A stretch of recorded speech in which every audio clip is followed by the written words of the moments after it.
Stephen King once wrote that nightmares exist outside of logic, and there's little fun to be had in explanations. They're antithetical to the poetry of fear.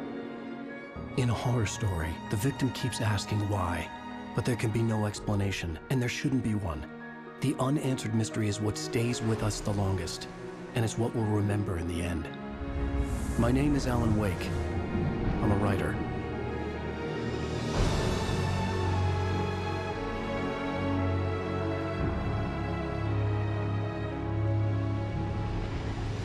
I've always had a vivid imagination, but this dream unsettled me. It was wild and dark and weird, even by my standards. So yes, it began with a dream. Following a typical nightmare pattern, I was late, desperately trying to reach my destination, a lighthouse. For some urgent reason, I couldn't remember. I'd been driving too fast down a coastal road to get there.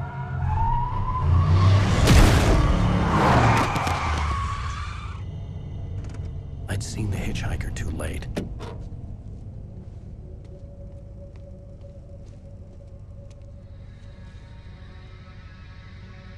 He was dead. I was convinced they'd put me in jail and I would never see Alice again.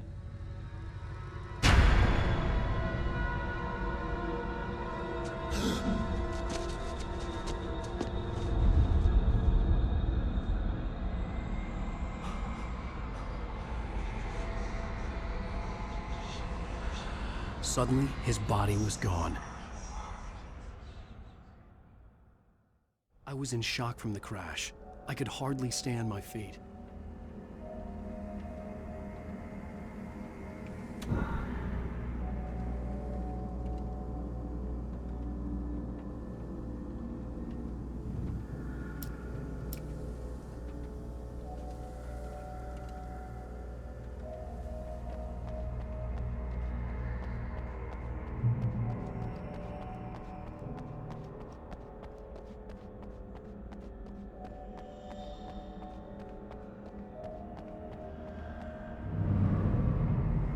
I had to go to the lighthouse. I knew there was something important waiting for me there.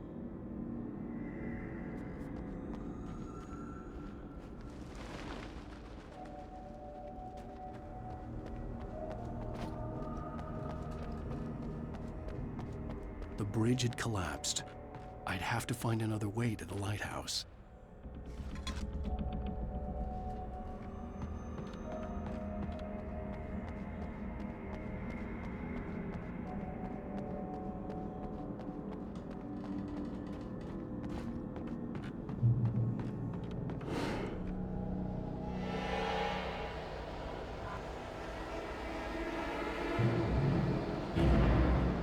You don't even recognize me, do you, Ryder? You think you're God? You think you can just make up stuff? Play with people's lives and kill them when you think it adds to the drama? You're in this story now, and I'll make you suffer. You're a joke. There would be a single readable sentence in your books if it wasn't for your editor. You'll never publish another one of your shitty stories, 'cause I'm gonna kill you. It's not like your stories are any good. Not like they have any artistic merit. You're a lousy writer. Cheap thrills and pretentious shit. That's all you're good for. Just look at me. Look at your work.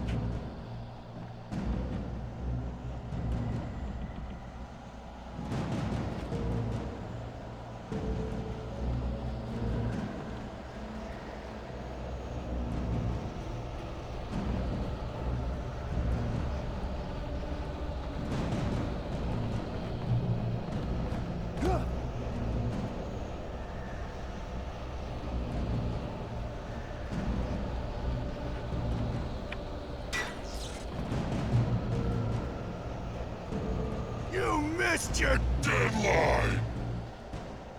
Damn.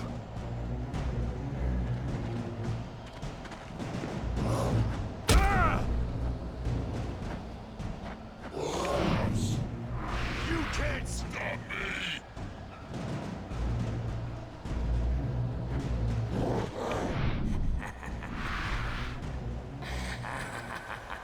realized that the hitchhiker was a character from the story I'd been working on.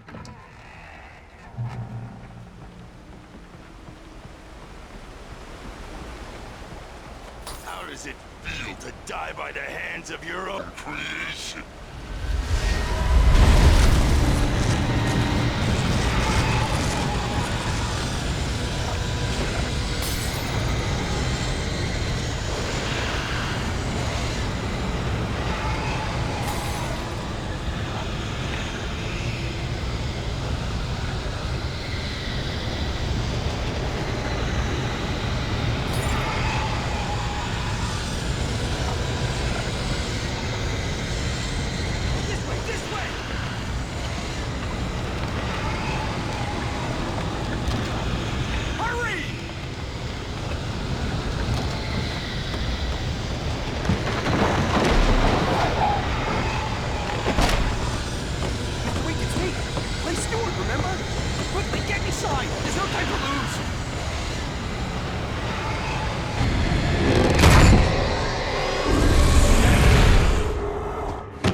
I was trapped. There was no way out.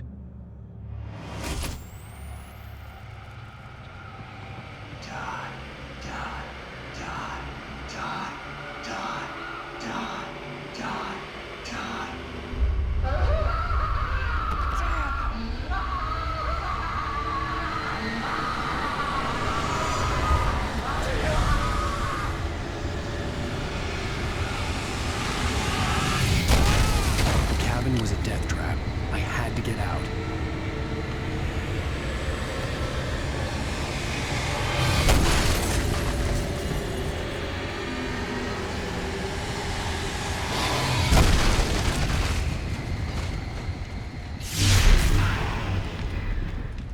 Follow the light.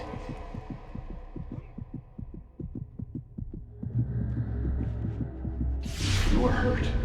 You should go into the light. You are only safe there.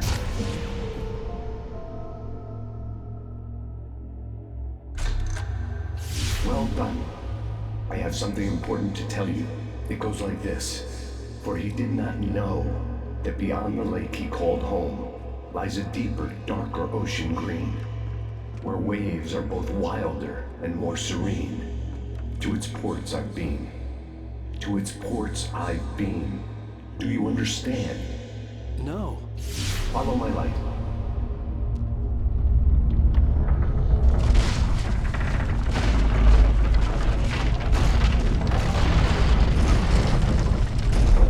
I entered your dream to teach you.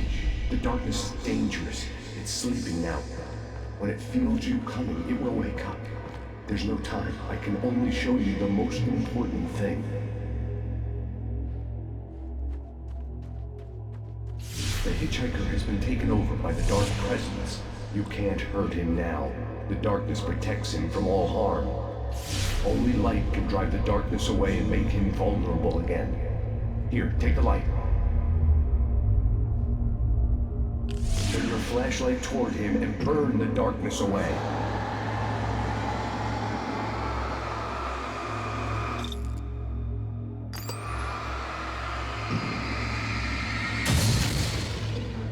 You did it. Now the darkness no longer protects him, but it's still inside, controlling him. He can't be saved. He's still a threat. He is still your enemy. Here, take the gun. Now you'll die.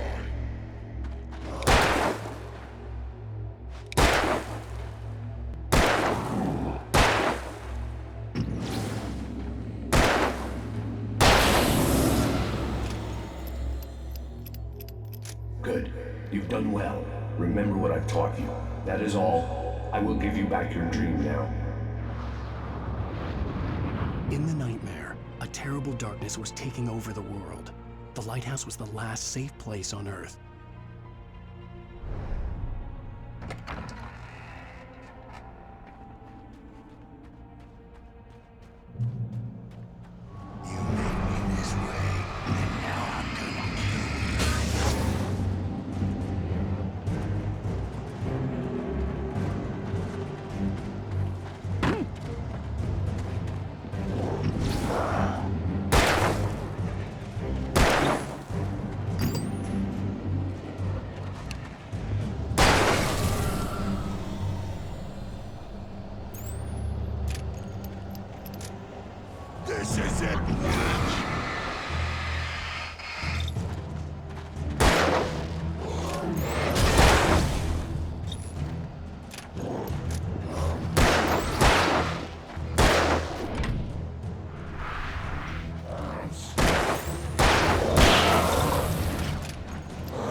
keep this up forever!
Shh, baby. Just another nightmare.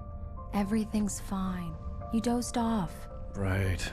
Anything more than dozed off would be news for everyone. Cheer up, handsome. We're here.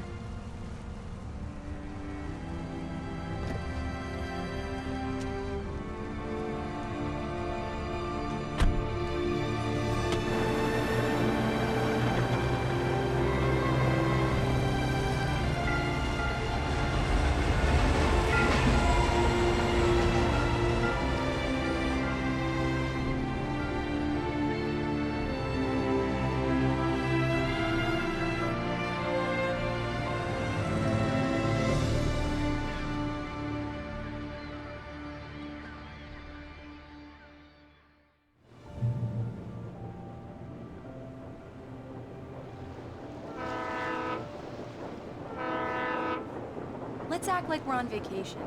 Go stand next to that old gentleman there. I want a shot of you with the town in the background. Sure. I'll even give you a title for the shot. A city boy, moments before he got eaten by a bear. Hi. Hello there.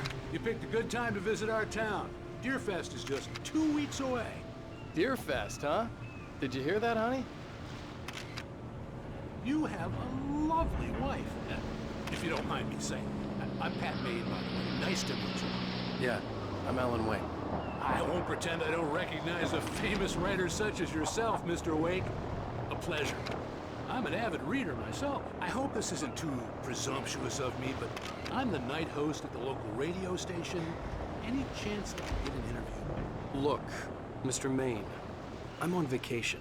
In fact, I'd appreciate it if we could keep my being here just between the two of us. I'm sure you understand. Fair enough. You can trust me to be discreet. Not a hard man to track down if you change your mind, though. I hope you two have a lovely holiday.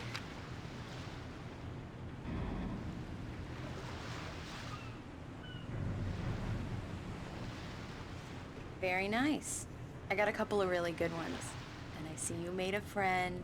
That's cute. Right. Yeah? Hey, bestseller. How's my favorite writer? Are you there yet? Barry. Yeah, we just got here. Are the locals giving you trouble? Just say the word and I'll hop on a plane and come make sure that you're left alone, Al. No, Barry, we're fine. Great, great. Just want to make sure you can relax and recharge. So, how is the place? Has it gotten your creative juices flowing? Barry, we're just settling in. Okay, Al. I'll call back later to make sure you're doing okay. And you call me if there's a problem, okay? Okay. I'm just looking out for you, buddy. Talk to you later. I love you too, Barry. You know he's going to be calling you every 5 minutes. Barry is Barry. I can always turn off the phone. What did I tell you? Text message from Barry. He says hi to you too. Alan, we're here. Come on, let's get back to the car. We need to stop at the local diner to get the cabin key from the landlord, a Mr. Carl Stuckey. He's waiting for us. I'll go fill her up while you get the key. I'll pick you up here in, say, 15 minutes? Sure. Alan, thank you for coming here with me. I love you too. Go on. I'll promise to behave.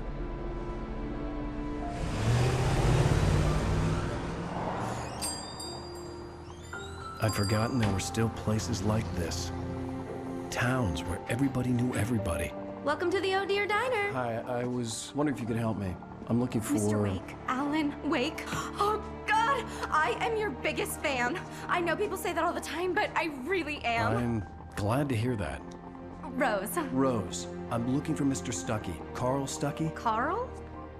Of course, Mr. Wake. He must have gone to visit the restroom. He'll be back in a moment.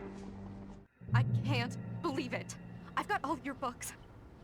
I got the cutout from the bookstore when they took it out of the window. And you keep it here. Well, okay. Good for you.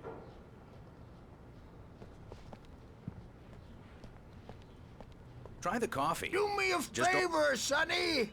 I could really use a tune right now. Coconut, number 6 in the jukebox. I'd do it myself, but both of my legs have gone to sleep. Bad circulation. Yeah. Are you serious? Coconut again? You disgust me. Call yourself a rocker. Unbelievable. Don't go in there, young man. You can hurt yourself in the dark. I think I can handle it, ma'am. I didn't want to wait. I wanted to find Stuckey, to get the key and get out as soon as possible. The waitress was giving me a headache. Overeager fans always did.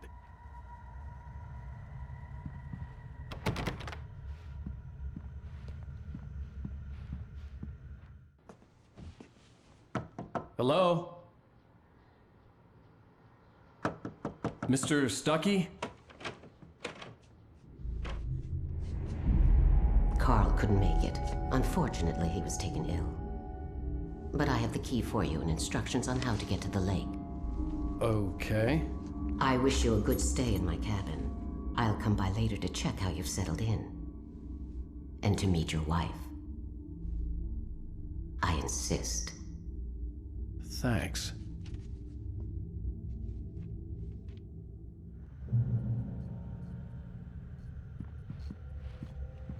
Cauldron Lake is a special place. Very inspiring.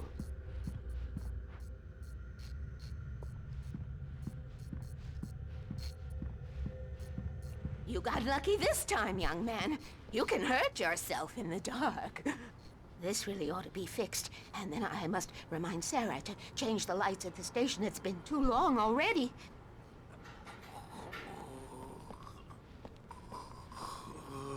Even that sounds better than your singing. Are you all right? Splendid, splendid. Damn hernia. It swells up like a balloon if I lift anything heavier than a spoon. Yeah, splendid, splendid. It's been a long time, Tom. Good to see you. Hey, you wouldn't happen to have a bottle on you, would you, Tom? I wish. The Andersons, they're, local musicians. We're waiting for Dr. Hartman to come pick them up. They wandered off from his clinic at the Cauldron Lake Lodge.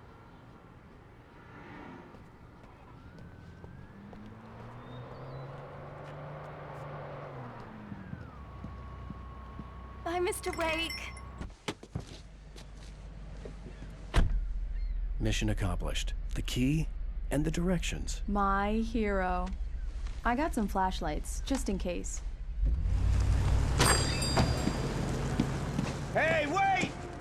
Mrs. Wake! Your keys!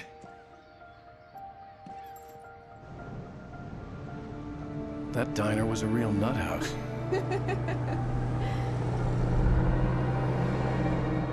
Can you believe this place?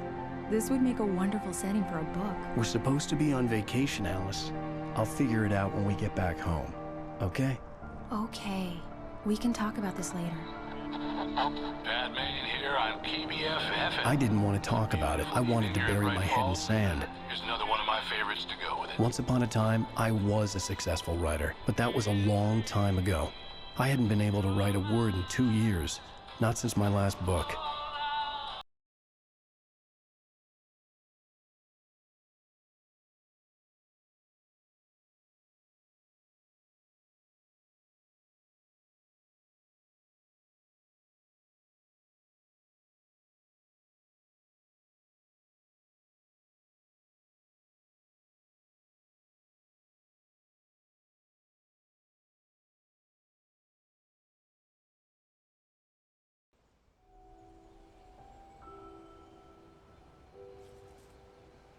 Wow.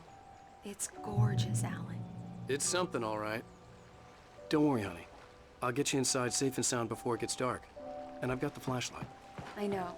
I'm okay. Alice had a phobia, the fear of darkness. I wanted to make sure we were inside with the lights on before sunset.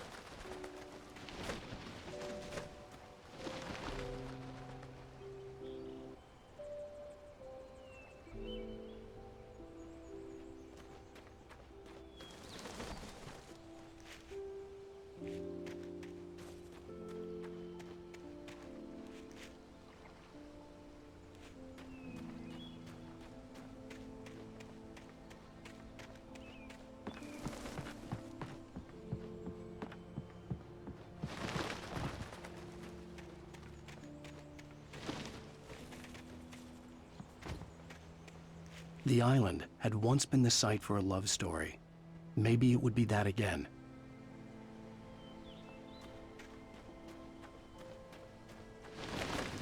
An old generator had been connected to the power cable.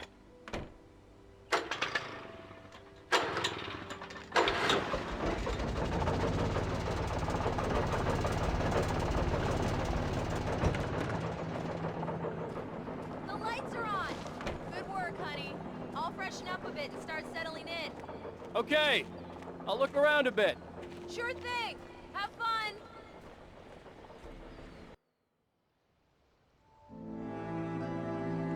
It was a beautiful place. I told myself I could rest here, sleep here, and forget about my work.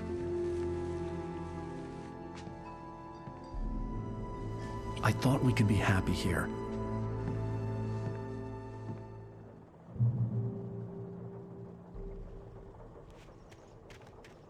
Alice had told me about Cauldron Lake Lodge. The old building used to be a hotel, but these days it was no longer open to the public.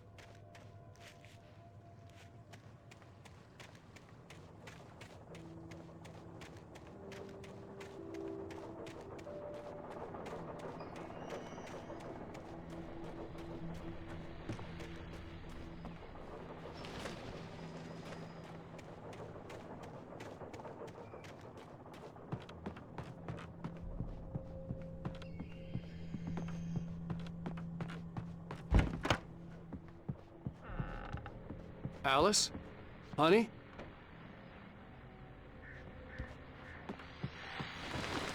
The Deerfest guests have already started to arrive. Just ran into one on the ferry. A famous artist, no less, but we'll see if we can rope him into an interview later on. Now, let's go to the phones. Caller, you're on KBF-FM. Hi, Pat. It's Rose. Why, hello, Rose. What's on your mind? I know who that famous artist was. It was Alan Wake, wasn't it? He's my favorite writer. Well, Rose, I just saw him at the diner. Oh, I am so excited he's here. I'm sure he's glad to be here, too. Well, folks, I guess the secret's out. This is Pat Maine on KBF-FM. And now, some music. Great. So much for keeping a low profile.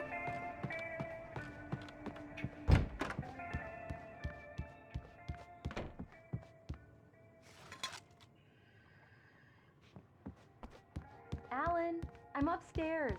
I have a surprise for you.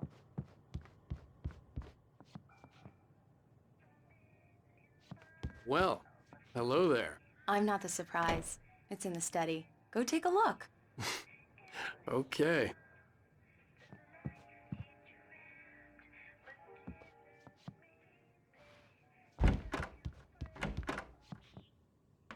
Surprise! Alice? What is this? I guess I have a small confession to make. I thought maybe you could write here that a change of scenery would get you past... Damn it, Alice! Everyone Hey, just hear me out! There's a local doctor, Dr. Hartman. I read a book of his. He has a private clinic here. He specializes in helping artists. Maybe... So now you want to get me committed? No! It's not like that. That's not... Alan? Alan? Just don't! I don't want to hear it! God damn it, Alice! God damn it! I knew she wouldn't follow me in the dark. I needed some time alone to think things through.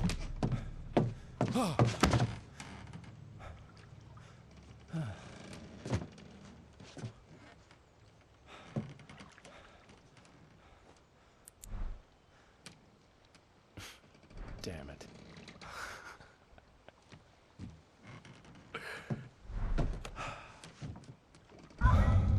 Alice? Alice? Alice! The cabin had gone dark. All the lights were out.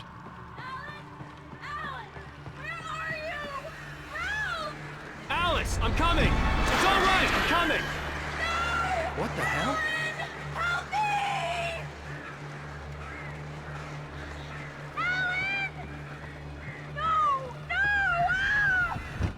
Alice? Alice?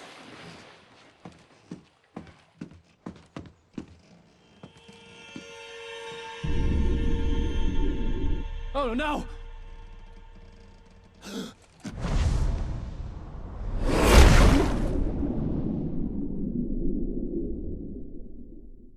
Keep going. Wake up. Alice?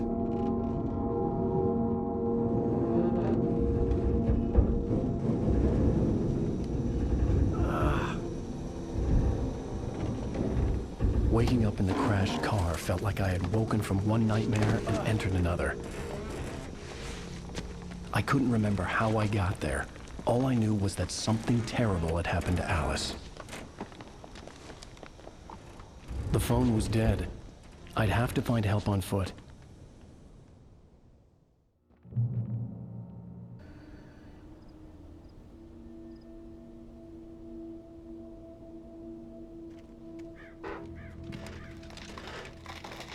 Among Alice's things was a book, The Creator's Dilemma, by a Dr. Emil Hartman. Seeing the book brought back my fight with Alice. I didn't like it, and I didn't like the guy's smug face on the cover either.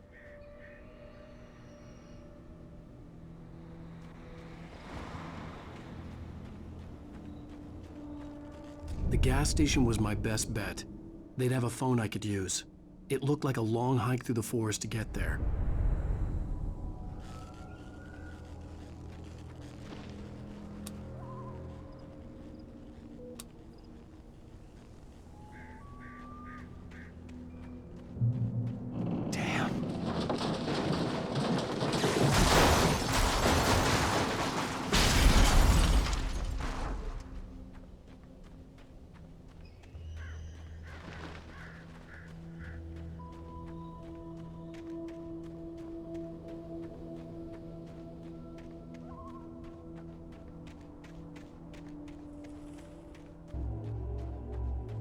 Hello?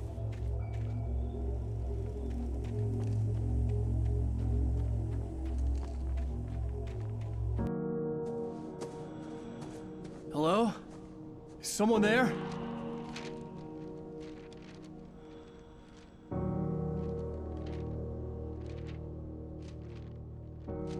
The loose sheets of paper were pages from a manuscript entitled Departure. That was the name I planned to use for the next novel I had never gotten started. I was named the author. I hadn't written it. I couldn't remember writing it. In the scene on the page, the hero was attacked by an axe murderer in the woods at night.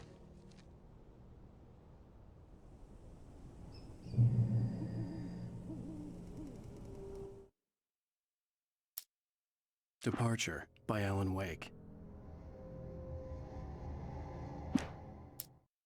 The man turned to face me. His face was covered in shadows. It was hard to make him out in the darkness of the forest that surrounded us. but the axe he lifted was plain to see. It glistened with the blood of his victim. He grinned madly. The shadows were alive, distorting his features. It was a scene from a nightmare, but I was awake.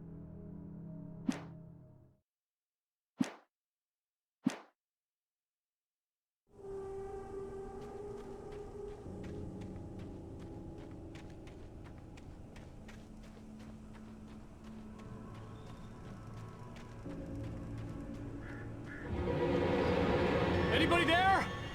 Please, I've been in an accident.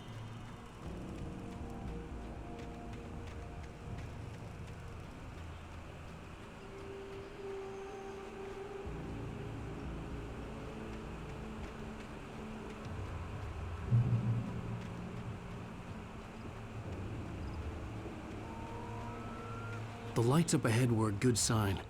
Maybe I wouldn't have to hike all the way down to the gas station to find a phone.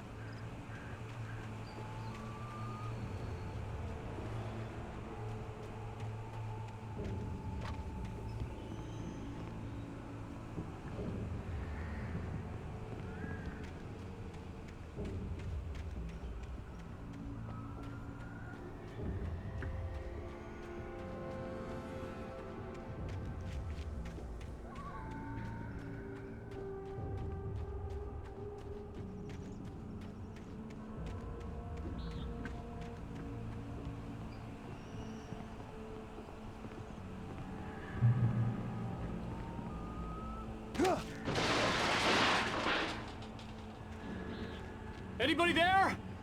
Please, I've been in an accident. Hey! Hey, you! Phil! There's been an accident. I need help. Listen, Deposit. I need to... Premium cabins for rent in... Oh, hell. Carl Stuckey. Pleased To meet you. Non-refundable reservation deposit required. Fair and square.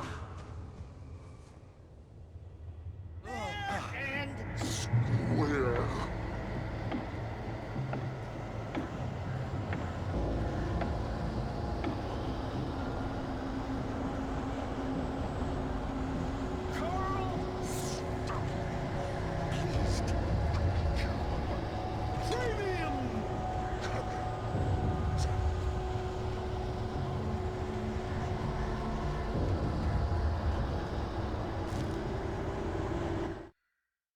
The Taken stood before me. It was impossible to focus on it, as if it stood in a blind spot caused by a brain tumor and eye disease.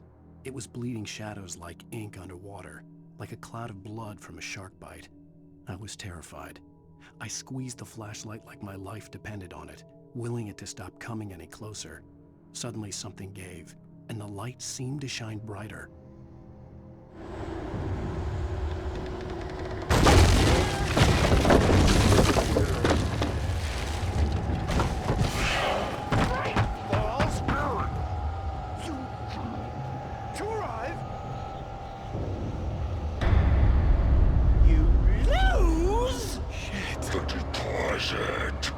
It's the latest thing! Kill? I had to figure a way out of this. Any second now, and Stuckey would be knocking on the door with his axe like Nicholson in The Shining.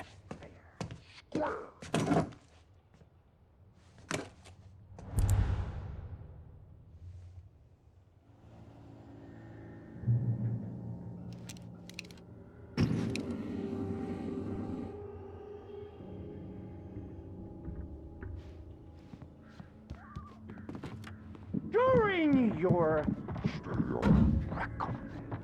trying, it's Yes. the latest. Bright Falls Sheriff Station. How may I... Hello? Ruben! Let you choose one. This is bad.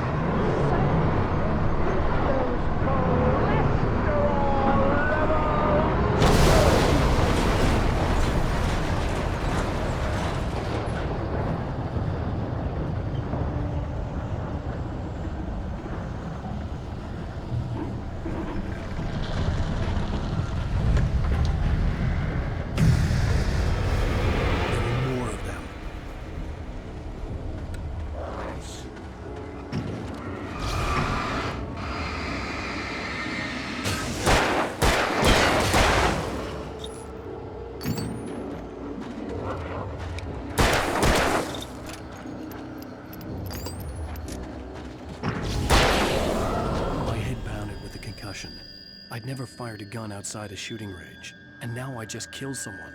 Or something. There were no bodies. They just disappeared. If I was dreaming, it felt real enough to make me sick. Eerie hand-painted graffiti was revealed by my flashlight. Someone had hidden a chest of supplies near it.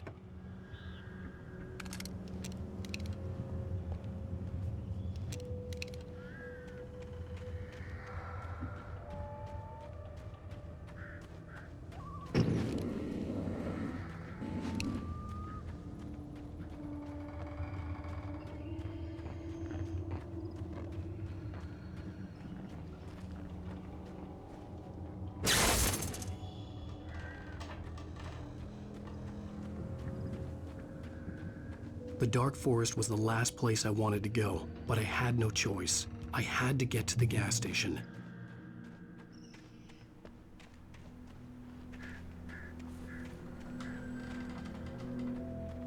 It's rabbit season!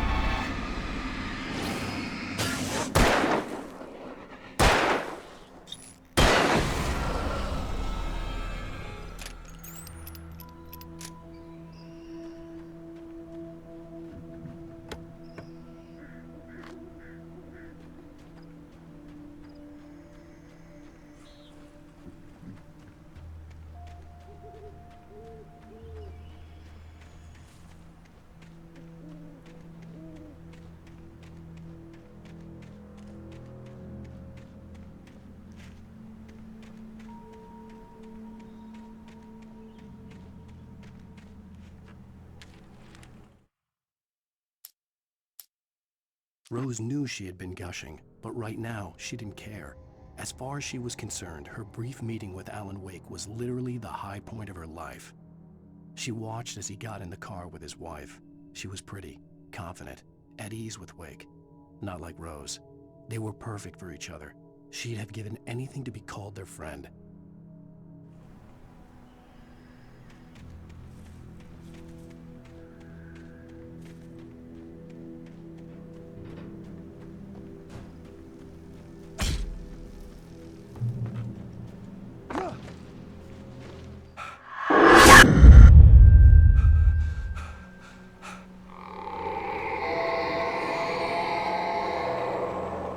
What the hell was that?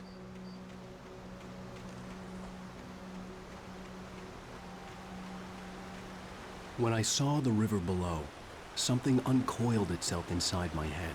I realized that I'd have to find a way across. I didn't even want to look at the water.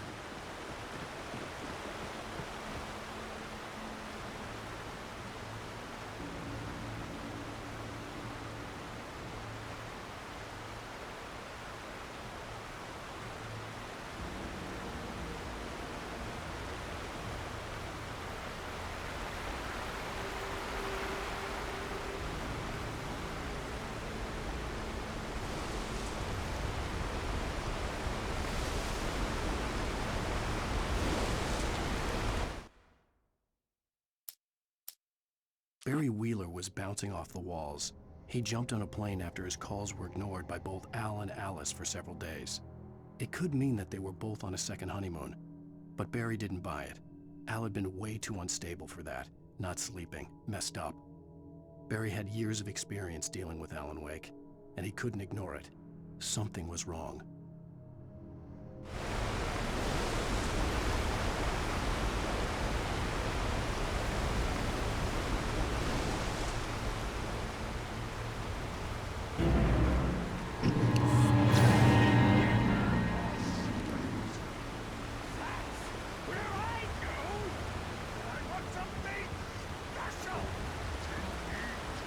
Stucky was still out there, in the dark, stalking me.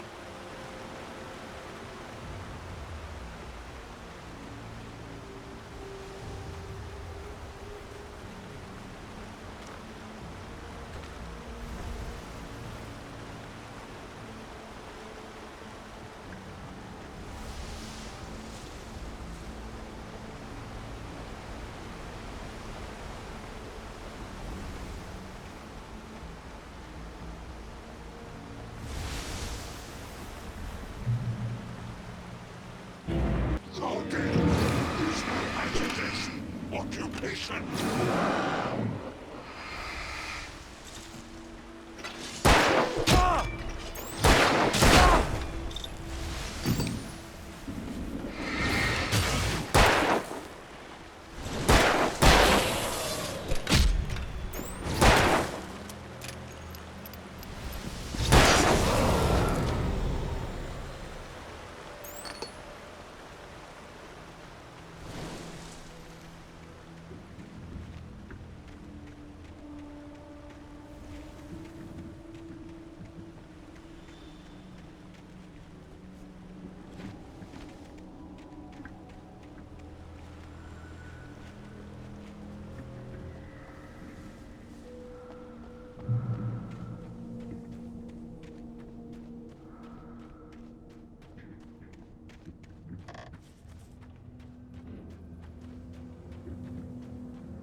Taken.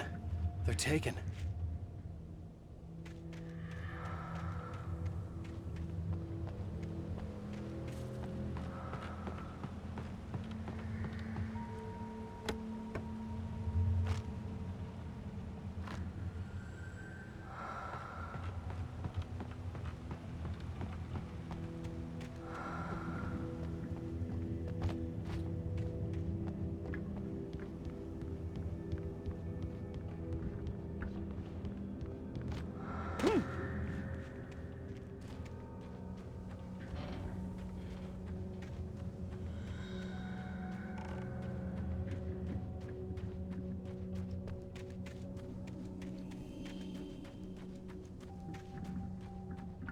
The staircase was broken. I had to make my way up some other way.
With all this forestry equipment around, there had to be something I could use to reach the top.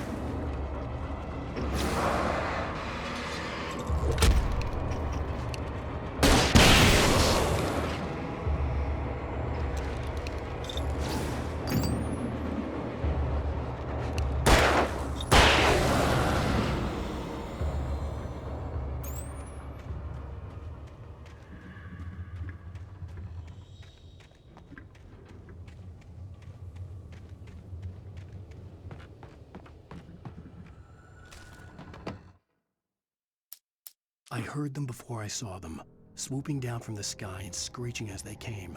I spun around just as the cloud was upon me. For an instant, I stared into 100 dead eyes, black pearls glittering in the darkness.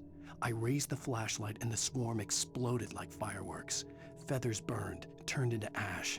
I couldn't hear my scream above theirs.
I was just outside for a breath of fresh air, and what a night. I know most of you are probably in your beds by now, but if you're still up and around, take a moment. Step outside for a spell and breathe in deep. The weather is absolutely still. The sky is crystal clear. It's like the forest is quietly breathing along with you. As you listeners know, I'm a night owl, and it's on nights like this I wish I wasn't cooped up in the studio. Makes an old man like me wish I could just roam wild. But here I am, and who'd keep you company all night long if I weren't? It looks like I'm not the only one staying up late. Caller, you're on the air. Hey, Pat, it's Maurice Horton. Hello, Maurice. What are you up to? Well, I was just taking Toby on his walkies.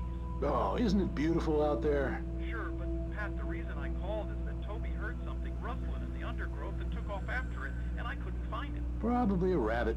Sure. Toby loves rabbits. Well, sure. Anyway, I figured that, if anyone runs into Toby, they could grab him. My number's on his collar. And Toby's a friendly dog?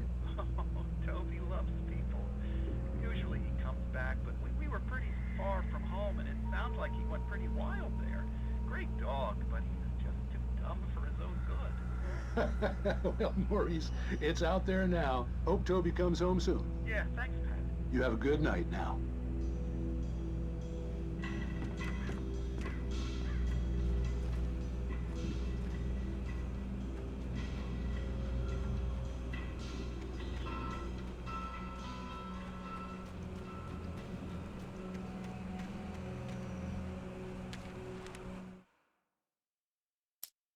At first, I kept finding the pages as if by accident. The book I couldn't remember was either a terrible and true prophecy or an act of creation that had rewritten the world. I began to hunt the pages feverishly, for they held the answer to the mystery. With it, I could save myself.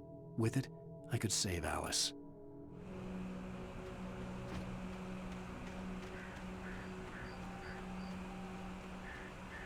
The gas station was closer now, its light welcoming in the darkness.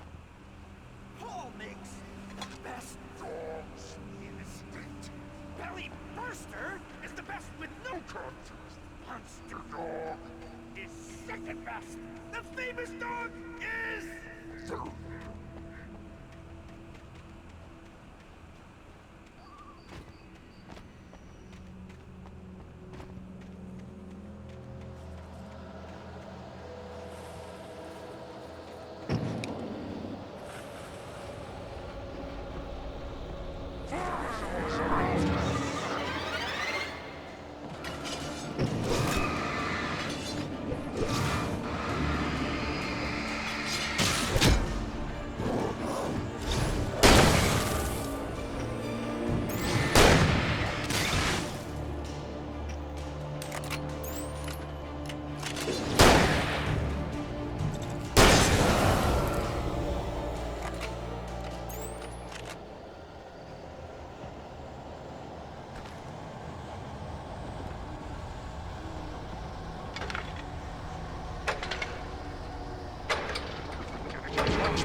I stepped into the gas station's garage. It was dark and quiet. The place was a mess. It looked like someone trashed the place or that there'd been some kind of fight. Light spilled into the room through an open door at the back, and I made my way toward it. Without any warning, I was blinded by a bright light. An old portable TV on the shelf had come alive by itself. Impossibly, I could see myself on the screen, talking like a madman.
The cabin on Cauldron Lake? She asked. The sheriff looked at me suspiciously. The early morning light flooded through the office windows. I would probably never have gotten out of the woods alive without her help, but I couldn't tell her the truth of what I'd faced the previous night. She'd think I was lying or crazy. She'd lock me up, and she wouldn't help me find Alice.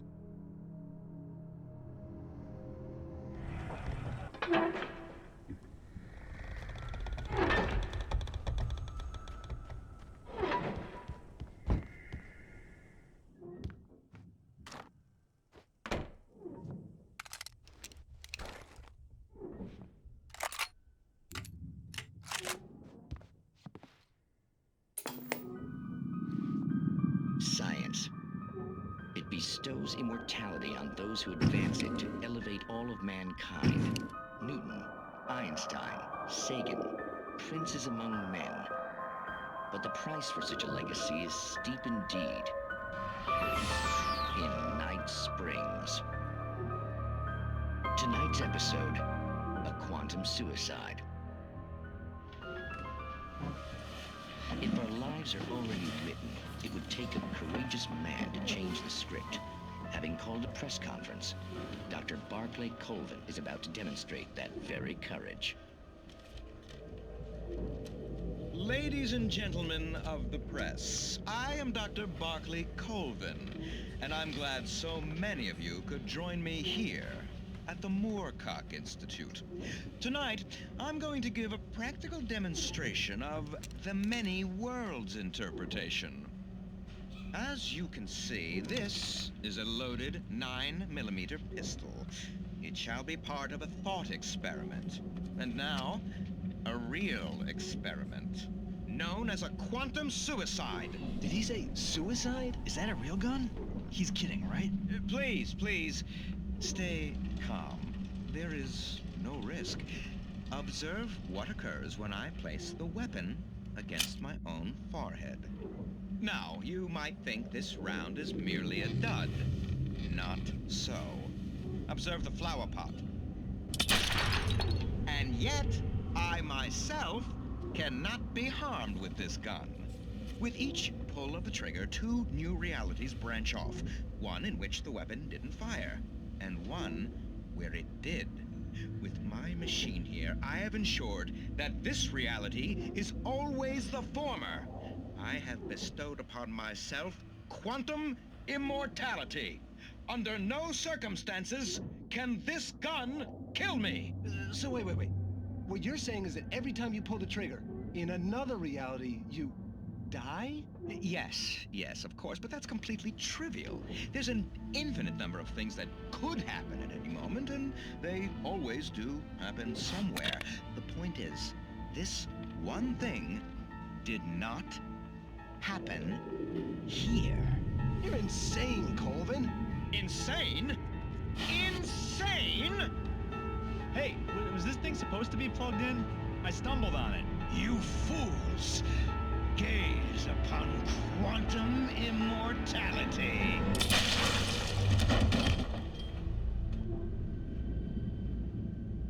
Poor Dr. Colvin, felled by his own hubris or the ignorance of the masses. Perhaps he should have left the crate unopened, the decaying atom unobserved. Curiosity often kills the cat. In Night Springs.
Stucky's body vanished, leaving behind only a lifetime of nightmares to come.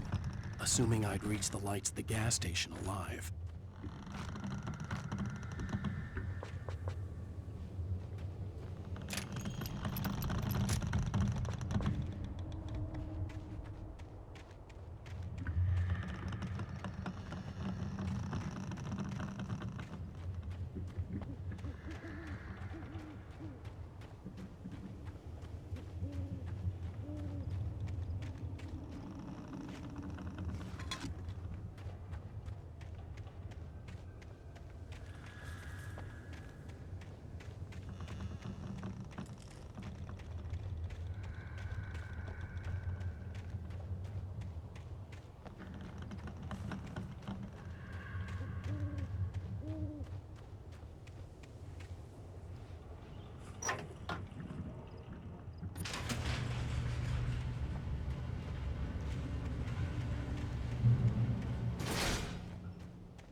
I recognized the parade float I had seen in Bright Falls when I first arrived with Alice.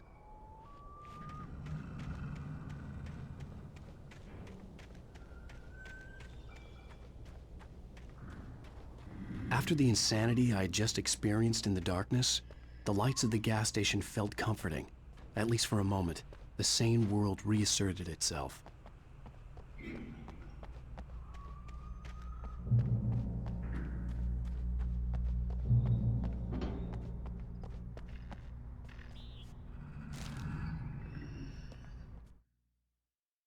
Stucky spat on the garage floor and tried to shake the cobwebs from his head. Ever since the couple never showed to pick up the keys, things had been fuzzy. Something, a feeling caught his attention. Stucky looked up and stared as his brain tried in vain to process the horror before him. He stumbled back, knocking over a can of oil.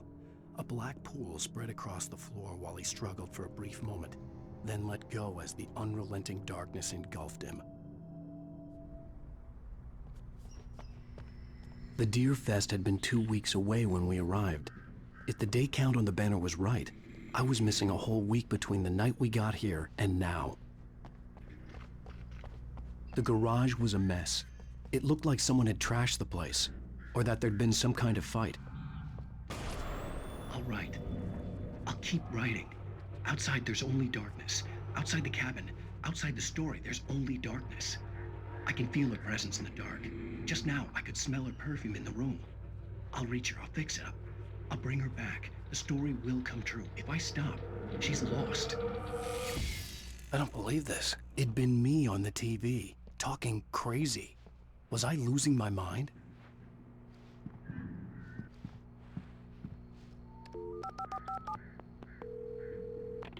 Bright Falls Sheriff Station.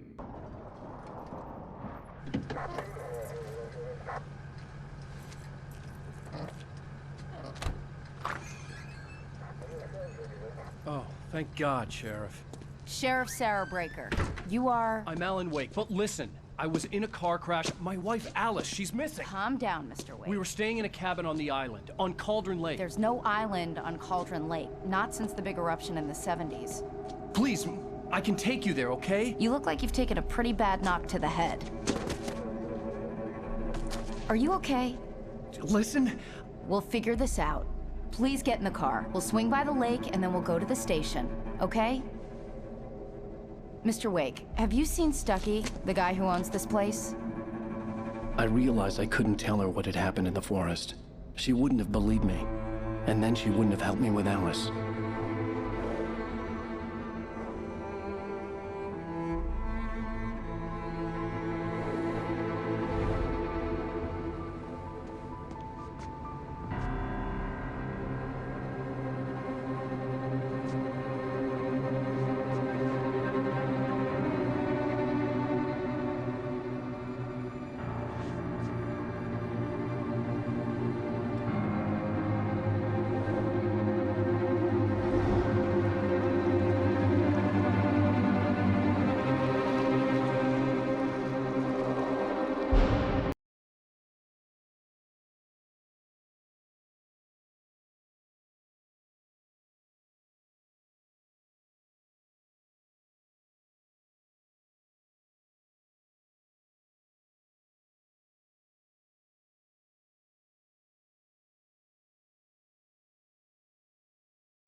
I came to Bright Falls with my wife, Alice.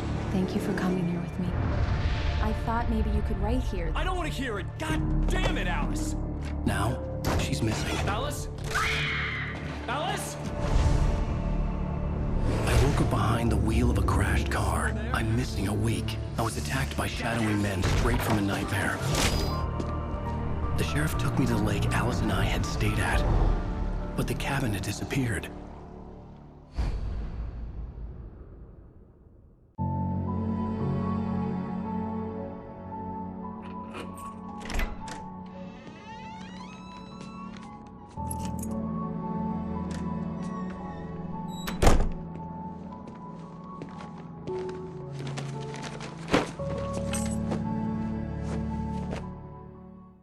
Honey, I'm home.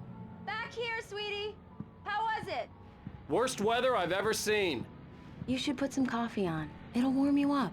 Hey, handsome. This is gonna be a long night, but these shots are turning out great. I guess you're gonna need that coffee then. I'll go put it on.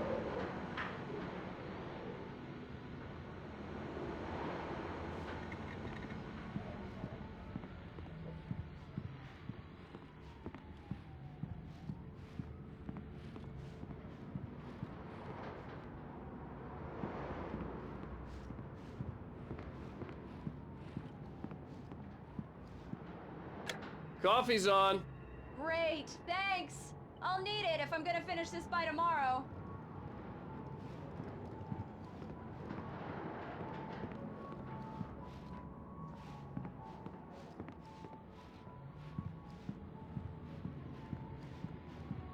Oh, hey, I just finished those cover mock-ups. They're on your desk. Tell me what you think.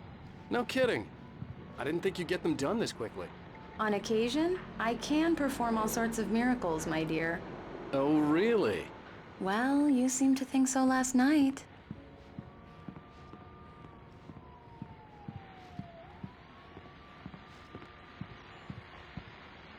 These look really good. Oh, sure, until Barry gets his hands on them. Which, by the way, will happen over my dead body. It's true what they say about the fall and the sudden stop at the end.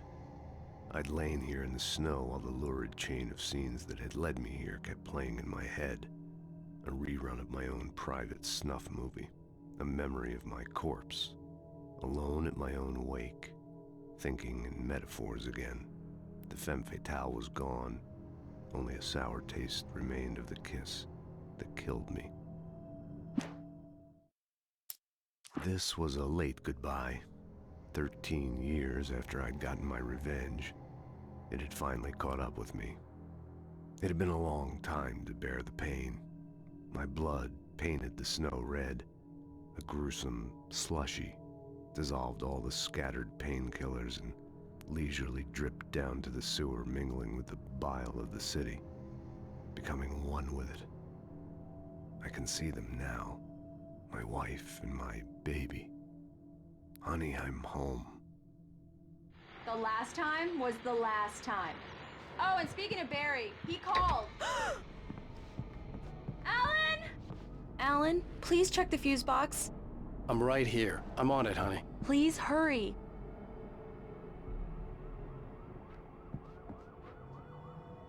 Honey, it's a power outage. I've got the flashlight. Okay. Hi. You okay? I'm sorry. It just really spooked me. Don't worry. We'll just break out the candles. I know it's stupid, but it's just... especially when I'm not prepared for it, you know? It gets to me. I love you. Tell me a story, writer. Okay. I used to have these nightmares when I was a kid. The dark really spooked me, too. When it got really bad, my mom gave me this old light switch. She called it the clicker. The clicker, huh? Yeah. If I ever got scared of the dark, I could just flip the switch and a magic light would scare the monsters away. Oh, sure. Here it is. Alan. Maybe it'll help you, too. Yeah, nice story, writer boy. You made that up right now, didn't you? No. Seriously. I love you, even if you are a liar. Thanks for this.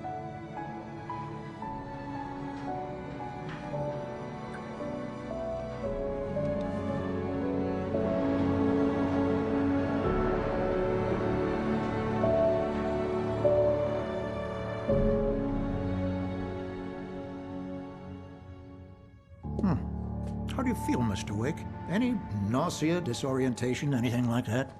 Mr. Wake, how are you feeling? I'm okay. My head's fine. I had to lie about my headache and memory loss. He'd send me to a hospital for tests. I couldn't leave without Alice. Very well. I don't think you have a concussion, but you've obviously been through quite a shock. You should take it easy for a couple of days. Thanks. Well then, Mr. Wake, we're done here. If the pain gets any worse or you experience any other symptoms, you should come see me. I'll let you get on with it then.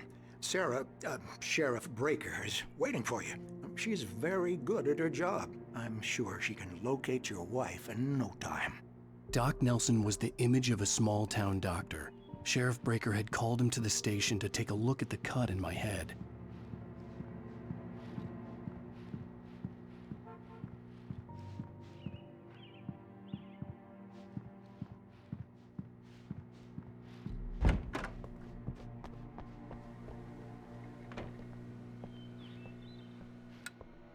Thank you for testing the lights, Miss Weaver. Everything seems to be fine. I don't have the luxury of being complacent, Deputy Grant. The bulbs will need changing soon. You can't change them in the dark. I'll be sure to take care of it, Miss Weaver. Have a nice day now. Very good. I'll come back later on to remind you, just in case. Mr. Wake, the sheriff is waiting for you in her office down the corridor. That was Cynthia Weaver. I guess you can call her the town eccentric.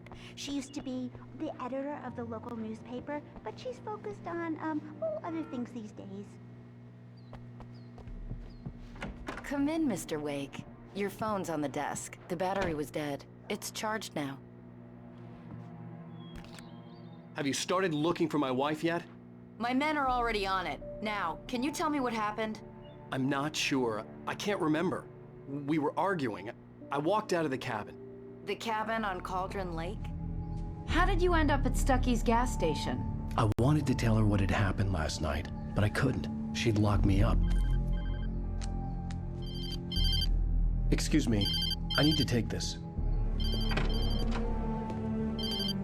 Hello? Alan, please help me. Alice?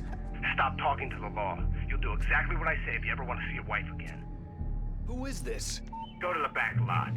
There's a hole in the fence on the left. Look inside the junker. I left a little something there to convince you we're all on the same page here. After you ditch the cops, you're gonna meet me in Elderwood National Park. Mr. Wake, can I There's a help you spot with called anything? Lover's Peak. Midnight. Don't do nothing stupid, pal. We're watching you. I need to get some air. The sheriff said I could go out back. Of course, Mr. Wake. You can get there through the cell corridor. Yeah, it's Mulligan here. I'm at Stucky's gas station with Thornton. There's no sign of him. Over. Wait. Yeah, this is Thornton. Look, we've located the brake float. It's here. That's some good news, right? Stucky was supposed to be driving it at the rehearsals today. Over. Oh, give me that. Mulligan here. Looks like someone really thrashed the garage. Over. Okay, roger that, guys. Keep looking for Stucky. James out.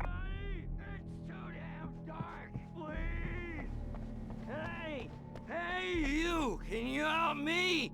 Can you turn the lights on?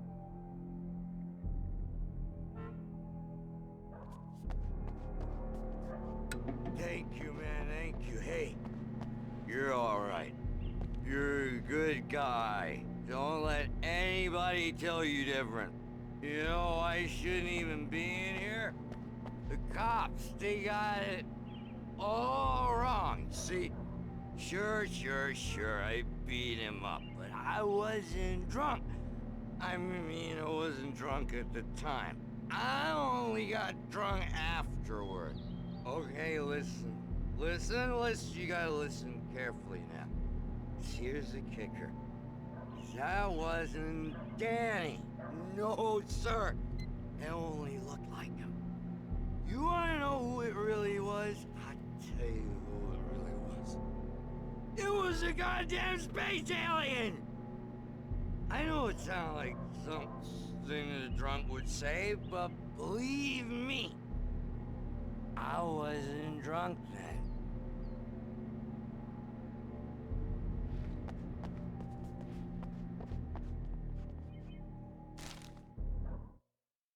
In spite of its human mask, to describe the dark presence as intelligent would have implied human qualities on something decidedly inhuman. Nonetheless, it found the one spot in the diner that was dark enough. Some light spilled into the corridor, ravaging it. But it took the pain. Horrible as it was, the writer would soon fix that. He would be coming to the one place where it still had power. I told him, I don't hear. The early morning light hurt my eyes and made my head ache. The man on the phone had said, go through the fence on the left. Well, folks, it's been another long night, and it's about time for me to sign off for a while. God knows I need my beauty sleep. Just one more item before I go.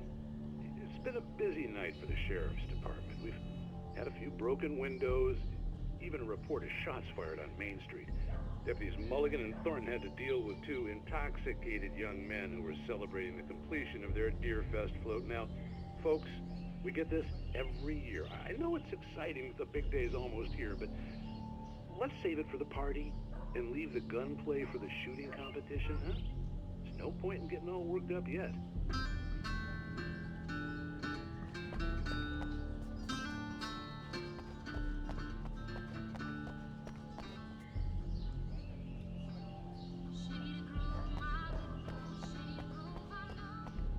The caller had told me to find a hole in the fence behind the police station. There was something for me in an abandoned car.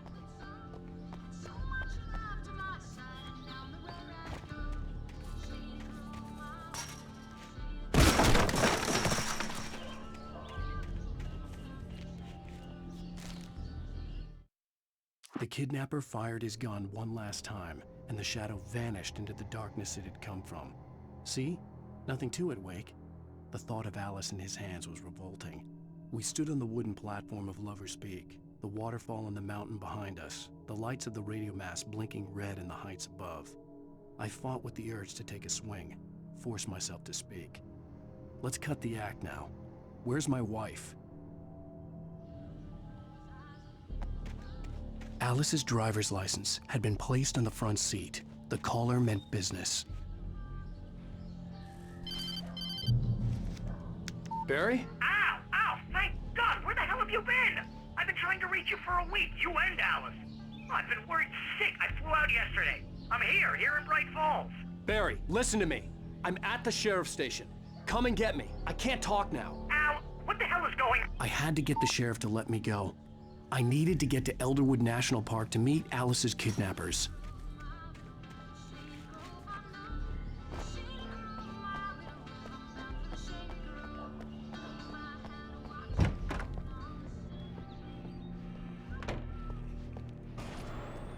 A writer is a light that reveals the world of his story from darkness, shapes it from nothingness.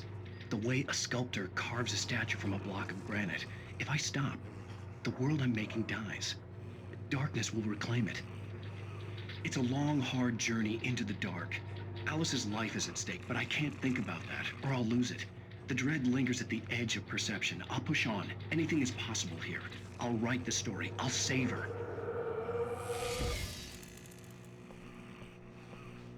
Marvelous, Sarah. I just wanted to settle all the damage the Anderson brothers might have inadvertently caused on their recent and regrettable little outing. They are not accountable for their actions, of course. I can assure you that my staff has been reprimanded. Tor and Odin never caused any trouble to anyone when they were still living at their farm. Indeed. All we can do is to slow down the progress of their dementia. Are you feeling any better, Mr. Wake? I'd like to leave. Am I free to go? Well, we still need to talk about... Am I under arrest? No, of course not. But I need to know where you'll be staying so I can get in touch with you. I'd avoid the motel. The Majestic is known for its roaches. The cabins at Elderwood are pretty nice, though. That sounds perfect. I'm Dr. Emil Hartman. I'd like to invite you to stay at Cauldron Lake Lodge. Did you talk to my wife? I had the pleasure of discussing your situation with her on several occasions. Did you set something up with her? I invited her here. My clinic is a place where... Oh, hey! Oh, my! Take it easy. Hey, nobody move! Get your hands off of my client! Who are you? I'm Barry Wheeler, his agent. If you have business with Mr. Wake, you talk to me. You yokels won't know what hit you once I sick my lawyers on your asses. No harm done, Sarah. I'm all right. I don't want to press charges. Mr. Wake, my offer still stands. Get me out of here. What the hell was that about, Al? we don't need a replay of that thing with the paparazzi. I thought they were gonna lock you up. I had to talk to someone. I told Barry everything. He thought I was certifiable, but when he heard about the manuscript, I had him. The fact that I'd written something, even if I couldn't remember it, was enough for him. He smelled money. And he believed that Alice had been kidnapped. Anything beyond that was another story. I had a midnight appointment with the kidnapper in a place called Lover's Peak, somewhere in Elderwood National Park. The plan was to rent a cabin. I don't like it, Al. I don't like any of it. It's not good. In fact, it's the absolute opposite of good. Mr. Wake! Barry, you found him. Hi, Rose. Oh, wow. I was just thinking about you, too. Great. I was just bringing Rusty some coffee. He's on the balcony, looking after Max. Poor thing. I really need to go. Great to see you again, Mr. Wake. Later! Who's Max? What an airhead. Jeez, Mr. Takes a swing at everybody. This is not her fault. She's a very nice girl and, more importantly, a fan. She even has a fan site dedicated to you. And she was very helpful when I was looking for you. Seriously, Al, what you were saying in the car? Just listen to yourself. What, you shot a guy and his body just disappeared? When was the last time you slept? What, are you high? Have you been drinking? No! Look, Barry, I'm missing a week, and someone's got Alice. Do you and everything's understand what it sounds like when you say stuff like that? Don't get me wrong, it's a good story, could be a bestseller. But when you start confusing fiction with reality, you're buying yourself a ticket to the funny farm. Wait here.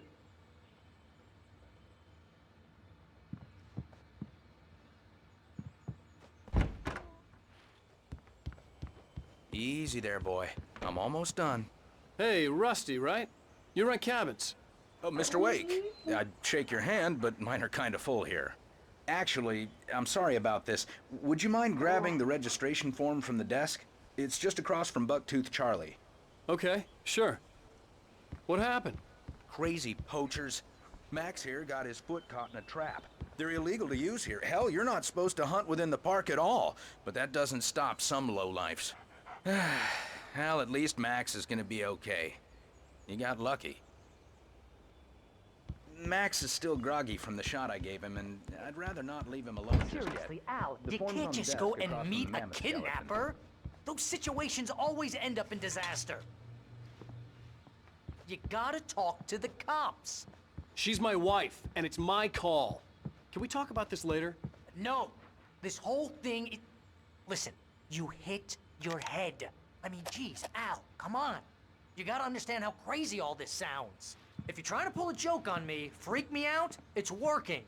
Ha ha, let's have a laugh on Barry. Well, you had me going there real funny, Al. You can quit it now.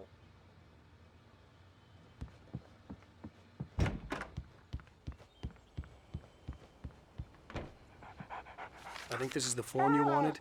And here are the keys. Okay, you're all set, Mr. Wake. Glad to have you staying here. Thanks. Can you tell me how to get to Lover's Peak? Oh, sure. It's at the end of the nature trail. Just follow the paths, you'll get to it eventually. It's an easy walk. Nice spot, too. If you have any trouble finding it, just keep your eyes on the radio mast. It's right below that. Oh, and hey, if you take a walk in the woods, watch your steps so you don't end up like Max. I guess I'm a little worried. We got a bunch of campers out there we haven't heard from. It's not like these people are on a schedule, but with the traps, well, you know. I just don't want any trouble. Right, thanks.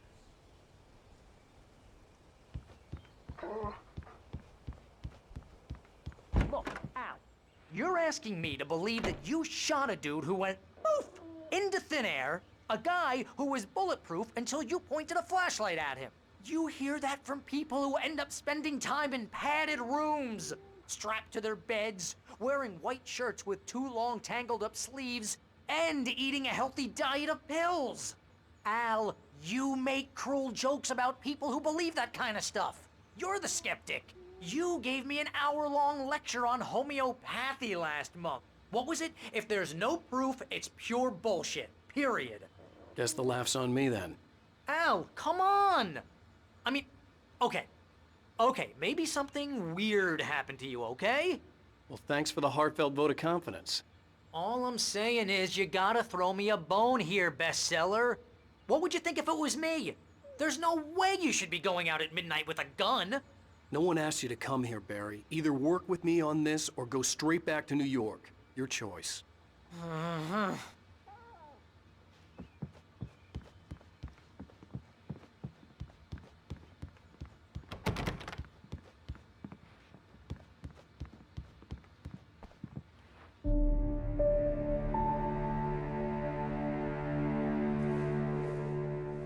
That's just crazy talk, Al.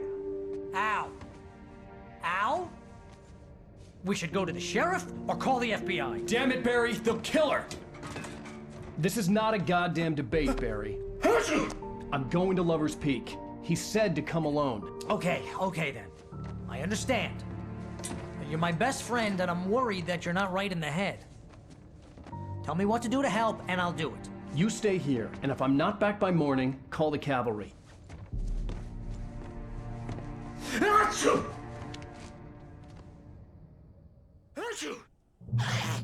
Just be careful with the natives, Al. These yokels are dangerous. Everybody hates a tourist, or it'll be Deliverance all over again. Bless you. Oh, this place is trying to kill me. I'll bet there's mold in here, spores, poison ivy, God knows what. This is so not worth a 15% commission.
I'll wait here, Al.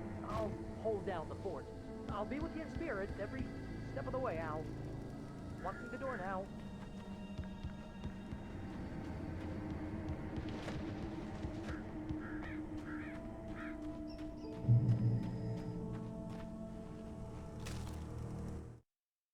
Barry had never gotten along with Alice, but he knew Alan loved her with an almost frightening intensity. And now something had happened to Alice. And here was Al armed with a gun and saying things people got put in padded cells for. It was as if his friend had experienced a massive psychotic episode and was now totally disconnected from reality. It scared the shit out of Barry.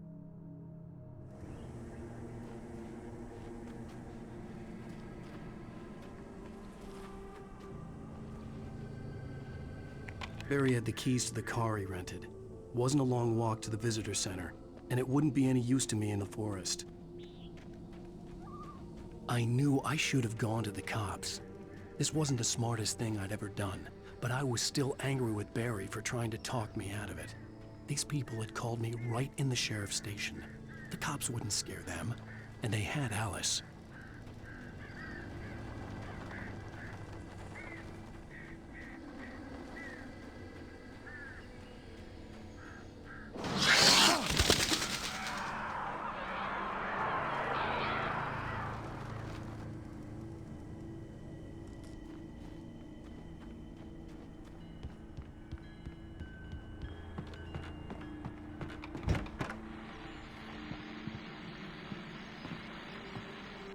Welcome back to the show, folks. As promised, our very own Dr. Nelson has just parked his rear end in the studio. Doc, what's your Deerfest plan like? My plan? You make it sound a lot more organized than I ever seem to manage.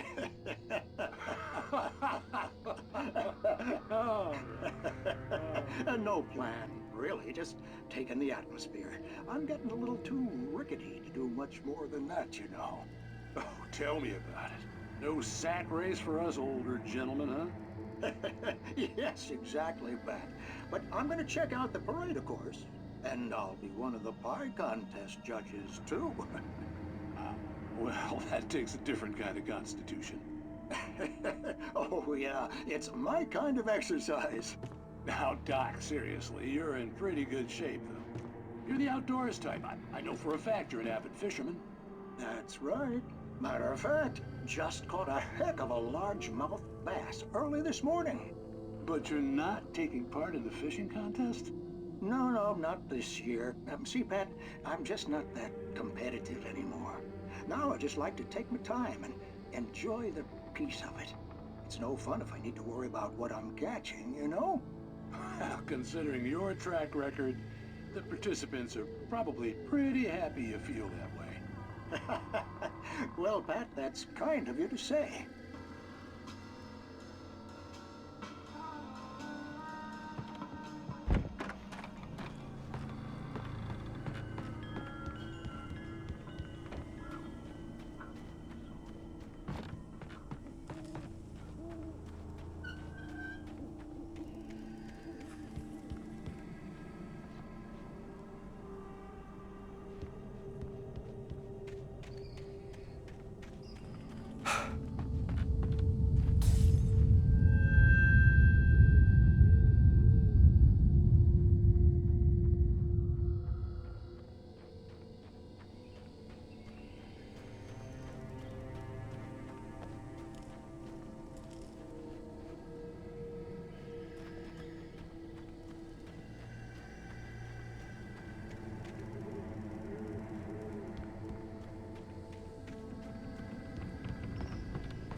Crime and punishment. The cancer and cure of civilization. But some crimes are impossible to punish, especially in Night Springs. Tonight's episode, The Man in the Mirror.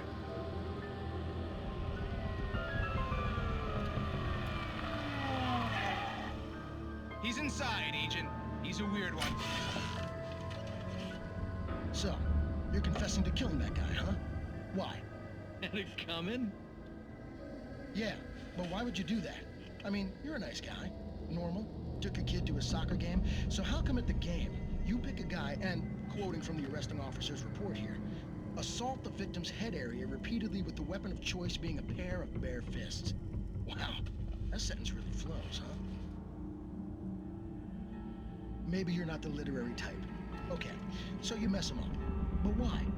Who was that guy? We couldn't ID him. Why would a guy like you do him like that? I didn't like his face? Well, you must have hated it, because you really went to town there. I mean, there's no way to tell what he looked like. No ID on him either. That must be difficult. But then we ran the fingerprints. Got a match. Your prints. Identical. Huh, how about that? Your son said you were wearing a white shirt when you took him to the game. The white shirt is on the dead guy. It's plenty red now. You won't get away with this. Do you really think that's in any way relevant to me? I had plenty of time to talk to my boy before the cops arrived, you know? He won't stop screaming, am I right? You think he's ever gonna be okay? I left my mark. Believe me. You bastard. What? You gonna shoot me? What's the point? I'm going to prison. You got me. I don't understand any of this. And you never will. Don't worry. Maybe you'll see me again, Agent.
The air in the visitor center was heavy with an awful smell, as if some rotten drowned thing had crawled up from its grave. Rusty kept coughing blood. My eyes were drawn to the twisted shape of his broken leg. The attack had been vicious. Max whined in his cage. Rusty's eyes were wild with fear and terror. He gasped. "Mr. Wake, it happened just the way it was on that page."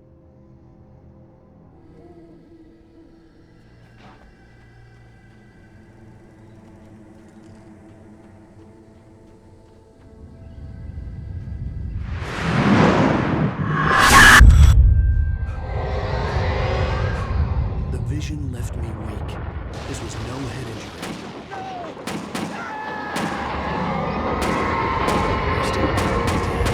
Rusty, hang on! I'm coming! Please, help me!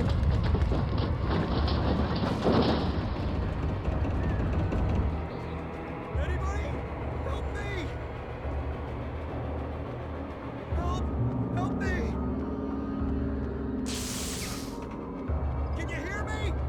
Anyone? Please, help! Hello? Back here. I'm back here. Hey. Mr. Wake? Oh, hell. It happened just the way it was on that page. I found. Came true. It knew. So dark. It'll come back for me. You must. The lights. In the office. I have the key. Okay, Rusty. Hang on. I'll be right back. Whatever did this couldn't be far. Rusty had found a page from the manuscript. It would help me understand what had happened. Shh. Good boy.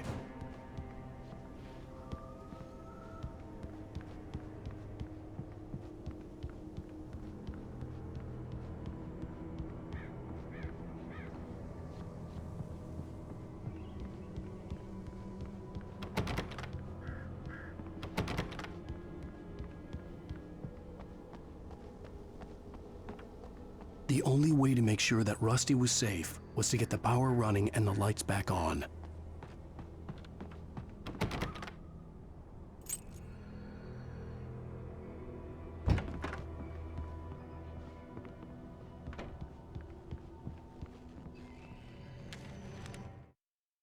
At the last instant, I changed direction and threw myself down. The axe splintered the trunk of a tree. I stumbled into the pool of bright light. My lungs burned. I was too exhausted to move.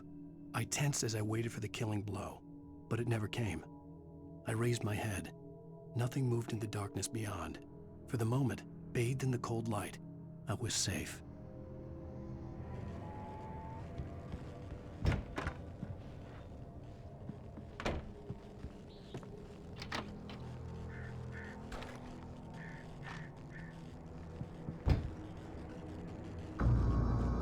I was too late. Someone had destroyed the circuit breaker.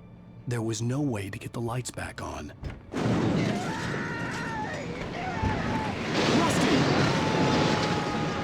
Rusty! The ground was covered with filmy patches that looked like liquid darkness.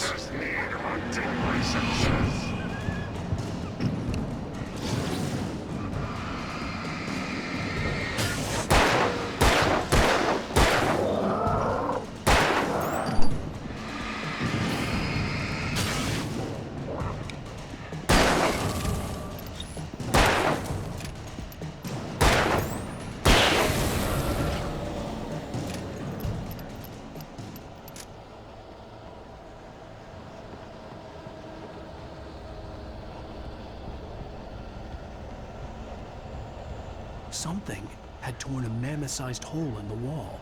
Please don't feed the animals.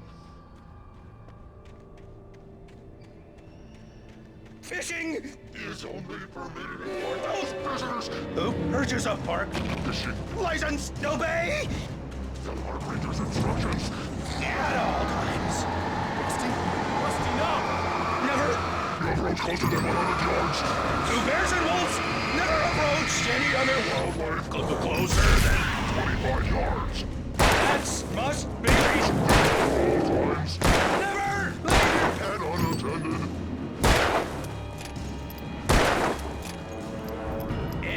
is...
Forget about it, Barry. It's just me going crazy.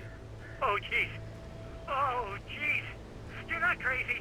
I wish you were crazy, but you're not crazy. Ow, be careful. Stay in the cabin. Don't open the door for anyone. I mean it.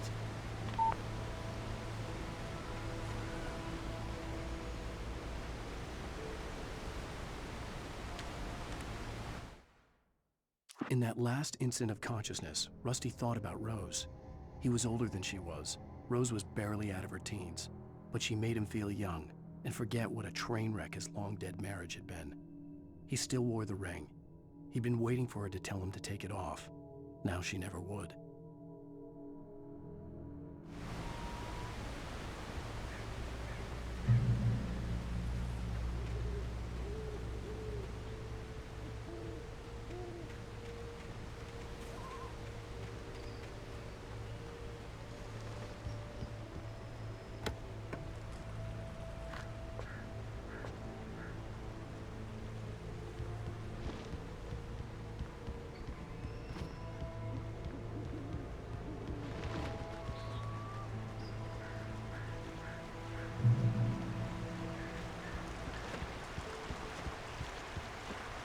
Lover's Peak was at the far end of the nature trail.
Nobody in Bright Falls seemed to know where Al was, but Rose, the waitress at the diner, had seen him.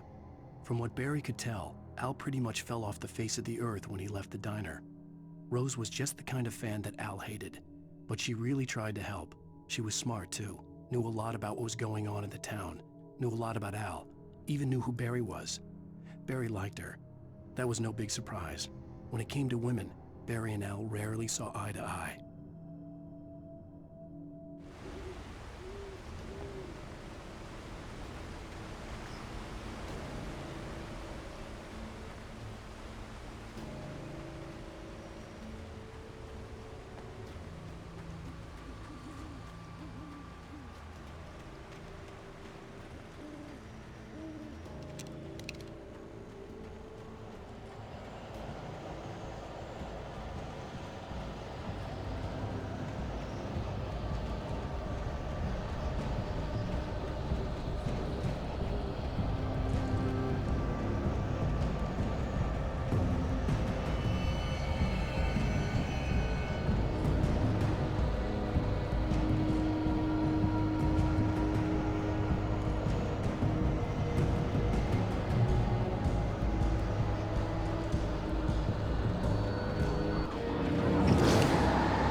I turned the corner, afraid of what the flashlight's beam might reveal.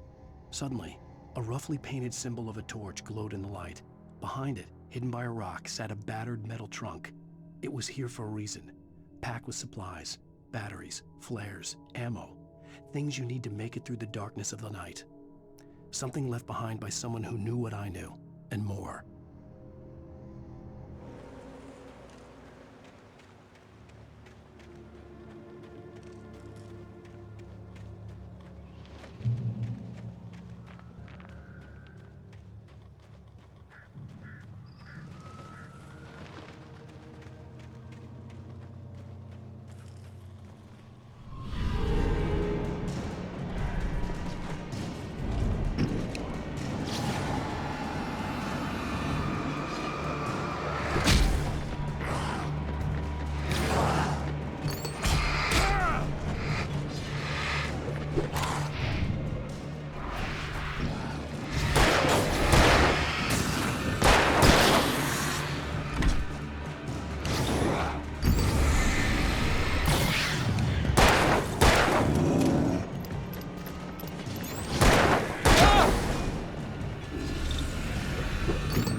We gotta get moving. More of them coming. That flashlight's kid stuff. The flares will keep the bastards away.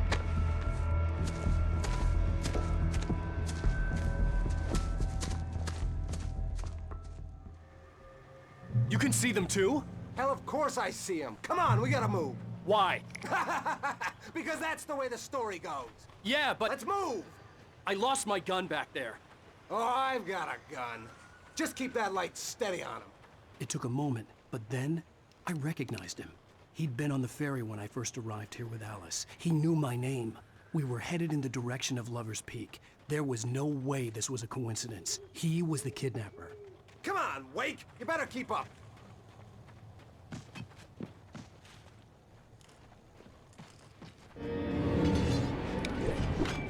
Bring it!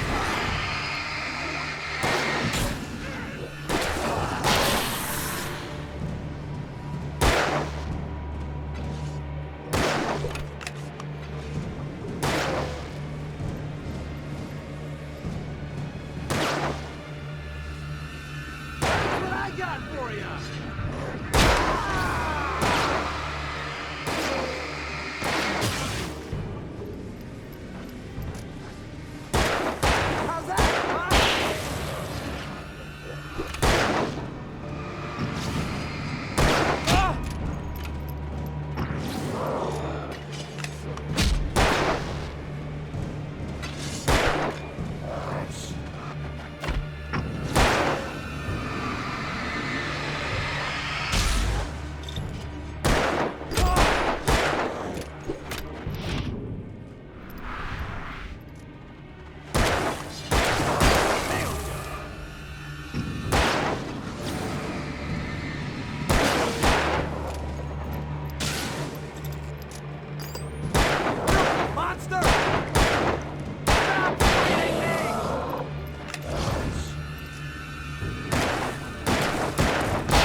Stairs, Wake. Use the flares from the emergency box to hold them off while I get these boards off.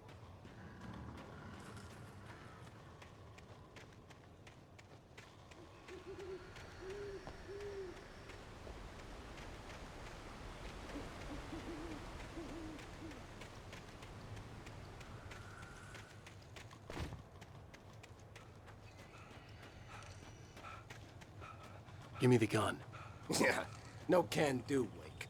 Are you kidding? Give me the gun! No time for back talk. Pull them off, damn it!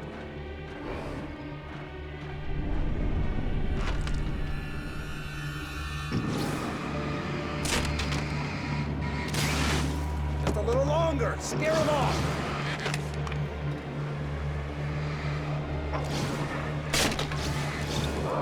Get some light on those bastards. That'll keep them off us.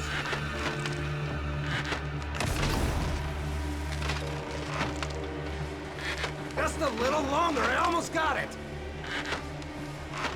Okay, it's open. Move it or lose it.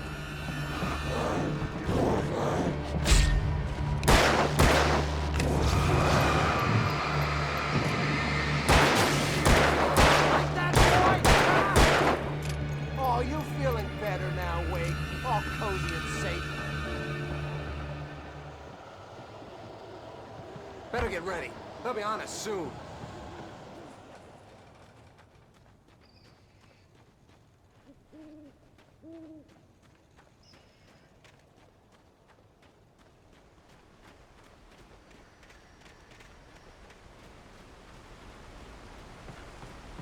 This is it, Wake. The last stand. There's more flares here. Get ready. We fight them as long as they keep coming. Give me the goddamn gun! They're coming! That's not how this goes. Get with the program, Wake.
of tape, Wake.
Let's cut the act now. Where's my wife? I knew you were gonna say that. I read it all before. You're a hell of a writer. Congratulations. You're gonna bring about something glorious and terrible once we get you some proper editorial control. What the hell are you talking about? Where's Alice? I want the entire manuscript, or she's gonna suffer bad. You touch her mouth.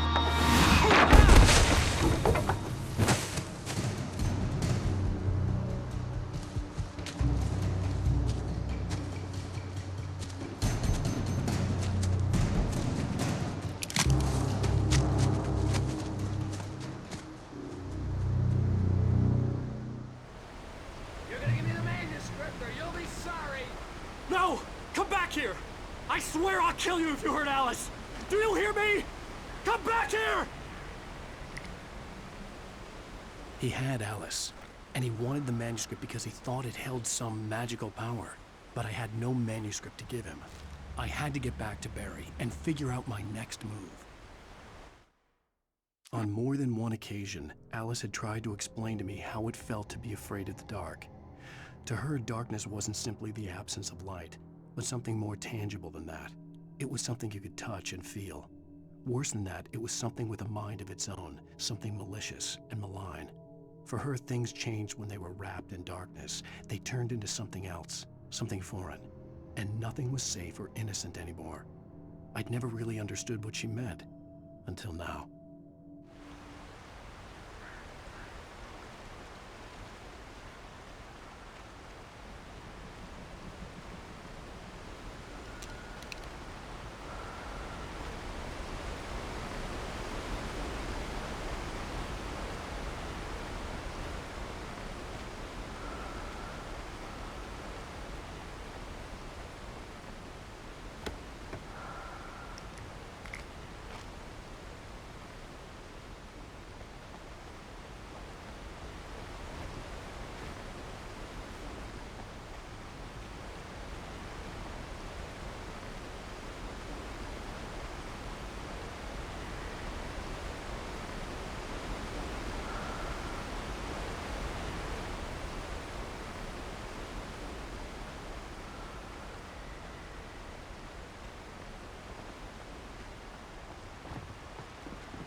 warned me about these traps. I wouldn't want to get caught in one of them. Those teeth look nasty.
Sarah didn't care about the legal threats Wake's agent had made.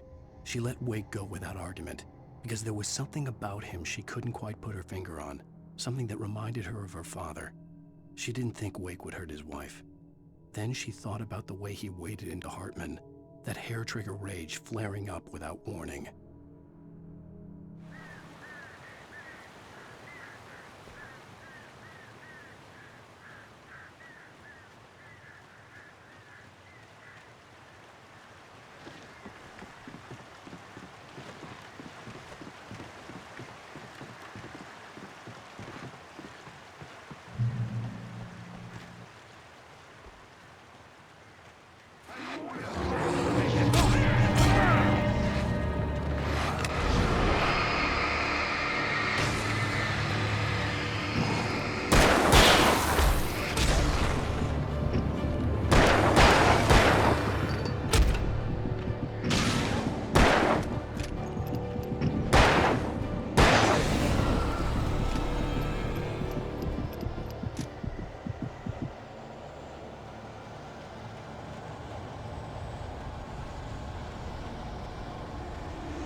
The night had been one desperate situation after another. I was exhausted, and my body felt as though it had been chewed up and spat out.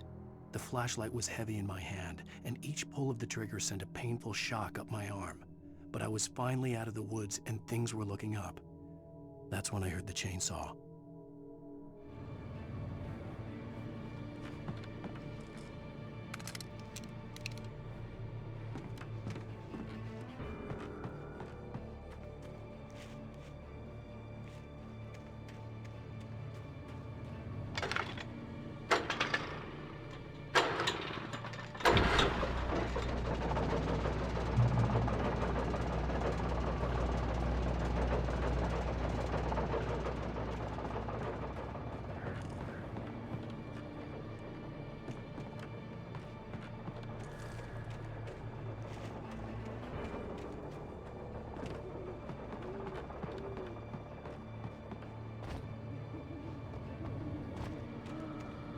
I had heard the plane fall.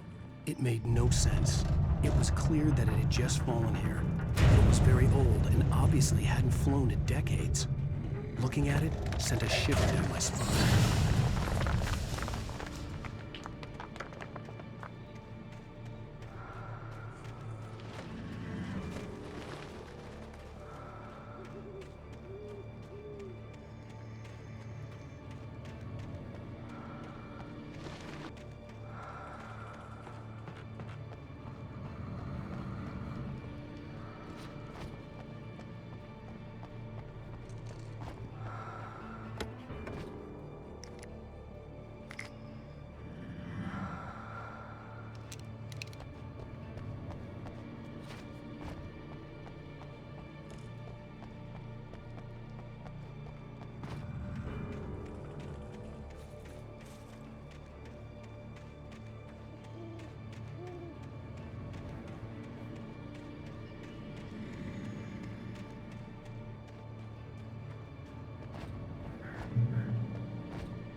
The logging site was a mess.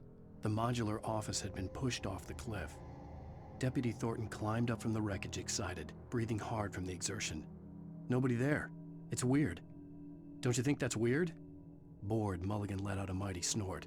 Hell, it's always weird, Thornton. Just a question of sorting out what kind of weird it is this time around.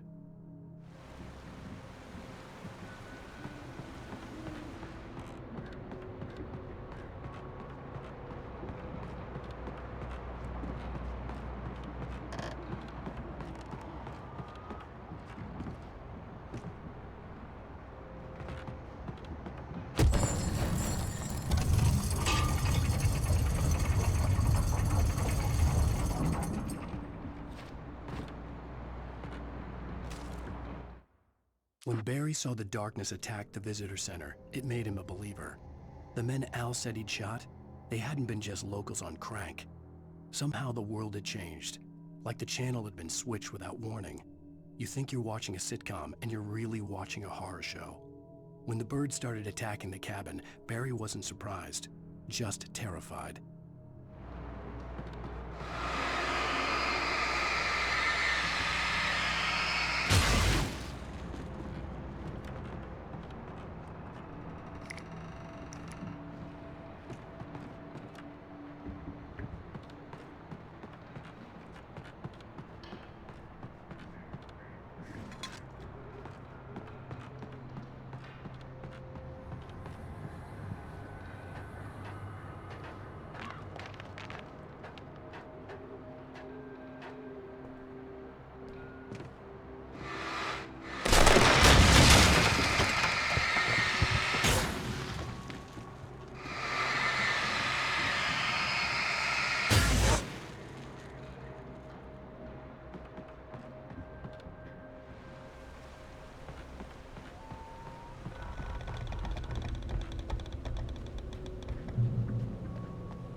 Be aware of Widowmakers.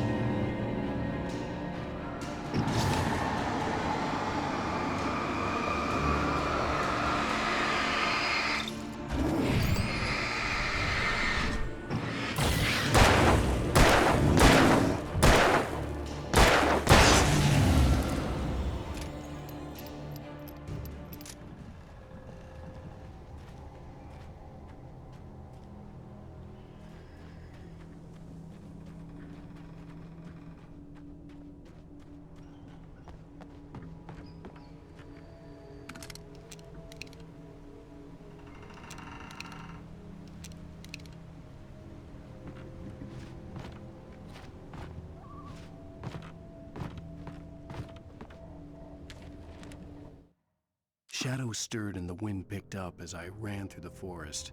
I felt the dark presence turning its gaze toward me.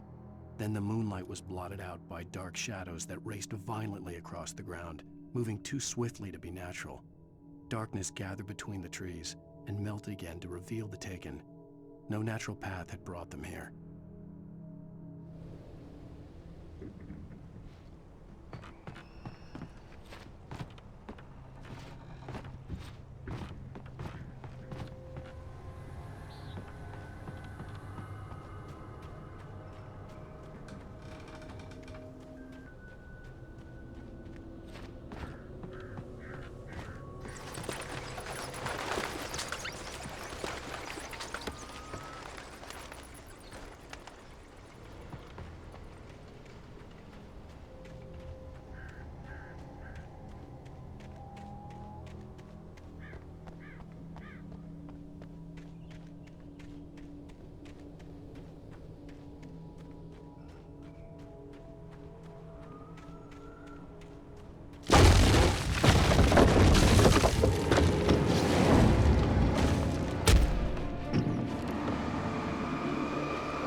is a hazardous occupation.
Barry?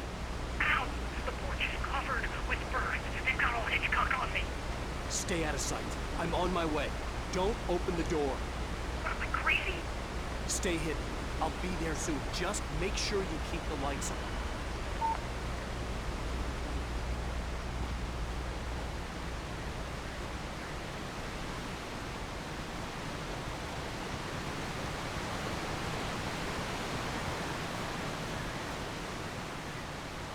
I still had to reach Barry at the cabin, but at least I was out of the woods.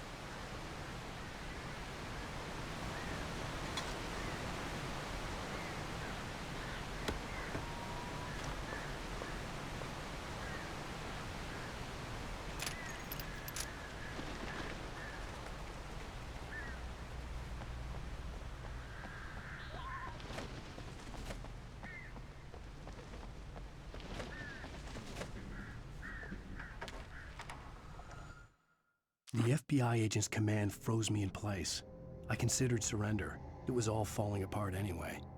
I could give in, let someone else deal with it. But it felt all wrong. Call it instinct, his posture, the way he held the gun. He was no friend. Shots ringing in my ears, I leaped for the hole in the fence and stumbled into the darkness beyond.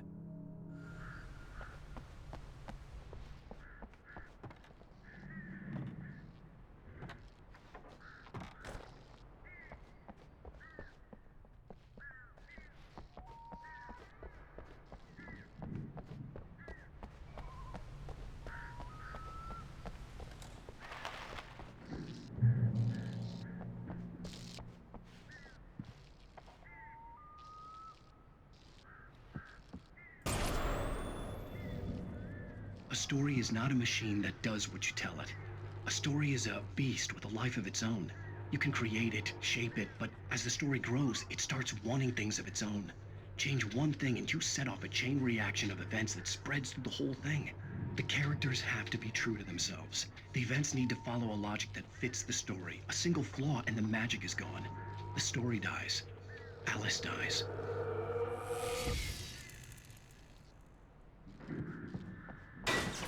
You can learn about nature and yourself.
flare gun was probably the best weapon I could imagine against the dark things I was facing.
It was the kidnapper.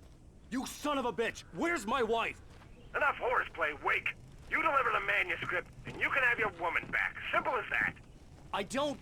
Listen. I'm gonna need time to finish it. I still need to write the ending. I need a week. It's not done? I need a week. 2 days. The old Bright Falls coal mine is nearby. You can find it easy, city boy. The main building, there at noon. You bring the manuscript, you'll get your wife. If not, well, get me? Yes, I get you.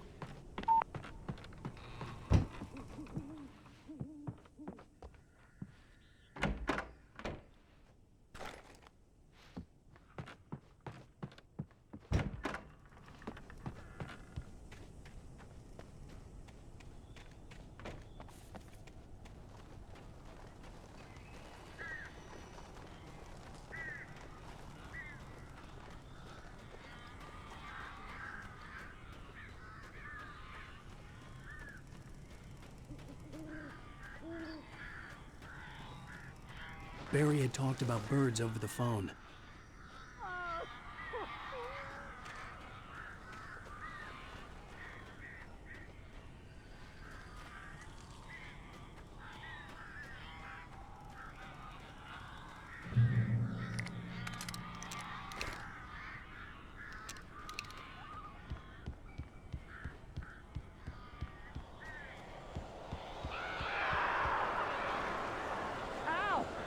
I am so glad you're here.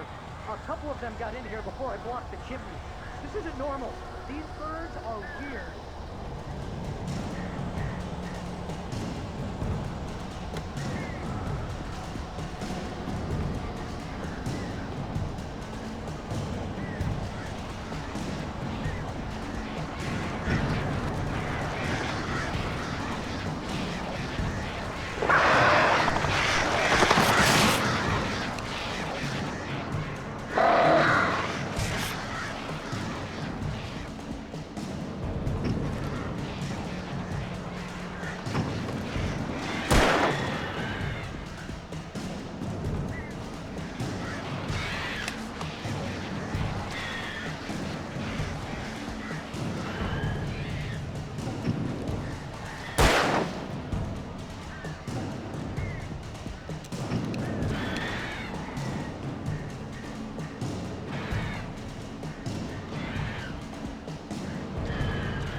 open the door now. They're gone.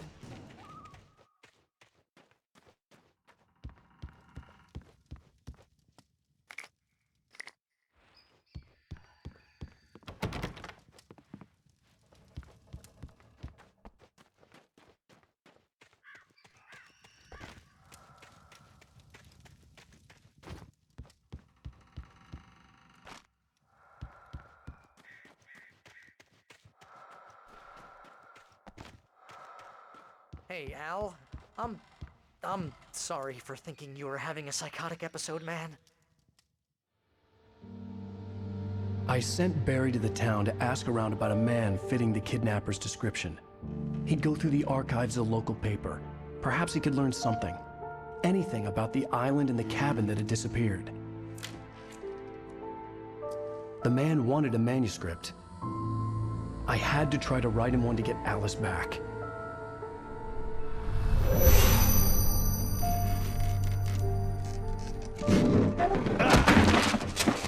For me, the supernatural had always been nothing but a metaphor for the human psyche, a tool to use in writing fiction. Now, it was happening for real, and I couldn't put a single word on paper.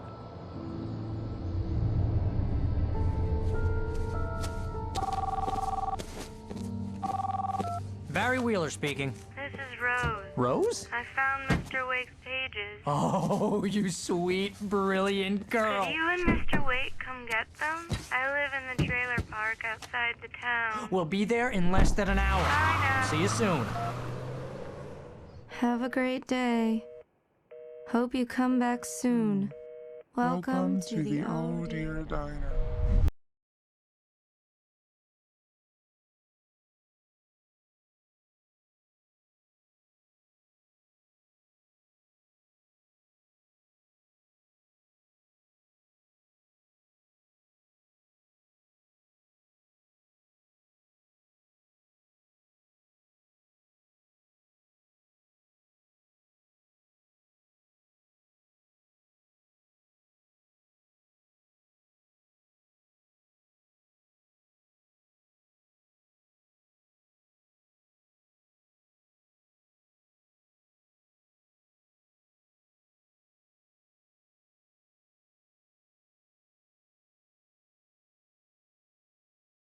Alice has been kidnapped. Alan, please help me. Alice? You'll do exactly what I say if you ever want to see your wife again. I can't tell anyone except my agent Barry. Damn it, Barry, they'll kill her. You're my best friend, and I'm worried that you're not right in the head. The ransom is a manuscript I supposedly wrote that's coming true before my eyes. It happened just the way it was on that page. So dark. I have found only a few scattered pages. I want the entire manuscript. The deadline is in 2 days. I found Mr. Wake's pages.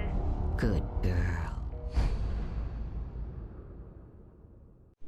How the hell did she get her hands on the manuscript anyway? I don't know. She's resourceful. I told you were too hard on her.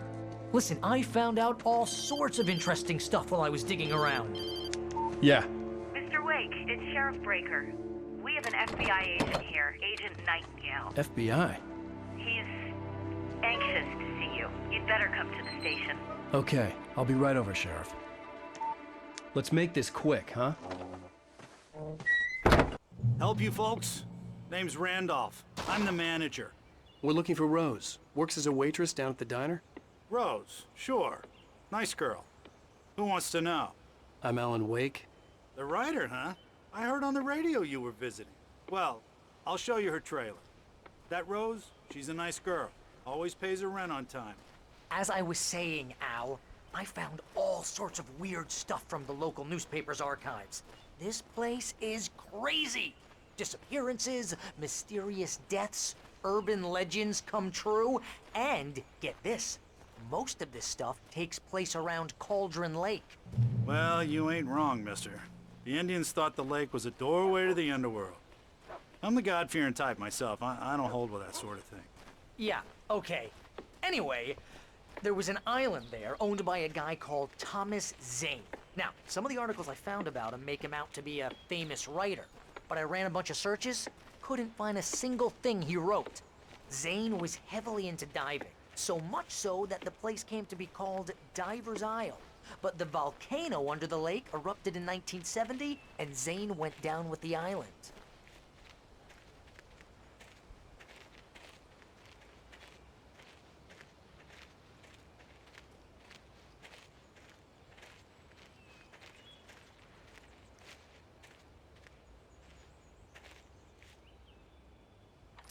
gets better.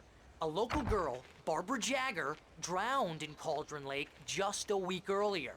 They were lovers. Sure, Jagger's a local spook story. The Scratching Hag comes for you in the dark. Childish stuff like that. Anyway, Al, I'm just getting to the best part. All of the articles about this stuff were written by Cynthia Weaver. I asked around, and she's that crazy bag lady you met. What, the lamp lady? She can be a little loopy, but she's not homeless or anything. Yeah, anyway, she knew both Jagger and Zane before they both died, and she had some kind of a breakdown.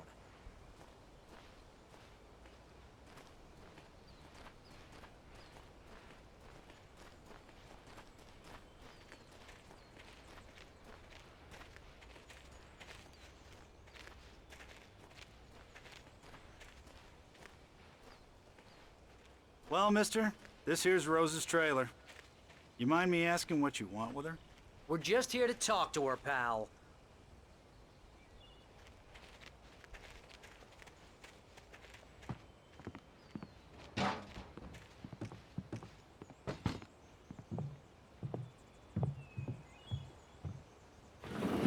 Welcome to... Oh dear, Mr. Wake. I'm so glad you're here. Rose, you have my manuscript? Oh. Oh, yes. Yes. Please, come in. Hey, this is really good. Rose, Yes, my manuscript. I really need it. I understand. I know what you need. A muse to inspire you. Oh, for Barry? She doesn't have anything. Yeah, hey, Al? Al, what's... Oh... Barry! What? What?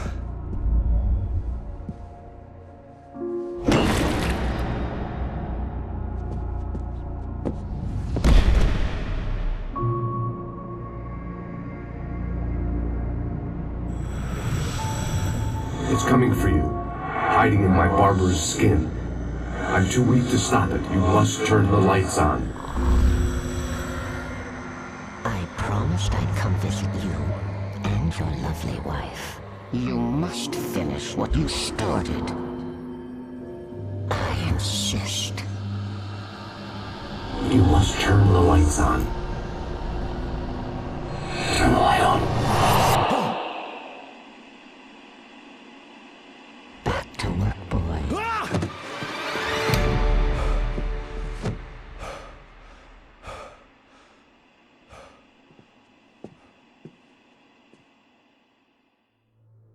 I felt nauseous, hungover. Only anger kept me going. I can't tell reality from dream anymore, but it seems I have an imaginary editor to help me. She's an old woman in a funeral dress. I call her Barbara Jagger. She's very strict. I'm writing faster and faster. My manuscript is being heavily revised. The edits are getting very aggressive, and each day there's less of me and more of her. I hate it, but I know she's right. She promises me I can save Alice this way. She knows more of this than I do. About the complex incantation I'm attempting. About this place. She's worked with another writer under similar circumstances, Thomas Zane. The genre of the story seems to be shifting. It's turning into a horror story. I'm getting close. I can feel it.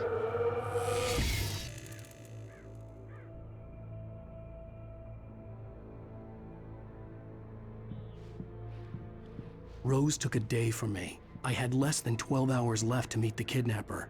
All I could do was get Barry into the car, work something out once I got on the road.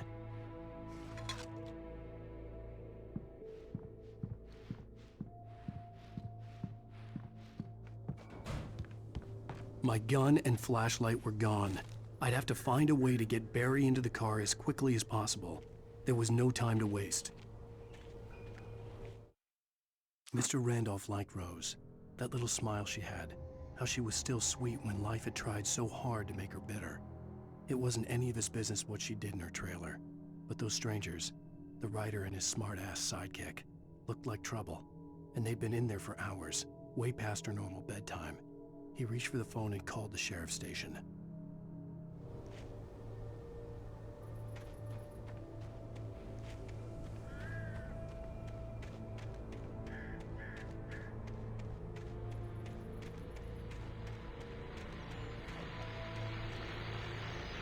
I just stepped outside to catch a breath of fresh air. Let me tell you, the weather's getting heavy. Nights like this make me especially glad I'm here talking to you and not home in bed. Once the weather takes a turn like this, I can't sleep at all. It's all tangled bed sheets and dark thoughts, punctuated by the occasional plunge into nightmare. Is it just me? Well, perhaps it is. But I hope I can make the night a little bit easier to get through. Caller, you're on KBF FM. Hey, Pat, it's Walt Snyder. What's on your mind, Walt? Well, I ain't the way you are, but, well, I can't sleep either, you know? I just been staring out the window here, trying to make sense of it all, but, I ain't been drinking either, you know? I just... Well, you sound like a man with a problem, Walt. I had argument with Danny.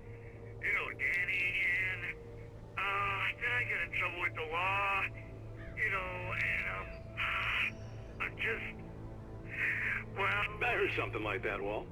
Yeah, well, you know, Danny's my best friend, and, they let me out on bail today, and now I'm just alone here at the window, you know, waiting. Man, and there's something in the air tonight, man. I was just outside looking up at the sky above our broadcast tower thinking the same thing. What are you waiting for, Walt? I don't know. You know, something's gonna happen. You know, I think I better go. Well, Walt, maybe... No, thanks, Pat. Well, good luck to you, Walt. Hang in there. Let's take a little break, folks. This weather's really something else, huh? How can I be sure that you will walk away?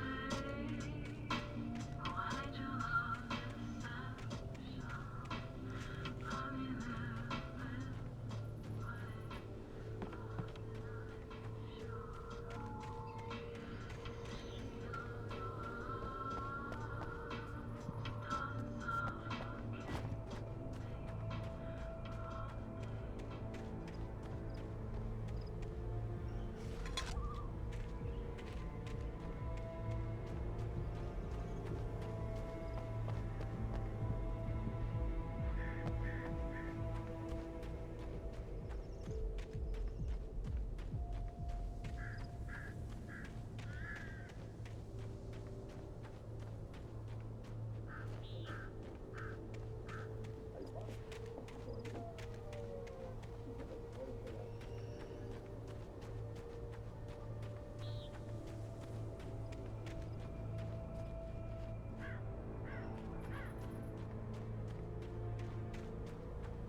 Oh, you're gonna get it now. God knows what you've done to that poor girl. This is Agent Nightingale, FBI! Get him up, Hemingway! You're under arrest! You move a muscle, I'll unload right in your goddamn face! Stay right where you are, Slade!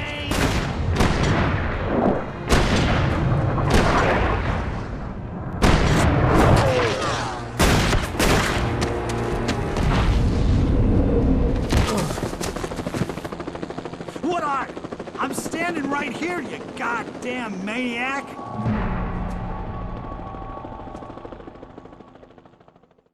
I hated to leave Barry behind, but there was no way I'd miss my appointment with the kidnapper. Give it up, Mr. Wake. Come on. Take it easy. Get after him. Don't let him get away. Move it, move it, move it! I'll have you shot if you let him get away.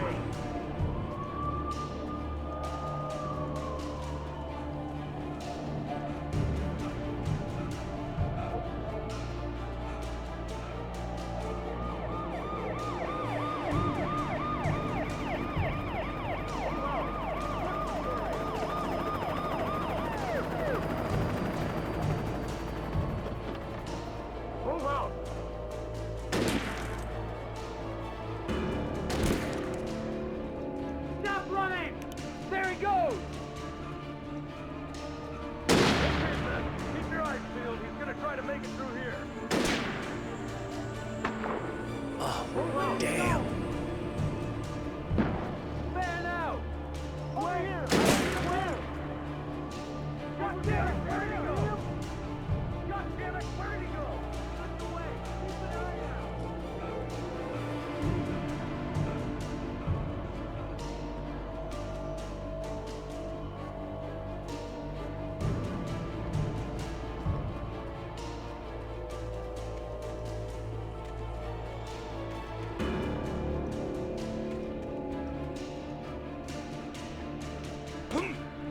He's gone. Come on, guys. We need to head him off.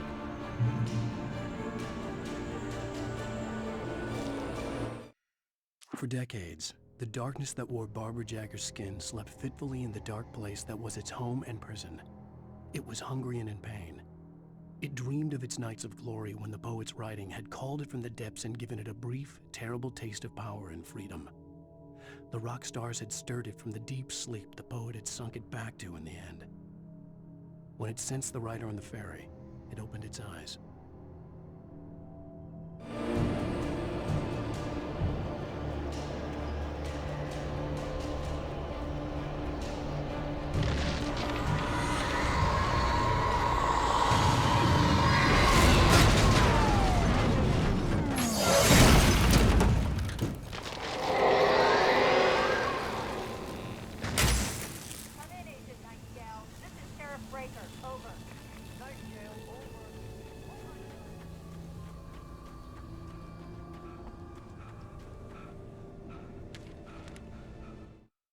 Rose didn't know how the strange old lady got in her trailer, and she looked wrong somehow.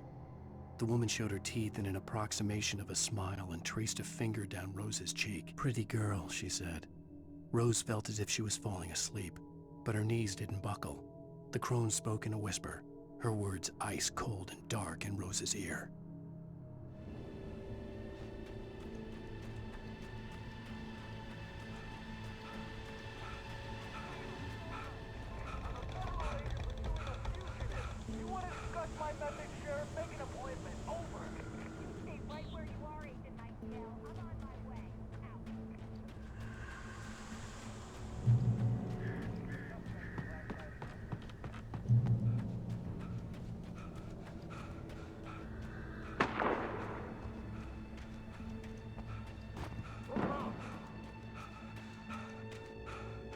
Search the area.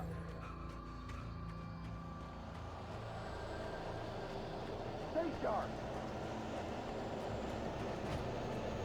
This way. Over here.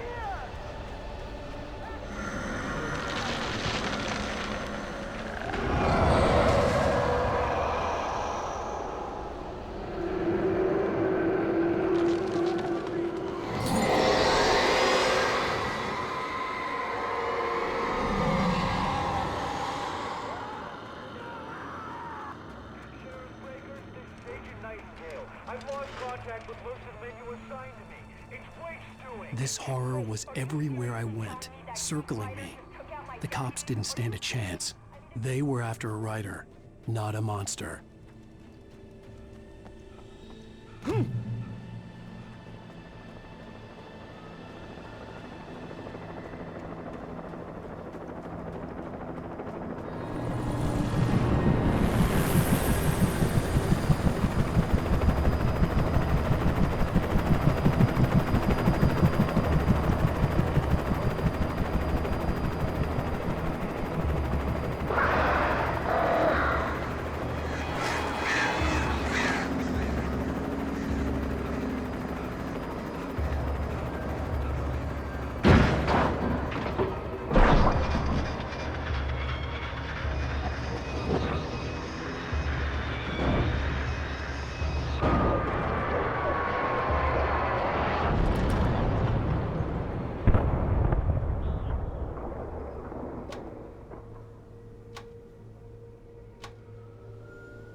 This is James. Mulligan, Thornton, come in. Over. Thornton here. James, we got both Wheeler and Rose in custody. They didn't put up a fight or anything. Why, they were... Hey, what are you... Come on! Sit down and give me that. James, Mulligan here. Over. Go ahead, Mulligan. Over. We got Wheeler and Rose here. Wheeler's drunk or hopped up on something. Speaking of which, that Fed had a pretty distinctive whiff of Otis Scotch about him, if you know what I mean. Over. I don't have anything on that, Deputy Mulligan. Over. Well, whatever. Anyway, Rose is just being plain weird here. You better get Doc in to take a look at both. Over. Gotcha. You better get them here quickly. The Fed's gonna want to interview Wheeler. Over. Oh yeah, I bet he does. Looks like they have a lot in common. Mulligan out.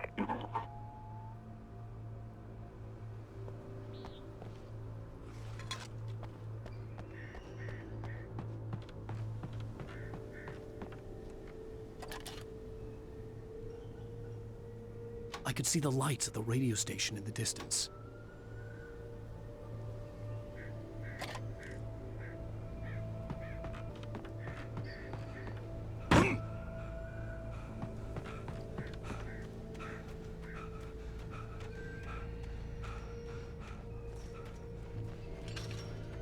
I imagined that the broadcast tower in the distance was part of the local radio station. Maine seemed like a decent guy. Perhaps he could give me directions to the coal mine.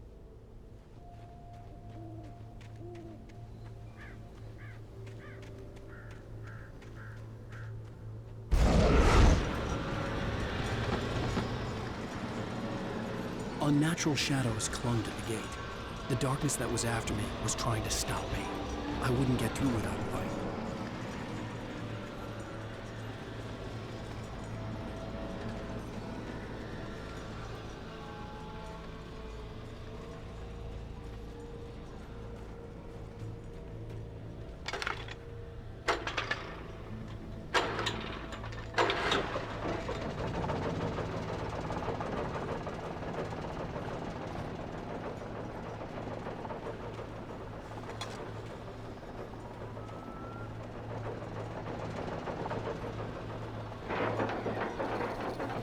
The old generator conked out.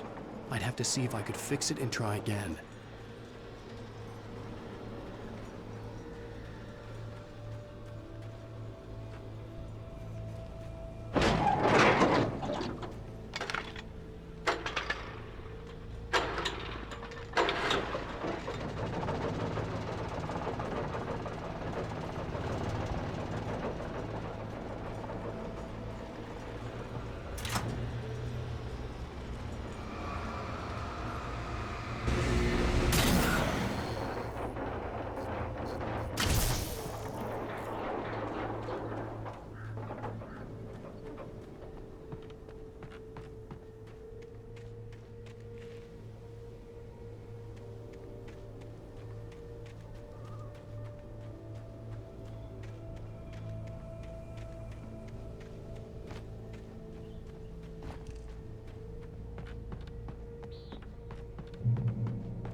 It took me a moment to recognize the flashbang grenades.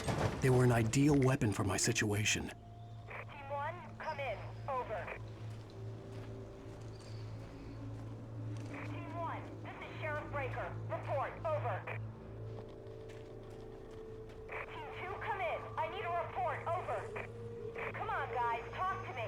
Come in, please. Over.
And here's another call.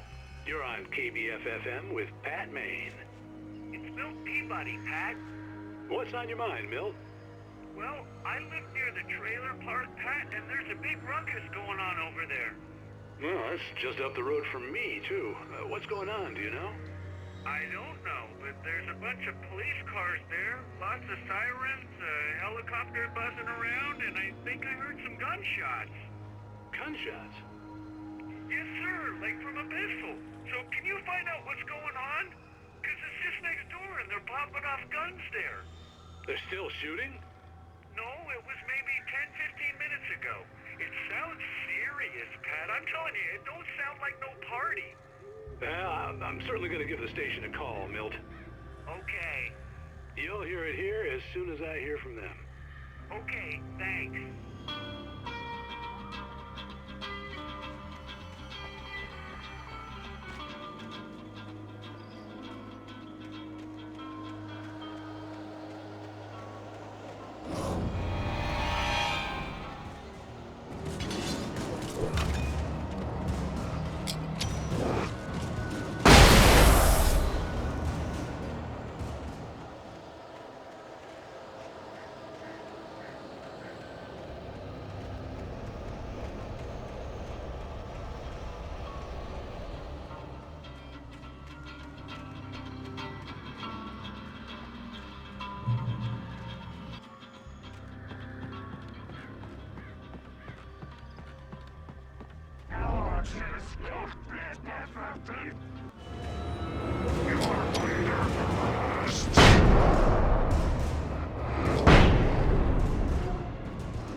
could lend me a car to get to the coal mine. Oh, why, hello, Lorna. What do you have for us? Well, I just don't see why the cops bother with the trailer park. What do you mean?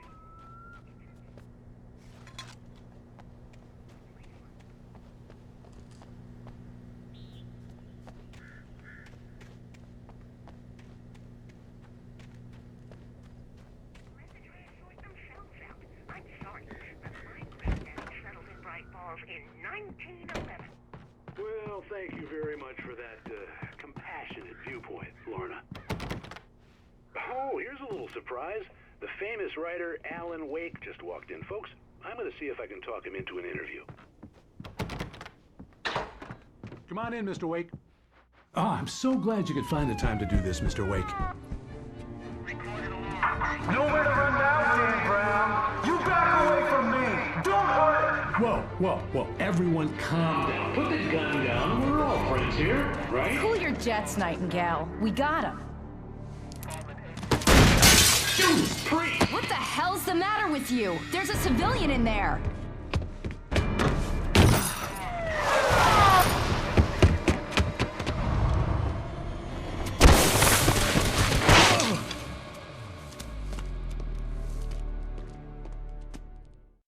I'll get you yet, even if it kills me. You hear me? You hear me, H.P. Lovecraft? I had fallen off so many cliffs it was ridiculous. That's what you get for naming a book The Sudden Stop. It was probably good I hadn't had the chance to tell Maine where I was going. I'd have to lose the cops and find my own way to the mine.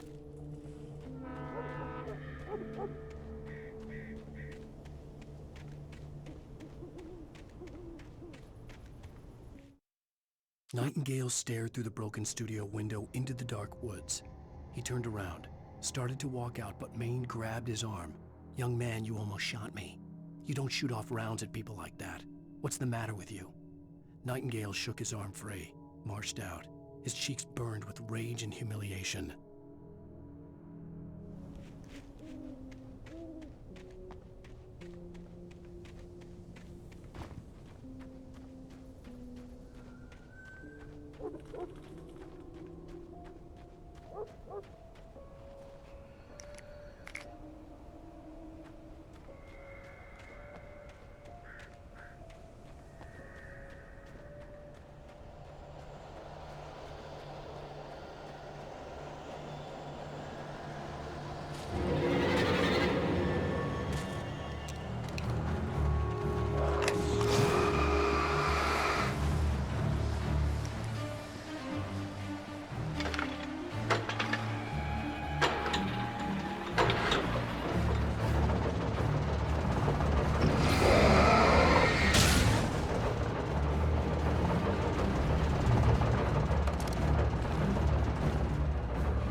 There was no sensible reason for the power company work lights to be here.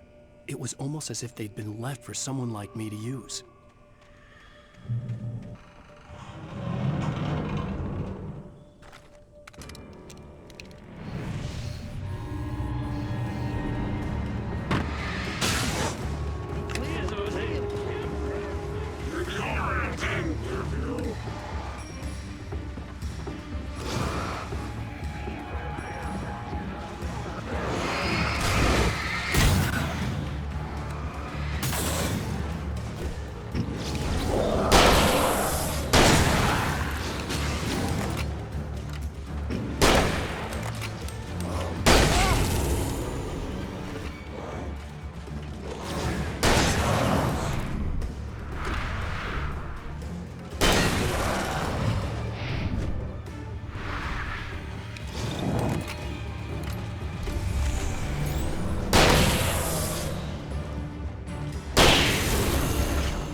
The bulldozer's engine roared to life. Mud and rocks flew as it fought for traction.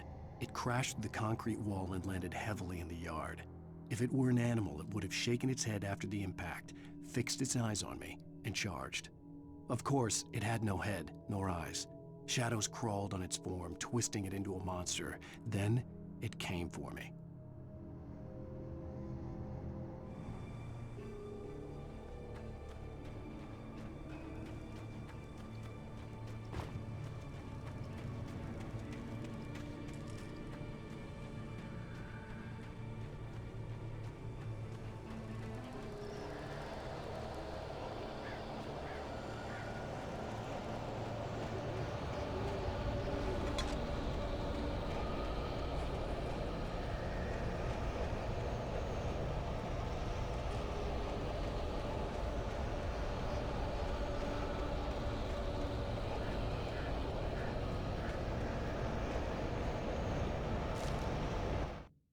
Sarah trusted her gut, and her gut said Agent Nightingale was an asshole.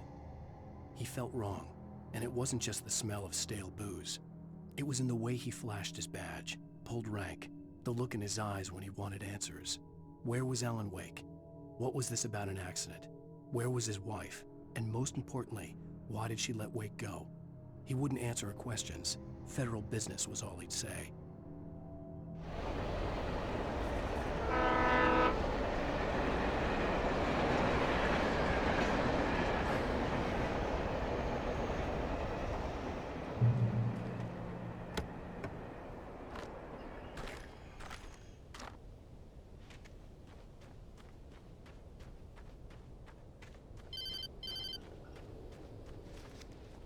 Hello? He's the most stubborn man I've ever met. Alice? Alice? Alan, I'm so afraid. He keeps me in the dark. Please help me. I look at you, Alan, and it's not you. Something else. Looking out from behind your eyes. Alice, I'm here. I'm so alone here. It's all gonna go to hell. You need to be careful. Cooperate. The connection had been terrible, but that wasn't the only thing that hadn't been right with the call. She sounded wrong somehow, but she had called me. pipe wrenched itself loose from the bridge's steel framework. Wrapped in darkness, it floated in midair, twitching. For a moment, I didn't understand what I was looking at. The heavy object lurched at me with impossible force. I threw myself out of the way, but just barely. When I turned my flashlight on it, it shook in a dark rage before it flew at me again.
I could see a railway bridge up ahead, and a warehouse of some sort on the opposite shore. I hoped I could find a car from there.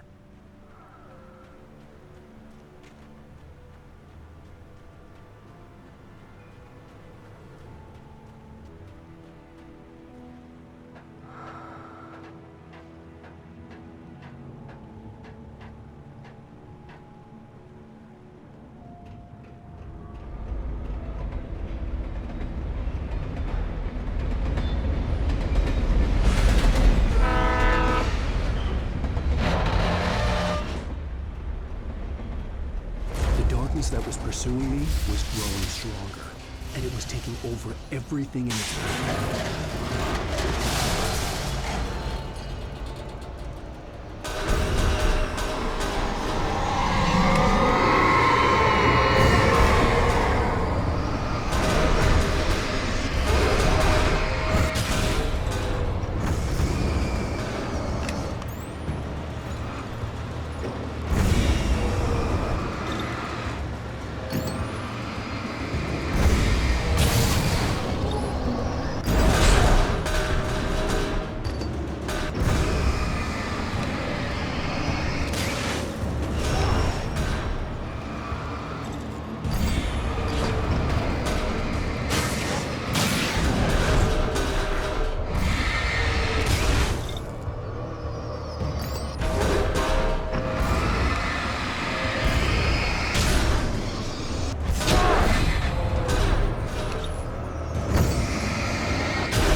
I slammed the door shut right in his smug face. He pleaded for me to open the door. True to form, the asshole actually thought I would obey. I had no sympathy left, no guilt either, not for him. I took a moment to savor the scream. I bet I had a smile on my face. It was all that I had time for. The dark presence was inside the lodge with me.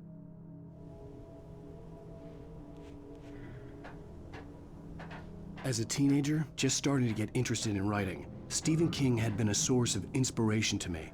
I thought about all the inanimate objects that had come to life in his books. No one is safe in a good horror story, certainly not the protagonist. That's what makes them fun. This was anything but. The darkness could possess anything, and it was getting closer.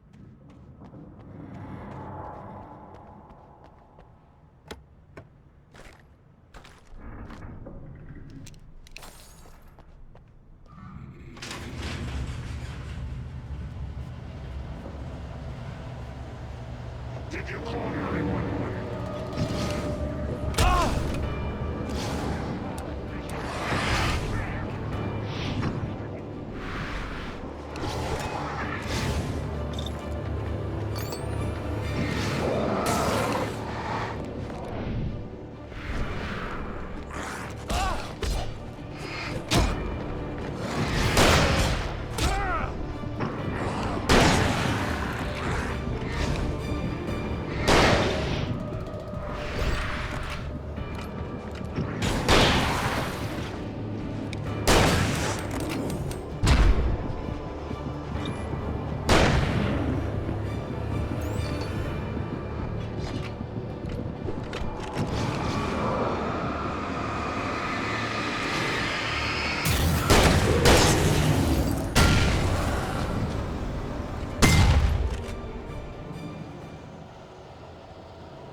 We take the facts of our existence for granted, unaware that they are merely a thin veneer of desperate self-delusion, covering a vast cosmos of madness and horror. All too often, the stars are right. In Night Springs.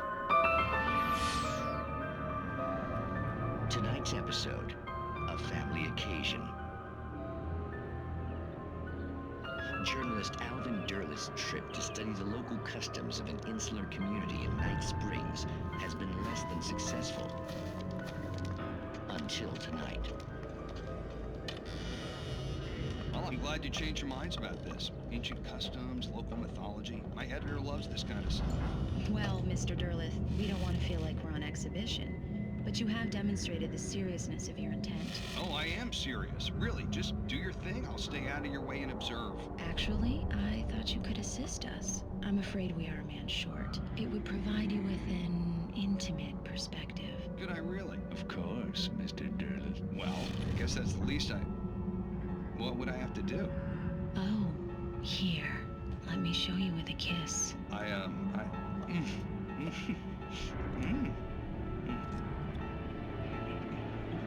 What did you...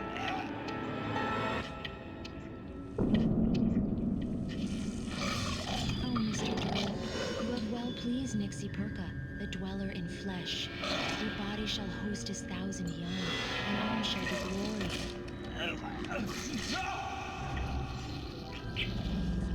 Shh, darling, be calm. Shh. Alvin Derleth learned a harsh lesson. If you go looking for mythology, it may come looking for you. And such quests always bear fruit. In Night Springs.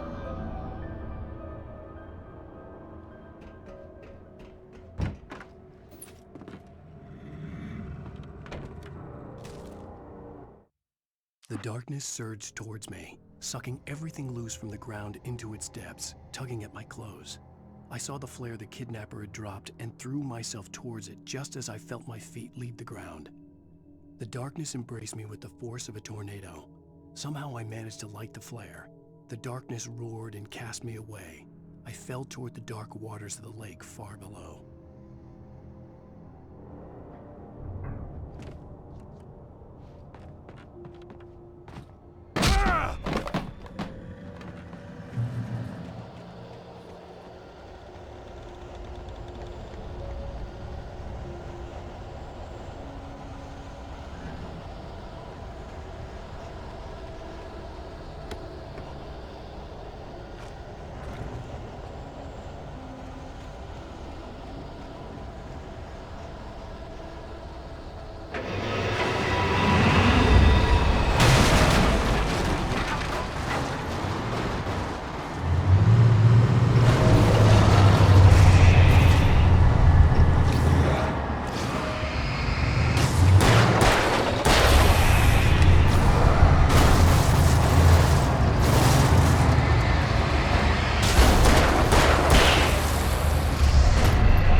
never been this glad to see the sunrise.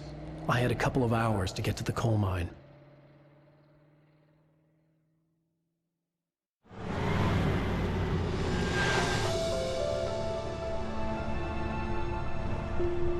The coal mine wasn't far now.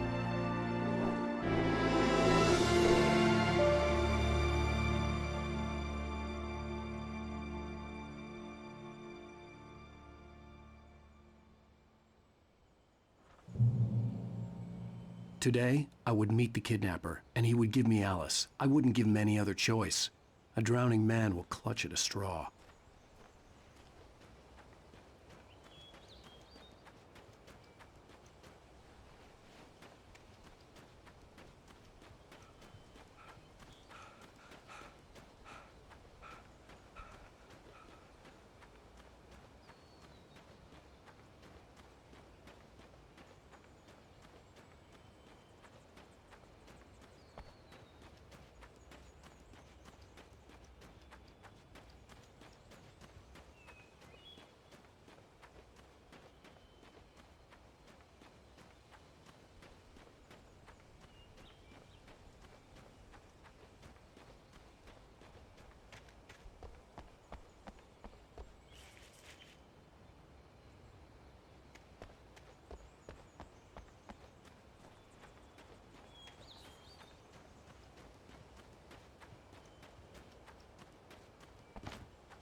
This is Pat Main, and you're listening to KBF-FM. Folks, I want to apologize for kind of abandoning you to that looping music track last night, but I was detained.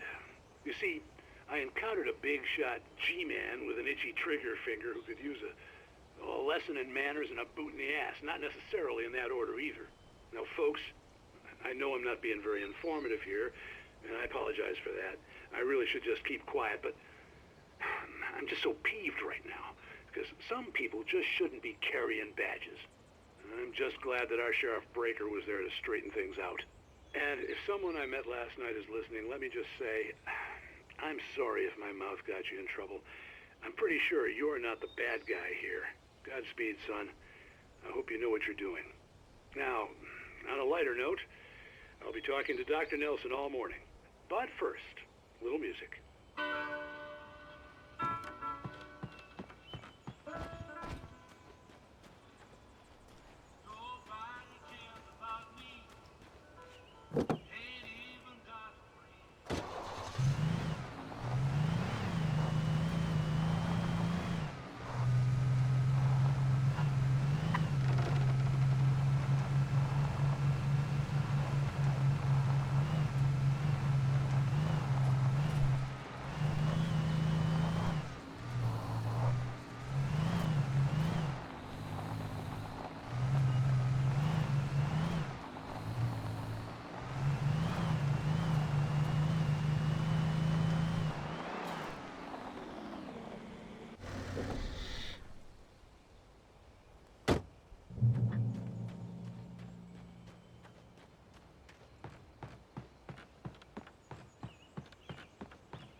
welcome back to KBF FM.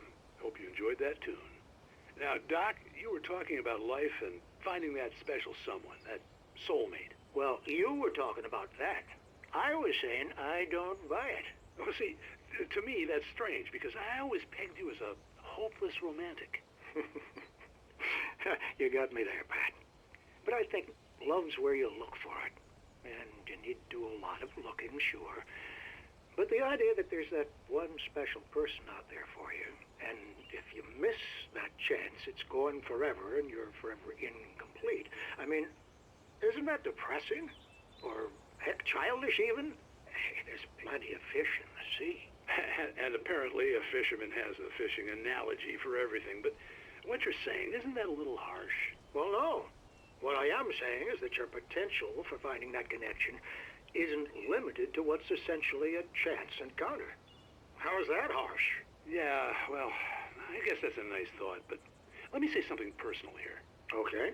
Now, well, I don't disagree with you exactly, but I can't really fit that together with what I feel, what I felt for someone, because she was the one. She was. And I let her drift away from me. Maybe I didn't put in the work, I don't know, but, well, since then, and it was a long time ago, but since then, there hasn't been anyone, not like her. And I'm not saying I dwell on her or haven't moved on. I like my life. I'm not living in the past, but I do miss the way she completed me. You can't argue with the heart, Pat.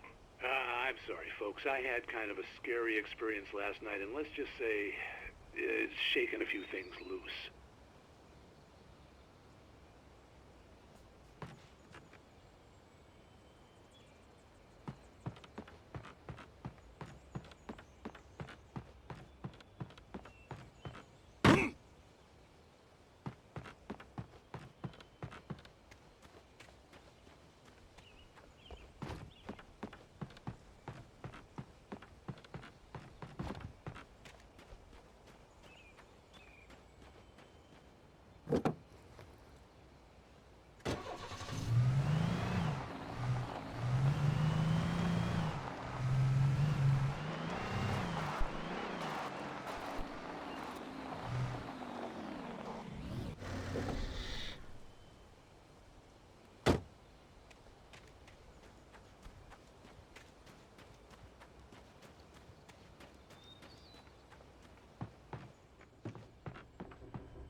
For Mott, spying on the writer on the ferry had been a disappointment.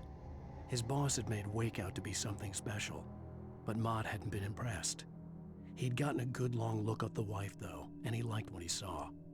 Mott had fantasized about goading Wake into a fight, but it hadn't happened. Still, he'd get his chance to see if the writer had anything in him. He'd been promised as much.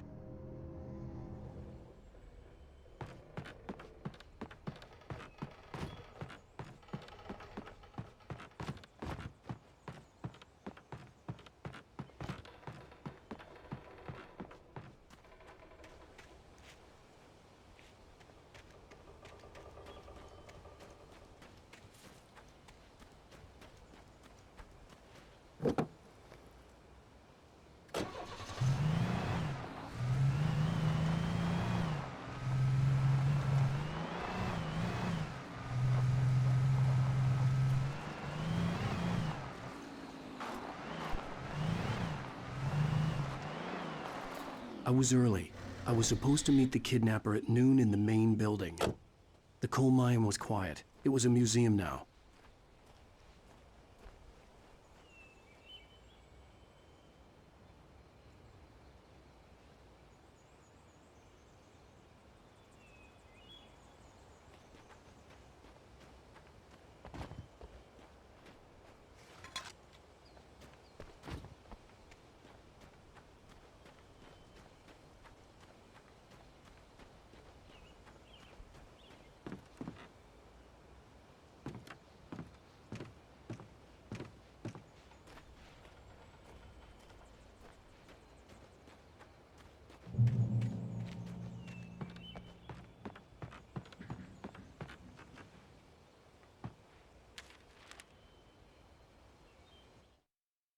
With Nightingale gone and the night wind blowing in through the broken studio window, Maine stared at Sarah. The sheriff looked away. Maine's voice shook with barely controlled anger. That boy's doing more drinking than thinking. I hope you know what you're doing, Sarah. He's got a sickness in his eyes. You take my word for it. He wants Wake for a reason, and it's not for anything good.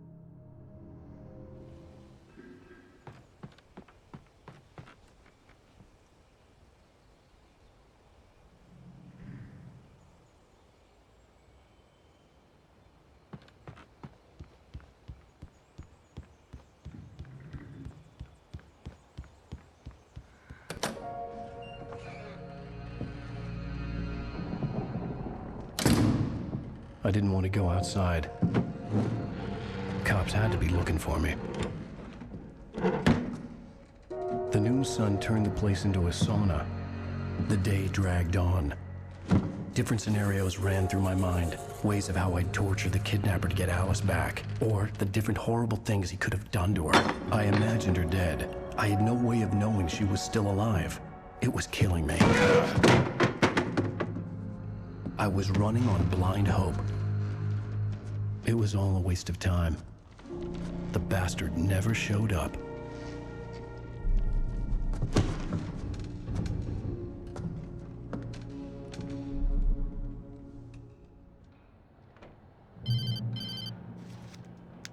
Wake! Where the hell are you? Change of plans. You know where Mirror Peak is? It's a big mountain north of where you are. You follow the path from the mine, you can't miss it. There's a lookout point there. I'll be waiting. I'm through being jerked around by You you. want to see your wife alive? Because if you do, you better watch what you say to me. Do we understand each other? I want to talk to Alice. Yeah, and I want the manuscript. Don't keep me waiting, Wake. Hello? Hello! Ah! I'm gonna kill him! I had to get to Mirror Peak.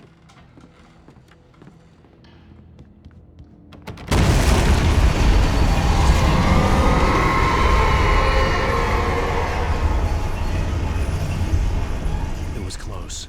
Maybe closer than ever before.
When Thomas Zane fell for Barbara Jagger, it happened fast. She was young, vibrant, and beautiful, full of life. He had never been a very happy man, and without any seeming effort, she had changed all that. Zane felt good for the first time in his life. Everything she did was another piece of a jigsaw puzzle he hadn't even known he'd been missing. And best of all, she made the words flow, strong and sharp. She was his muse.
The only way to reach the hillside ahead was to go through the building. I had to find a way to avoid electrocution.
Some of the taken retained echoes of their former selves, but these were just the nerve twitches of a dead thing. Nothing remained but a shell covered and filled with darkness. In most cases, these puppets were enough for the purposes of the dark presence. But for anything more elaborate, as with the writer, it was different. It needed his mind. And so rather than taking him over completely, it merely touched him.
There was no way the flashbang grenades were standard power company equipment.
I stared through the bars of the jail cell.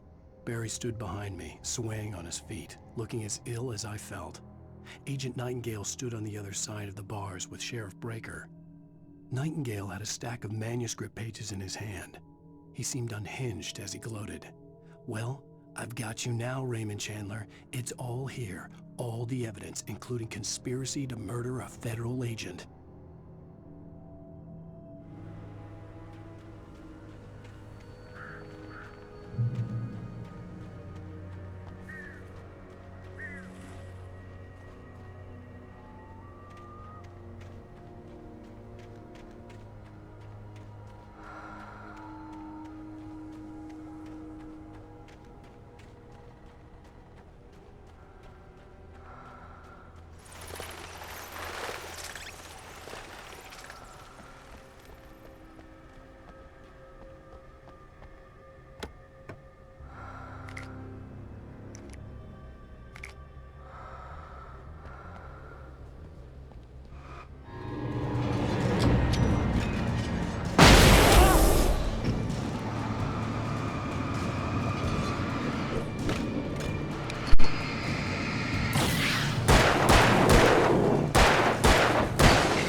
I had no real plan. I was going to give the kidnapper all the manuscript pages I had for Alice. If that wasn't enough, I'd hold him at gunpoint and make him talk.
The dark presence was moving ahead of me in the same direction I was going. A cold feeling settled itself in the pit of my stomach.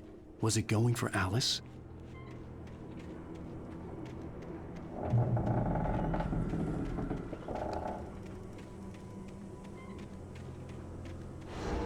The graveyard shift may cause cancer.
The place was dead, a ghost town. Had been for decades, maybe a century.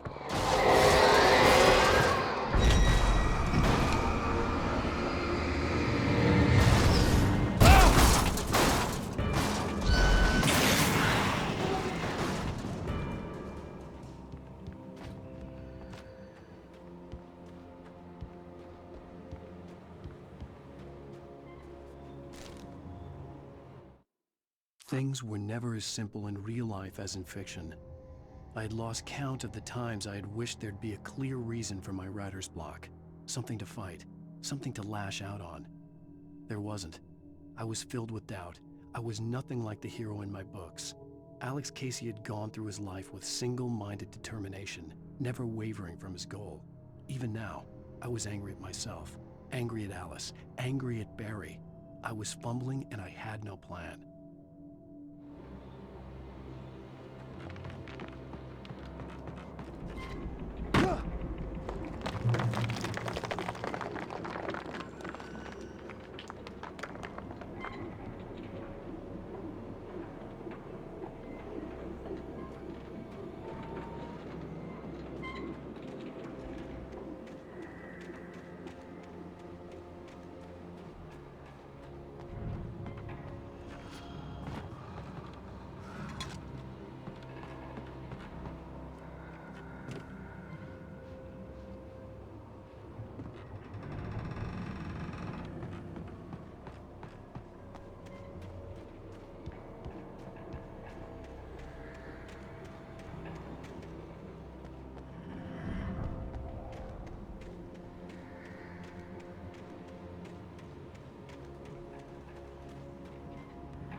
Anything outside of riding is a struggle. I feel ill. I managed to make my way downstairs. There's a shoebox filled with books and papers by Thomas Zane. It's very hard to focus, but I managed to read some of it. He's a poet, and a good one. He writes of muses and creators summoning fabulous things from a magic lake, using his powers to shape the world of a realm of gods and dreams and demons, dark things that wait for a chance to slip through, wearing the flesh of men as disguise. Zane writes about himself, his girlfriend being taken over by a dark presence, about growing scared of the lake. Zane believes it's a mirror to the gaping void of darkness above, where some Lovecraftian presence lurks. I crawl back upstairs. I'll borrow these things for my story. They ring true. They fit.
The kidnapper had sent me a text.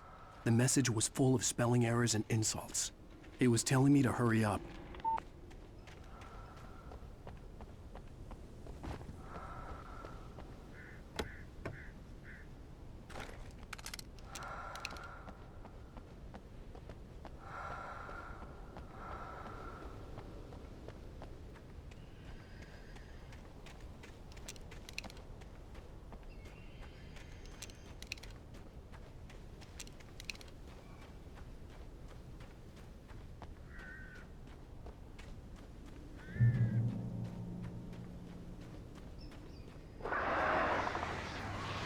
Birds.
Without warning, the headache stabbed at my brain.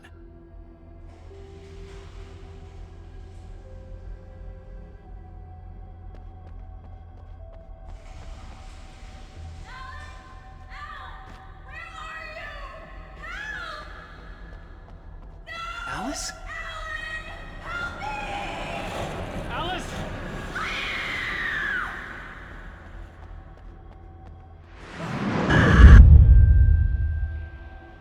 I'm losing it. I gotta get out of here.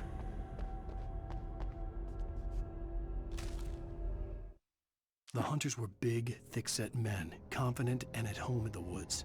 They were feeling good, running on beer, ghost stories, and camaraderie late into the night. It did them no good, as they were taken by the dark presence, sucked deep into a darkness far worse than any ghost story they ever told or heard.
Even behind the closed doors and curtains of his grimy room at the Majestic, the local motel, Nightingale could feel the locals' eyes on him, the unrelenting pressure of their judgment. He forced it out of his mind. For all he knew, they could all be under Wake's spell already. You do what you have to do to get the job done. He took comfort from the bottle in his hand. Please, he thought, just let me get through this.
I'd have to make my way up this mine shaft in order to go on.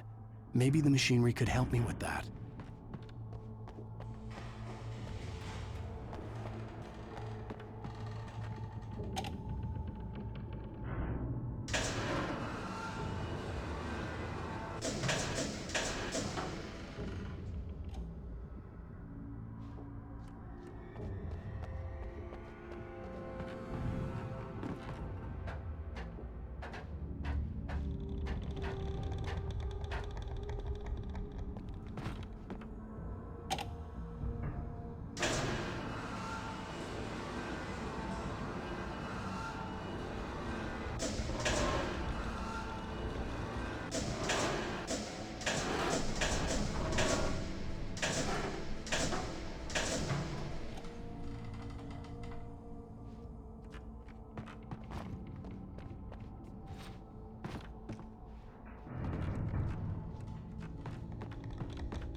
Lightning flashed behind the windows of Cauldron Lake Lodge.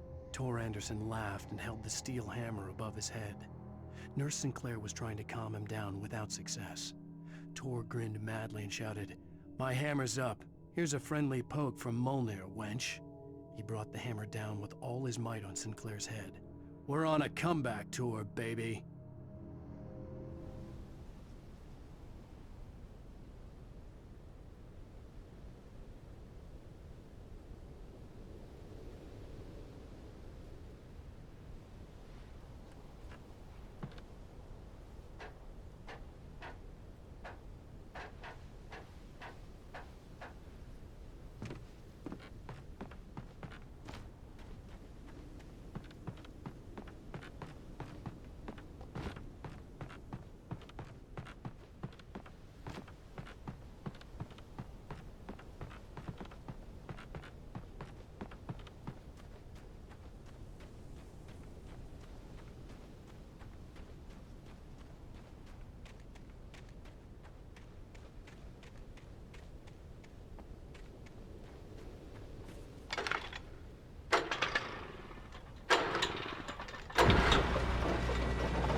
Oh, great. Another cable car.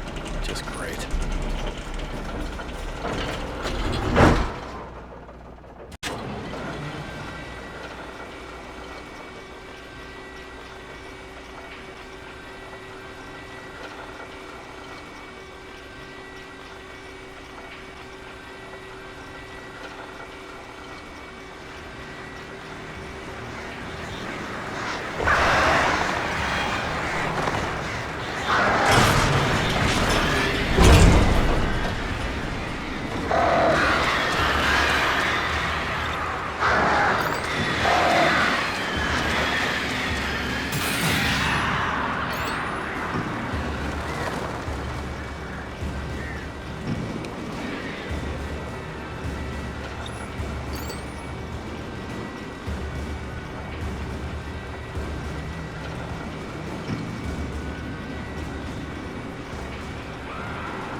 Maud had checked all of Stucky's rental cabins.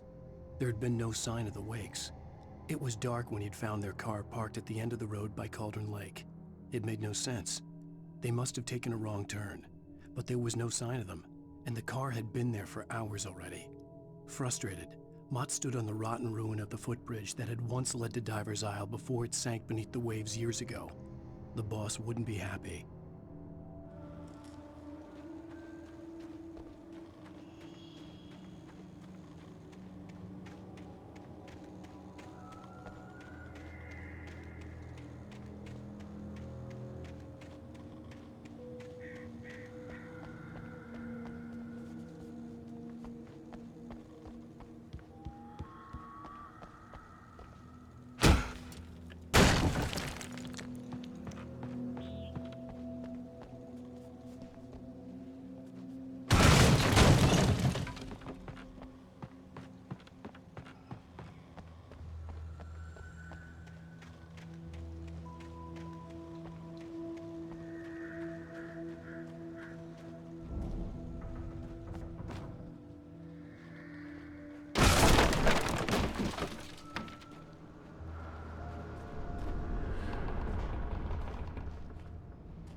I could see Cauldron Lake. I thought I could make out the spot where the island and the cabin had been. There was a light near it. It had to be a boat.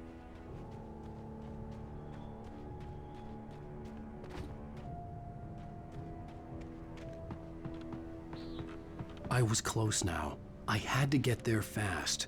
I dreaded what I would find.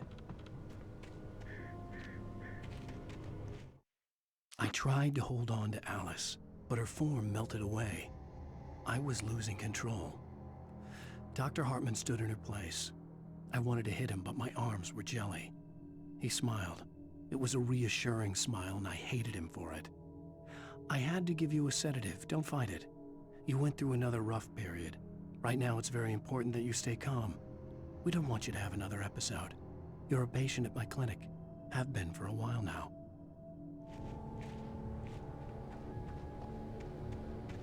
Wait! That you? Wait! Hey, I'm here! I'm coming! No! Get away! Sorry. Please, lady.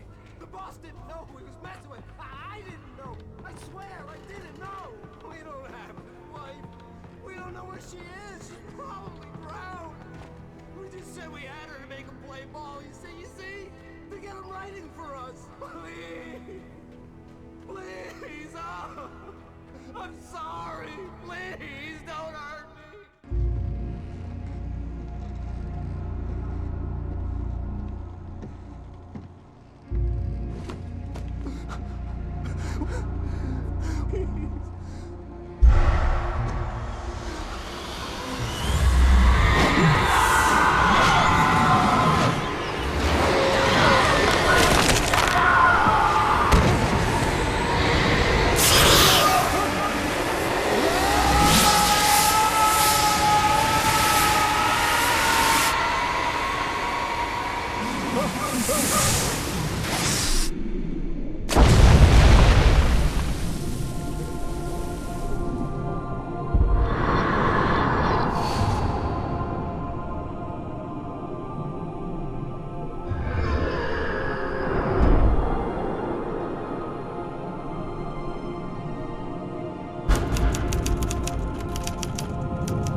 Previously on Alan Wake, I'm hunted by the law. Sheriff, Wake's running. I'm giving chase. Are you seriously telling me that writer just took out my deputies? A thriller I supposedly wrote is coming true.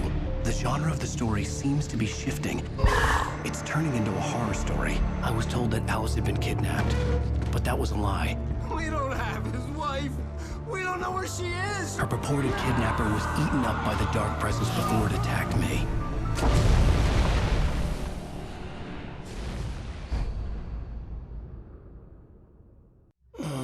Alan, shh, baby. It was just a nightmare. Alice. There you go, Alan. Hartman, I fell. I had to give you a sedative. Don't fight it. You went through another rough period. What? Right now, it's very important that you stay calm. We don't want you to have another episode. You're a patient at my clinic. Have been for a while now. The shock of your wife's death triggered a mental illness. No, you're lying. You're suffering from various symptoms of undifferentiated schizophrenia. Bastard. It's okay, Alan. Just let go.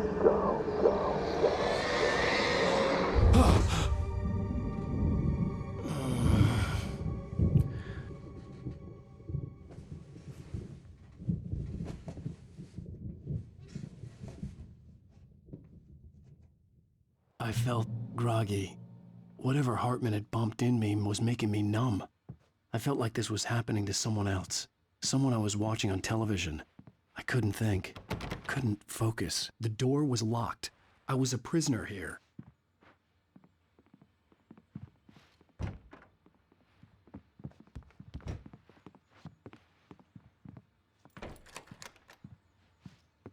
Good evening, Alan. Are we feeling better now? Feeling calm? Yeah. I see you brought your pet gorilla with you. So sure, I'm calm. I get the message. Loud and clear. Why, right. That's the spirit. You're being very brave, Alan. I understand you're confused. I would be more concerned if you weren't suspicious of me. I don't blame you for it. Big of you. Now, why don't you come with me? We'll reacquaint you with my clinic and go over everything you might have forgotten. Little walk and some fresh air? Yes, it will do you good. This corridor is for patients. Most of them aren't here right now. Jack took them out for a fishing trip, except for the ones who are particularly vulnerable, of course. I encourage creativity as a part of the recovery process here at Cauldron Lake Lodge. I specialize in treating artists. I bet you do. Splendid, Alan. I honestly believe we can get this thing under control if we work together. This way, Alan.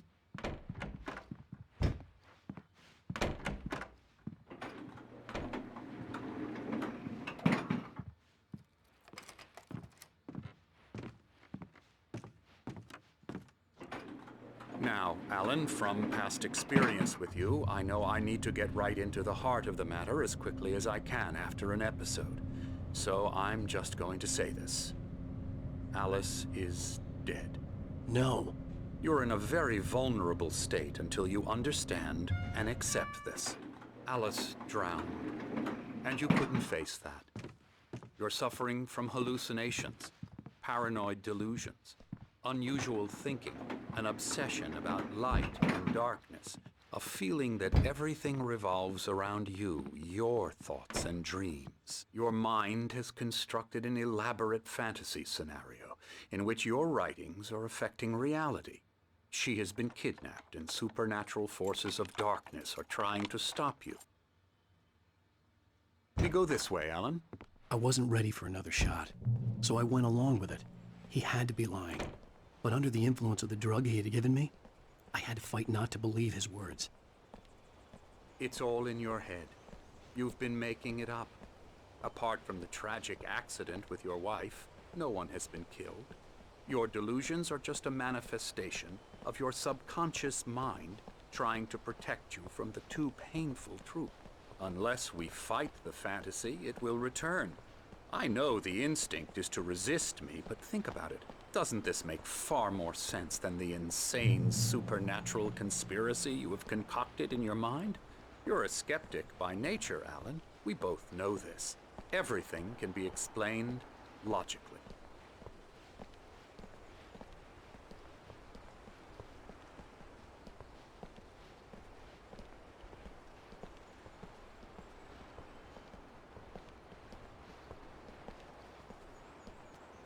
I never get tired of this view. Very inspiring, isn't it? Cauldron Lake spread below us. I could see Mirror Peak on the other side of the lake. I thought I could make out the spot where Diver's Isle had been when I arrived with Alice. Now there was nothing but waves. It seems there's a storm coming. Funny, I don't recall there being a mention of that in the weather forecast. Well, no matter. This way. Follow me. Alan, what I'm telling you is good news. Right now, we're in control. Every time you have a relapse, it gets more and more difficult to resurface from the dark depths of your imagination. Not surprising, considering your profession. Imagination is what you work with. After all your nightmares, this should come as an immense relief to you. If it doesn't, why is that? Because I'm lying? Or because you don't want to admit that you're not well? It's very natural for you to think of me as your enemy. It's part of the illness. I let him talk. After all, Hartman I'm the one obviously trying loved to his bring own you voice. out of the world His words you've echoed constructed for madly yourself. inside my head. But I can't I dug my do it nails by into the myself. palms of my hands to stay You focused. need to work with me. Once you accept that, we can begin the journey towards your recovery. Come along. Let's go inside.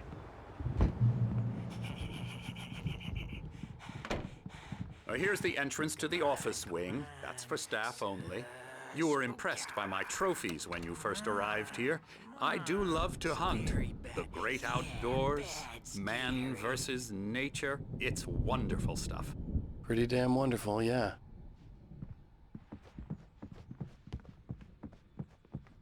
Scary, scary, scary.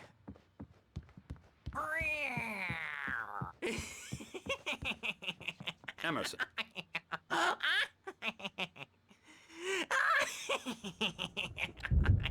I'm a real bad dream, mister. You should be afraid of me. Don't want to run into me in the night, that's for sure. Please, Emerson. Mr. Wake is confused enough as it is. Yeah, you'd like me to go away so you won't be scared. But you can't just decide what kind of dream you have or when you have it. Emerson. Okay. Sorry. Boo. That's Emerson. We're actually making some progress with him, I'm happy to say. He works on video Elbow games. strike. Ooh, It's yeah. trash, of course, but it does involve get him some to the head. small creative effort, which makes him receptive to my therapeutic methods. No kidding.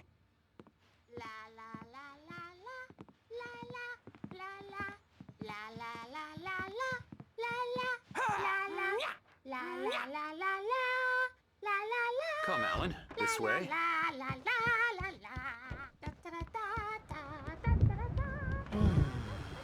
Oh, hello. I've painted you. Okay. I was just struck by inspiration a couple of days ago. Dr. Hartman wanted me to paint landscapes, and that's what I was doing. But now I've been doing these things, a lot of them. The images just keep coming. Dr. Hartman likes them. He has them in his office. Yeah? He's very proud of me. He says I'm getting much better. I think I'm getting better. Well, I guess I'd better start wrapping this up. The storm is almost here. Look at that. I'd hate to be out there tonight.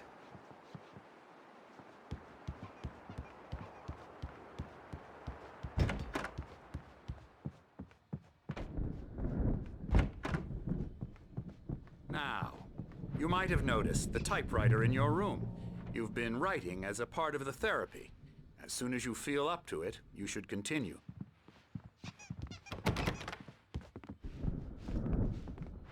My rheumatism's killing me. There's a storm coming. Oh, what a storm. I hope it wipes this place off the face of the earth. And these two are the Anderson brothers, Odin and Thor. They had how should I put this? A heavy metal band in the 70s and 80s called Old Gods of Asgard. They even adopted new first names to complete the image of Viking gods. After the band broke up, they lived on a farm nearby. They are, well, in advanced stages of dementia. They're well cared for, TLC and all that. There's nothing more that can be done. I'm afraid that the rock and roll lifestyle has left its mark. Oh, that won't do. I'm so sorry to cut this short for now, Alan. The power has been acting up. I'd better go check on it. We'll continue this soon. Meanwhile, when you feel up to it, return to your room and try to write. It really is for the best. Don't you think? I'd like to bash his head in with a hammer. Oh, he'd love to fish out our secrets, but he has no clue. He's not crazy enough. Not crazy like us, Sonny. Yeah! Being crazy's a requirement, Sonny. Who else could understand the world when it's like this? It takes crazy to know crazy. That's the sanest thing I've heard in a while. Zane! You're all right, Tom. Hey, we like him, don't we, bro? He's got to go to the farm. The Anderson farm. Valhalla! We wrote it all down, lest we forget. A crash course. All you need to know to get your head right. You need to find the message. Here, Sonny, here's something for you. Gave me a rash, but I kept it safe from these bastards.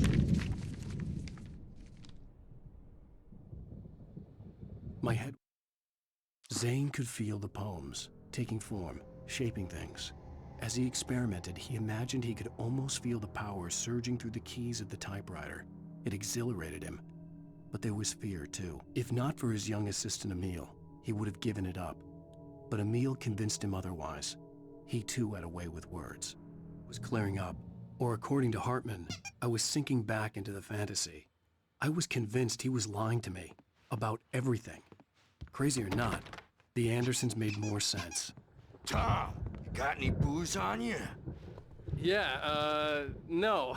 Sorry, we have guys. a stash of the special stuff at the farm. Our own formula, local ingredients, medicine, clears your head right up. Makes you remember like moonbeams on the brain. Oh, I just noticed! Leather patches on the elbows? That's not very rock and roll. Tom just lost is all. Baba Yaga got to him too, the damn witch. She used us all. Taken from all of us. Took my thunder, the witch. And my ravens. What were they? Memory and thought, the hag. She took something from you too, didn't she? That's what she does. We're better off. This place, the lake, it gives you power. If you're a creator, an artist, a god. Nightmares shifted in their sleep in the darkness of the lake. Yeah, that's the one. She makes sure it comes out twisted and raw. Just ask the lamp lady. She knows what happened to that other rider. She's been using you, boy. And you let her. You went and opened the door for her, didn't you? Now, it was already open a crack. And whose fault is that? We're morally corrupt, disease-ridden, old and stupid. Doesn't mean he had to open it all the way, goddammit. So tired. Built the farm close to the lake. A place of power.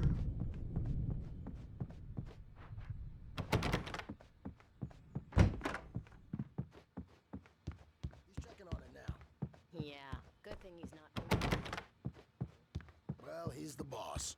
I may need a hand here later on, Birch. The storm's bound to make you-know-who jumpy. You know how they get. Gotcha. The doc's got me looking after Wake here, but holler if they get too rowdy. I'll do that, Birch. Hey, Wake, why don't you humor Dr. Hartman and give the writing a shot, huh? The typewriter's in your room. You can get to your room by those stairs, Wake. The doors were locked. Hartman and the nurses would have keys, but there was no way to get my hands on them. Bad dream, and you can't wake up.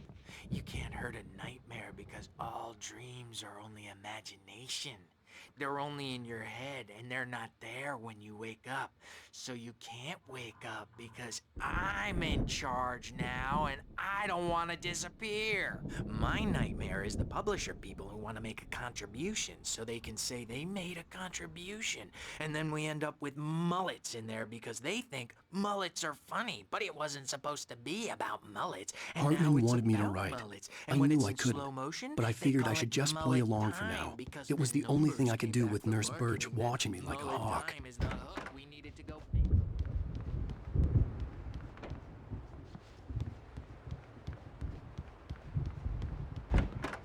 My nightmare is the writers who want to make everything from the characters to the toaster.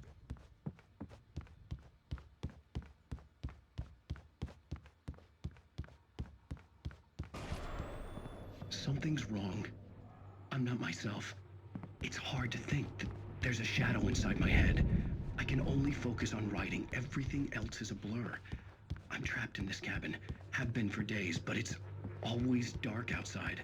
My editor is real. Hartman had mentioned that the power had been acting up. Maybe that was the reason for the generator and the work light on the balcony. The generator hadn't been activated, and there was no key. There's a hole in her chest where her heart should be. I think I've made a horrible mistake. I don't think I'm any closer to saving Alice. It's been lying to me, using me to get the story of Alice, and the story will come true.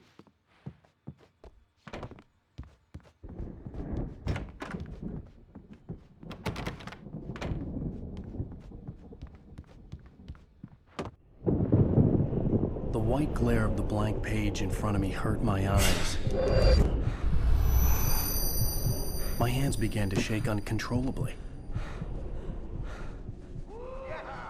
Everybody, calm down. Put that down. Bert, I need help. Hey, Wake, you stay here. I'm gonna go see what's up. You just keep doing what you're doing.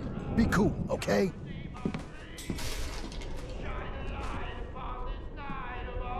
I didn't know what the chaos was all about, but it could be my only chance of getting out of here. Where the hell did he get a damn hammer? I don't My know. hammer's up. Here's a friendly poke from Mjolnir, witch. Oh, afraid of the crazy brothers, are ya? Not so weak now, are we? Well, things are unraveling fast, aren't they?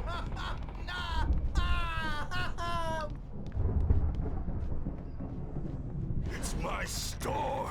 I'm taking it. Hartman kept talking, giving Barry the grand tour, clearly proud of the place. He went on and on about his hunting trophies, and Barry was impressed. But he was here on business. He raised his voice, cut through the monologue. "Hey, Hartman, where's Al?" Hartman stopped in mid-sentence, annoyed at the interruption. He nodded at the hulking orderly standing nearby. The man smiled and clapped a practiced hand on Barry's shoulder. We're on a comeback tour, baby! Sinclair looked bad. That wasn't a love tap. The crazy old fart hit her hard. Backstage If she was one of is all Hartman's yours, goons, Tom. she had it coming. Seize I your had to get to destiny. Hartman's office. He had taken all my manuscript pages. That's where he'd been keeping them. Come out and face the music, Birch! It's time to pay the piper! Maybe you could come out and beat our wrinkled, dope-diapered asses for us, since you're so tough, Birch. We were on the road, man! You think we haven't seen folks like you before? The markings on the tape said they were recordings Hartman had made at the sessions with his patients. I saw Alice's name on one of them. For a moment, I couldn't breathe right. Hartman wasn't happy. Mott could see it in his eyes. He quickly lowered his own. He had made a mess of it, and he knew it. The shame of failure was hard to bear. He hadn't expected Wake to say he needed more time, and he blurted out 2 days, less than Wake had asked for to show him who was in charge. But that wasn't part of Hartman's plan.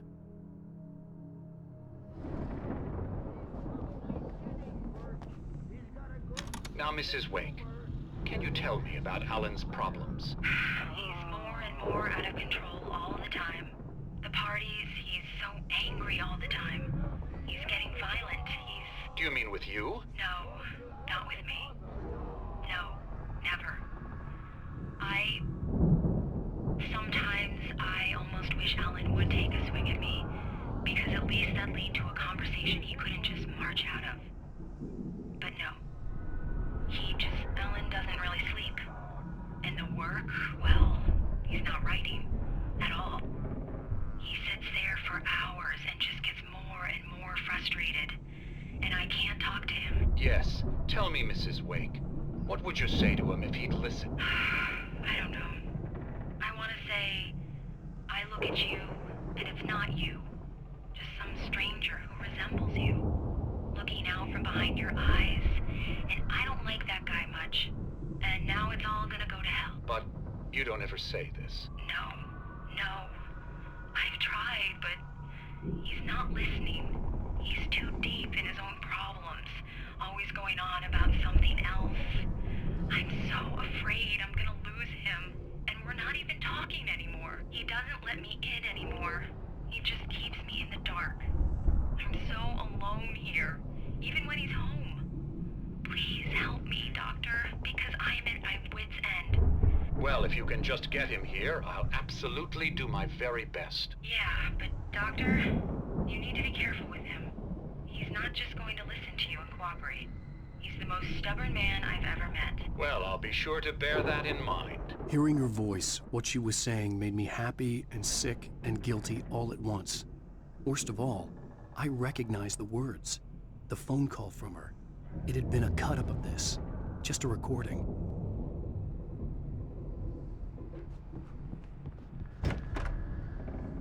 The photo on the wall caught my attention. In it, the clinic staff was standing outside the lodge. I knew the man next to Hartman. He was the kidnapper. Hartman had been playing me all along. Let me out of here!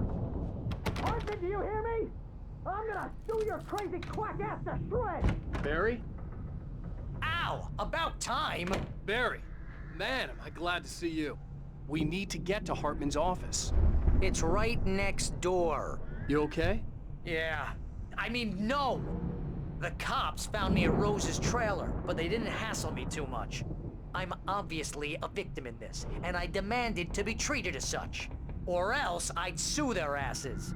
Speaking of asses, that Fed gave me a real hard time, but I had no clue where you were. That guy's crazy, Al. But he let me go, and then I get a call from Hartman, that son of a bitch, who tells me you're here, and I should come pick you up, but when I got here, 2 goons clobbered me and stuck me in there. What's with the cutout? I stole it from the diner to piss off Rose after what she did to us. That'll teach her. Yeah, that's a harsh punishment. Come on, pal, we gotta get going.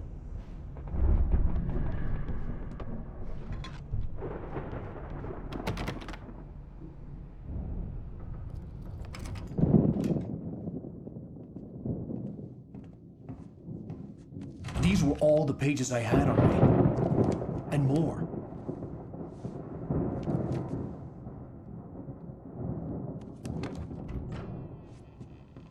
Alan, please. You're sliding back into the... Tell me one more lie and I'll shoot you in the face. Ah, well, it was worth a shot. Really, Wake, come on. Let's work together on this. You have no idea... Hartman, shut up! Barry, get out of here. I'll catch up with you. Get a car. Oh, Al, let's just... Go! Wake, listen to me. This is a mistake. Don't you see? Together we can create something absolutely wonderful. With your ability and mine.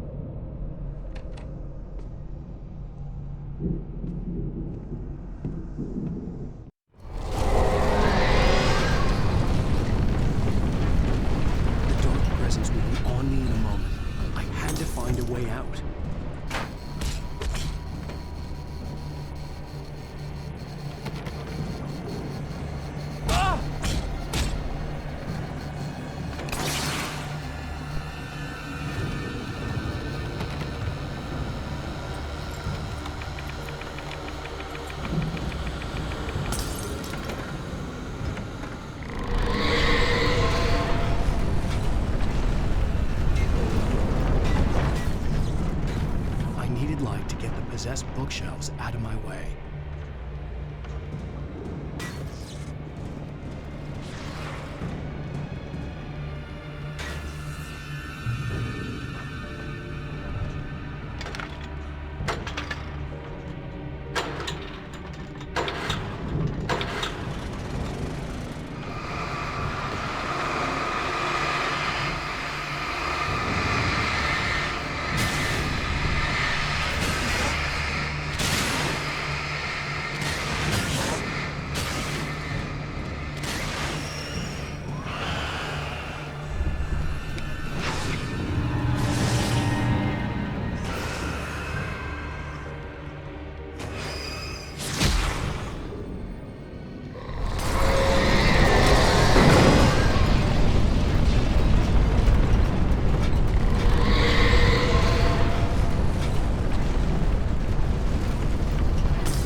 Hartman knew he was no creator.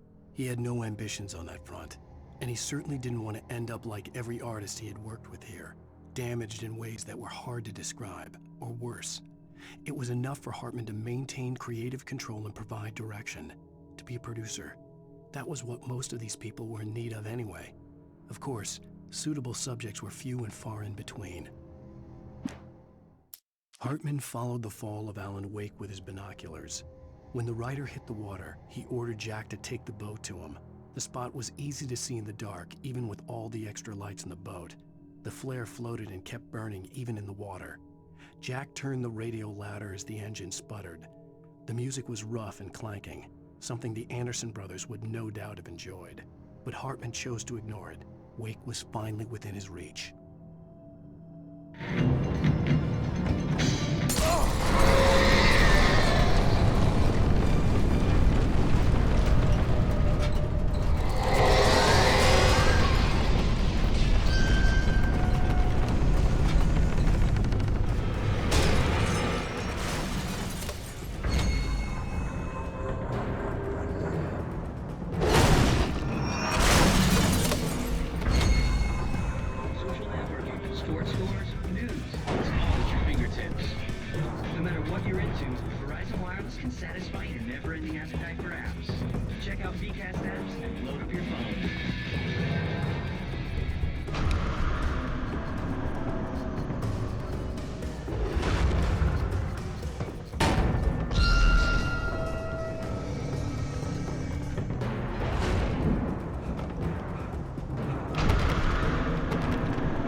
But the gate's locked. You're gonna have to go through the hedge maze over there.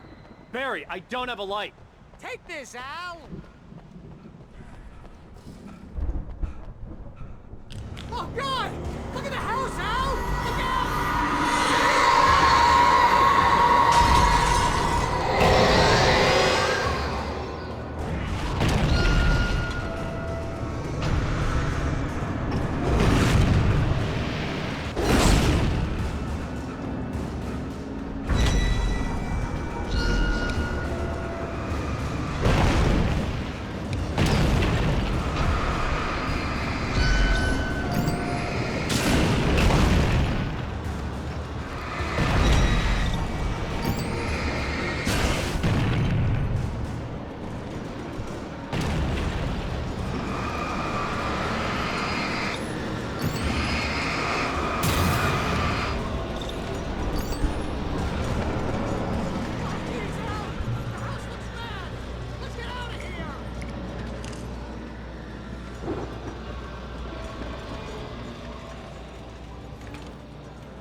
I stared at the Viking paraphernalia that littered the area, surrounding an unlikely centerpiece.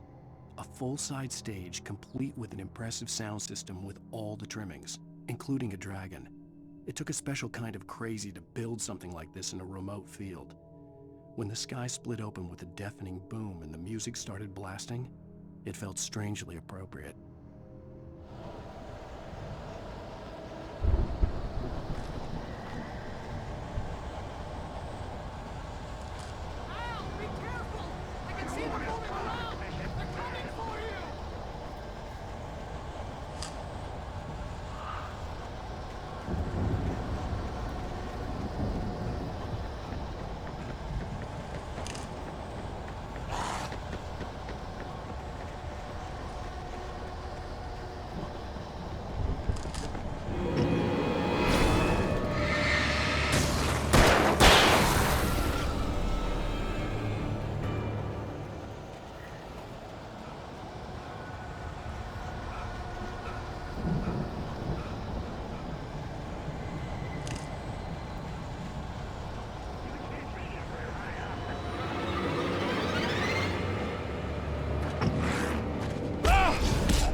any fighting. It makes me sad.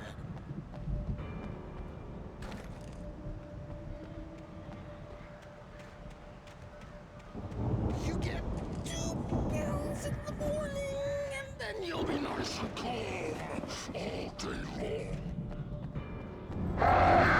You get 3 pills in the evening, and then you'll sleep like a baby.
Mott knew that Wake was smarter than him. Wake had more money, a beautiful wife, everything. And Hartman said Wake was important. That made him better than Mott. But Mott was calling the shots now. He'd expected Wake to whimper and grovel, but instead, he seemed willing to fight. Mott knew he'd gotten under Wake's skin. If only Mott actually had his wife. The thought made him shiver.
For the moment, Barry was just glad he had survived the fall.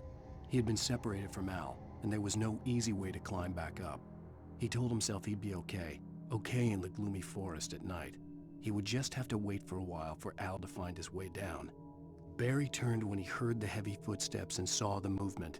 The man-shaped shadow lunged at him from the bushes, an axe held high. Barry screamed and threw up his hand. The world exploded.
Hartman watched as Wake's features slackened.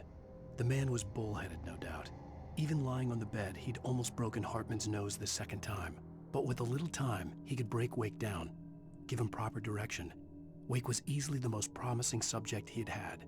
Well, since Tom, really. "Sleep well, Alan," Hartman whispered with a smile. "Let me take care of you." He sniffed hard to clear his throbbing nose, swallowed blood, and barely tasted it.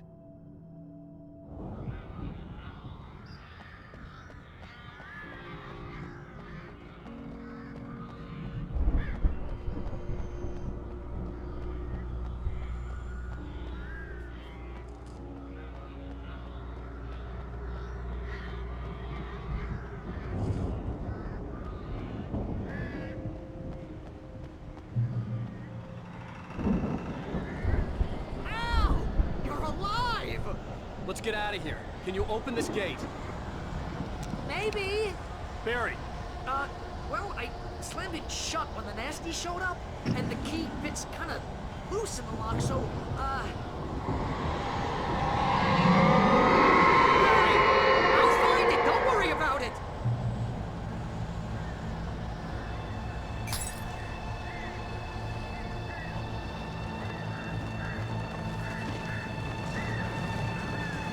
Hurry up, Barry! I'm on it! I'm on it!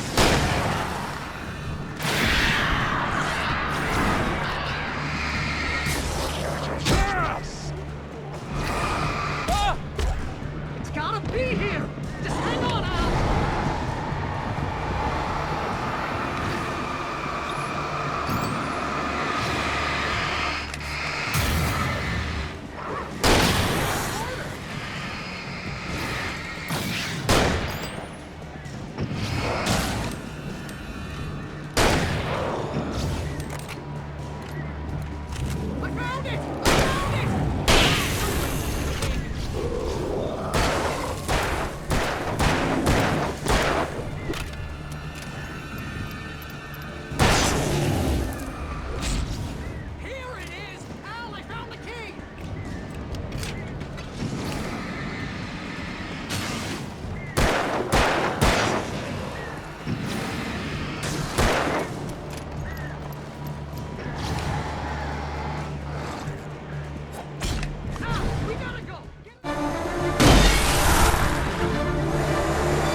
For the nearest, "You're now leaving Bright Falls. Come back soon" sign. We're going to the Anderson farm. I knew you were gonna say something like that. You know what? You owe me big time for this. When this is through, if we make it, I don't care what anybody says, I'm done with darkness. You're gonna buy me a tanning bed as a gift, and I'm gonna live in it.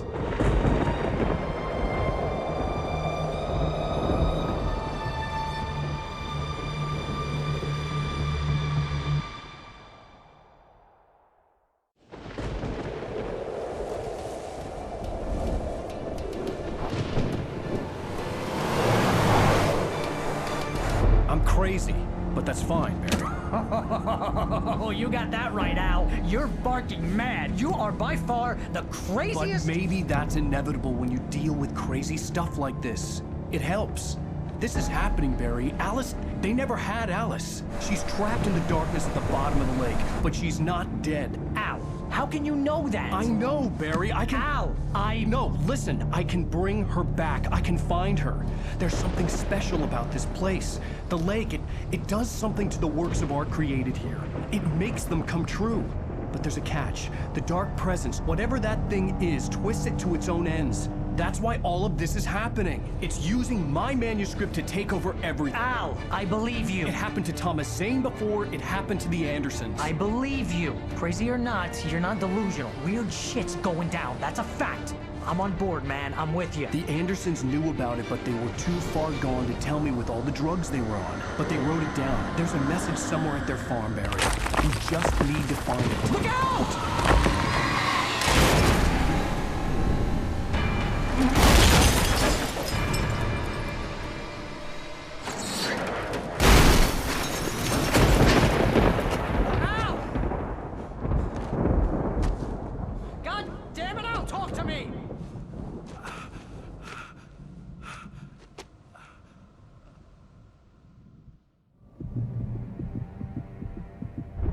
I had lost my gun in the crash. Barry was nowhere to be seen.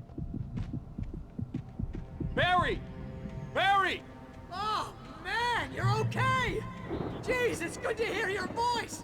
I was trying to get out of the car, but the ground gave way. Man, what a drop!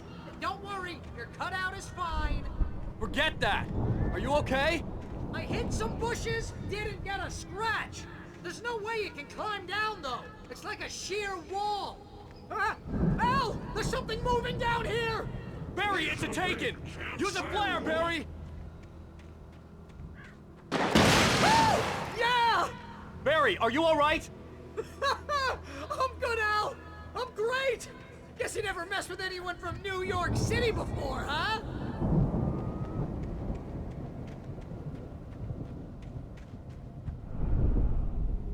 You're gonna have to find your way around to the farm, Al! I'll be waiting! Barry, just wait for me, okay? Al! I'm not staying here! It's suicide! I'm going to the farm! I'm gonna go ahead and secure the area! You can catch up! Don't worry about it! I'm on the case! Now he's Rambo. This would turn into a disaster if I didn't catch up with Barry.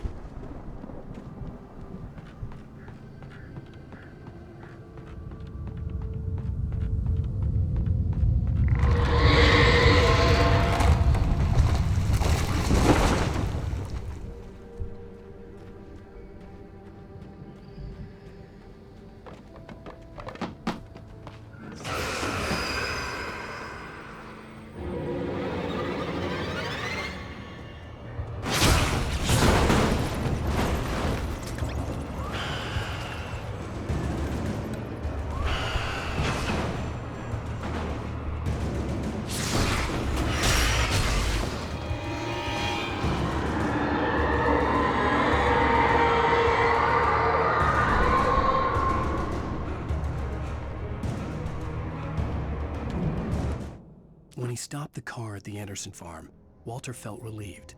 Oblivion was close at hand. The brothers wouldn't miss a jar of moonshine or two in the booby hatch. But then he saw the man on the porch, and he knew who it was.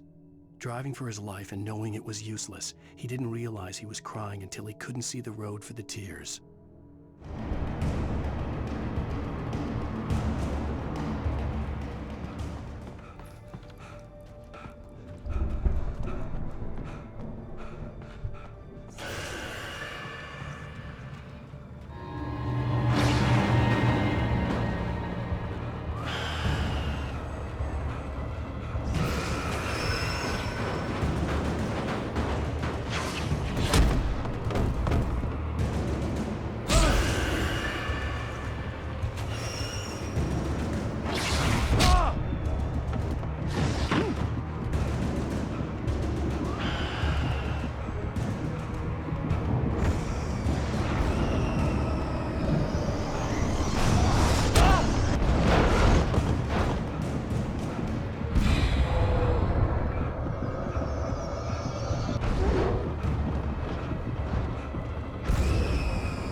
shadows crawled over the gate. I needed a light to destroy them to get through.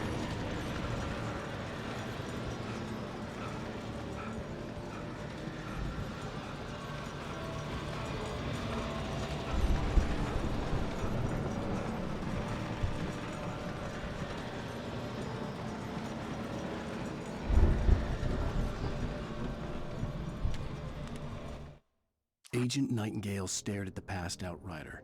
The man was sleeping off one hell of a night. Nightingale felt a stab of envy at Wake's oblivion, but he had a job to do. He put the gun to Wake's head and almost became a murderer. His hand shook and his throat felt tight and dry. Biting his teeth, he tried again to pull the trigger. He lost the nerve. Wake stirred. Nightingale would have to settle for an arrest.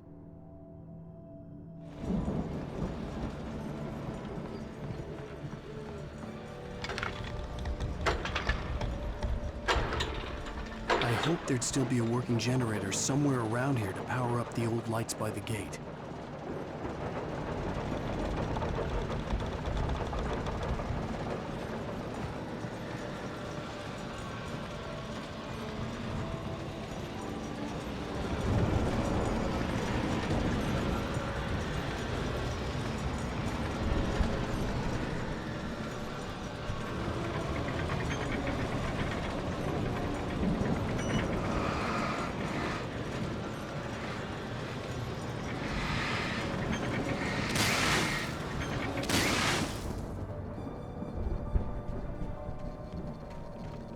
I could sense the movement in the woods ahead. Facing the enemy without a weapon was dangerous, but I had no choice.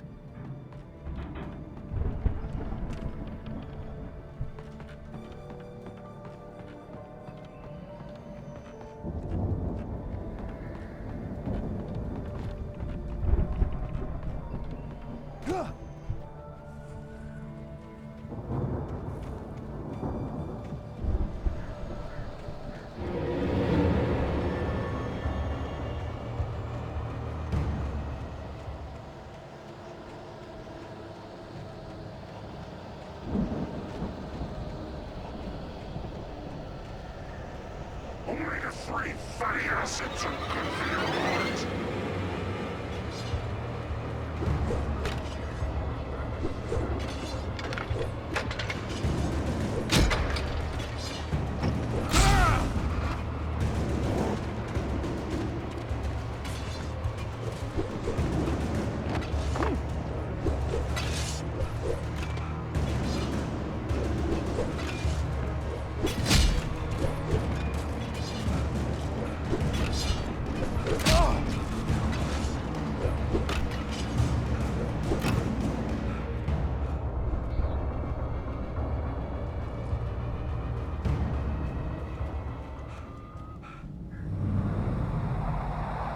A car was driving away from the farm, headed in the same general direction as I was.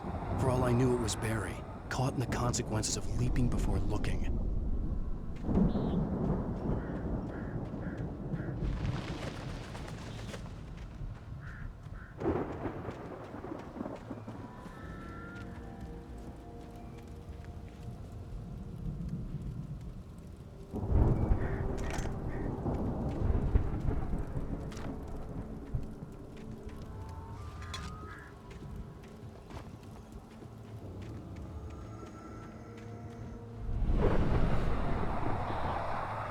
The car was heading for the cabin up ahead.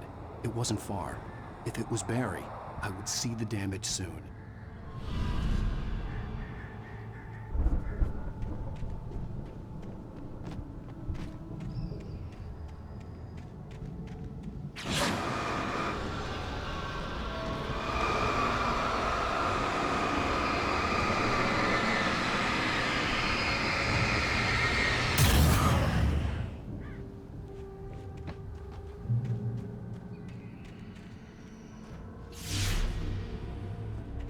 I'm trying to deliver each page to the right time and place.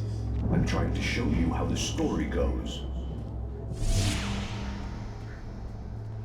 I had seen glimpses of the light before. I had seen it in my dream. It was a strange spaceman or a diver in a bulky suit. He was the one who'd been placing the pages on my path. The dark presence followed the choreography laid out to it in the manuscript, growing stronger and stronger, moving like a storm from one scene of destruction to the next. But it was still bound to follow the story and chained to the dark place it came from. When the story reached the end it longed for, it would finally be free.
Someone had left a gun behind. Now I had a fighting chance of reaching the farm.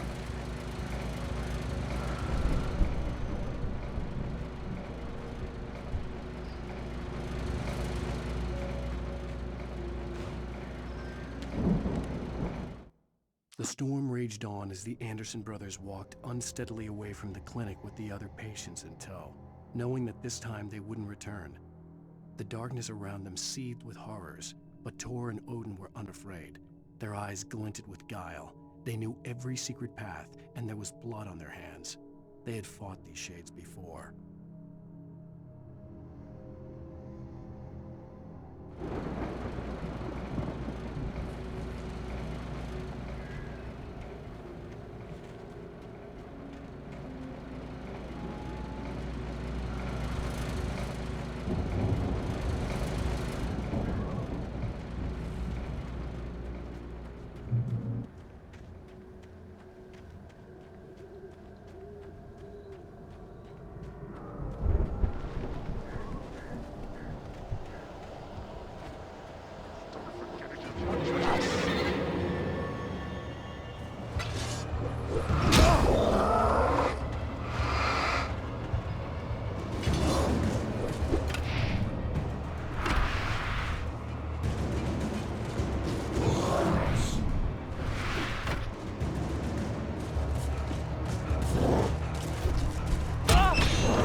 I could see the car, but there was no sight of the driver.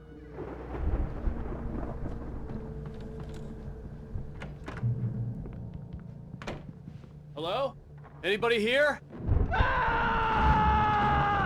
Barry! No! Danny, you're not! Please! What are you? No! Don't! I'm sorry!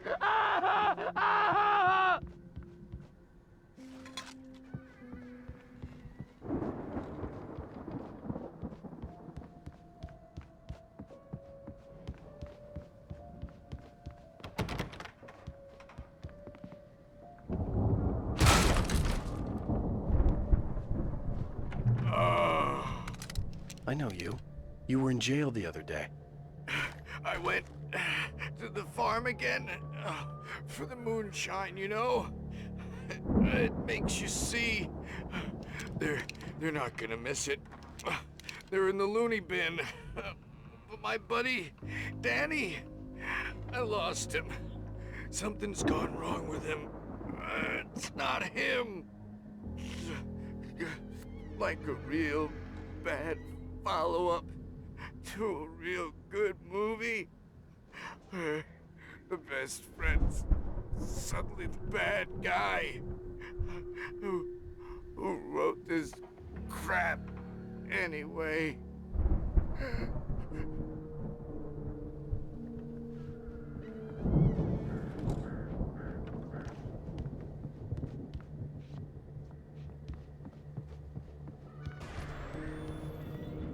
I've run through every possible course in my head. If I continue like the Dark Presence wants me to, the story I'm writing won't save Alice. It's a horror story, and it's going to kill her, and me, and everybody in this town. No one will survive. Darkness will consume everything. This is what it's wanted all along. It will be free, unstoppable. It used Alice to get to me, dangled her in front of me to keep me going. It was never going to release her. I'm going to change this. I'll escape. I've written myself into the story. I'm now the protagonist. This feels like a terrible risk, but it's the only way to save Alice. I'll be bound by the events of the story just as much as anyone else who's been woven into it. The story must stay true for this to work. There have to be victims along the way, near escapes, cliffhangers. In a horror story, it can't be certain that the hero will succeed or even survive. He almost has to die. I'll write my own escape into the story next. I need help. Zane's going to be the one who will help me. I'll make it happen.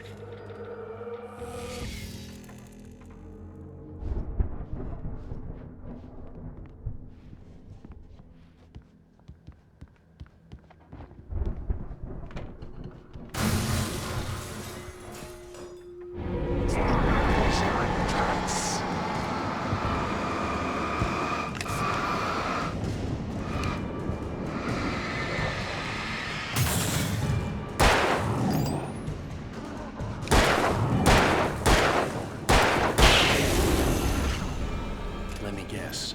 Danny, huh? The farm was still a good distance away. I'd need a car to get there fast. If Barry wasn't up here, he was probably in trouble down at the farm. For a moment, I felt bad for doubting him. After all, I'd made it this far myself. But Barry was Barry.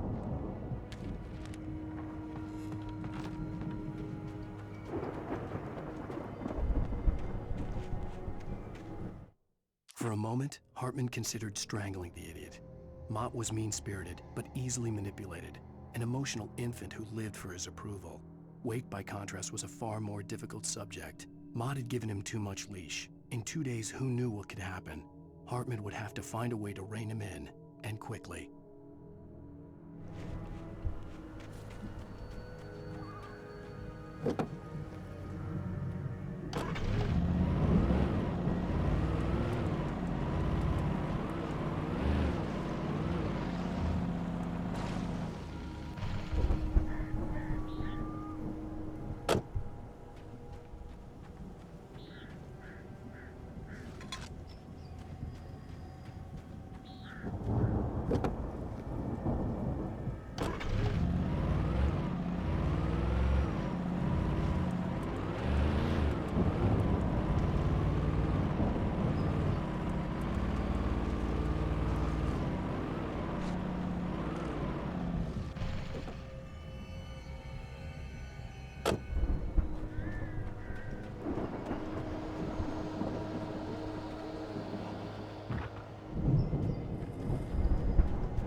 Well, as I'm sure everyone's noticed, that storm we all felt coming is finally here. The boys at the Weather Service reckon it'll last until morning at the very least. Pertaining to that, let me read that missing persons alert again. The Sheriff's Department's still looking for a Caucasian woman, 30 years old, slim and blonde with blue eyes. She may be lost in the woods, and it's possible she's been injured in a car accident. If you see her, please make sure you get her indoors and call the sheriff. It's bad weather to be caught out in, so if you see someone in the area who maybe looks a little confused, give them a hand, all right? This is Pat Maine on KBF FM, hoping you're all safe and warm tonight.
away from my car!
I'd known the brothers used to be some kind of rock stars, but it hadn't really sunk in until I saw the stage.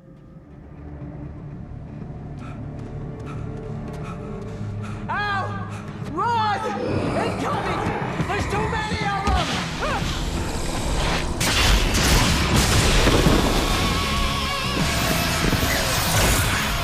God damn!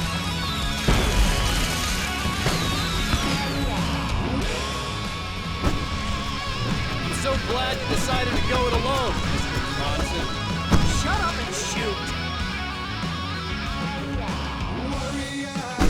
Al! We have to fight them off! I can set off more of the fireworks from here and help you out! Hey, Al! Did you notice there's a lot of ammo and stuff around? This place is stopped! Al, hold on! I'll try to get the stage lights on!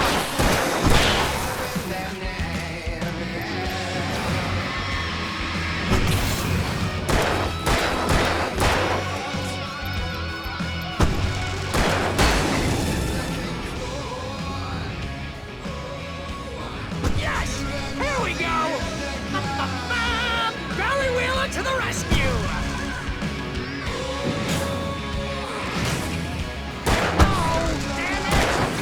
Stand turn the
White Falls, rock and roll capital of America.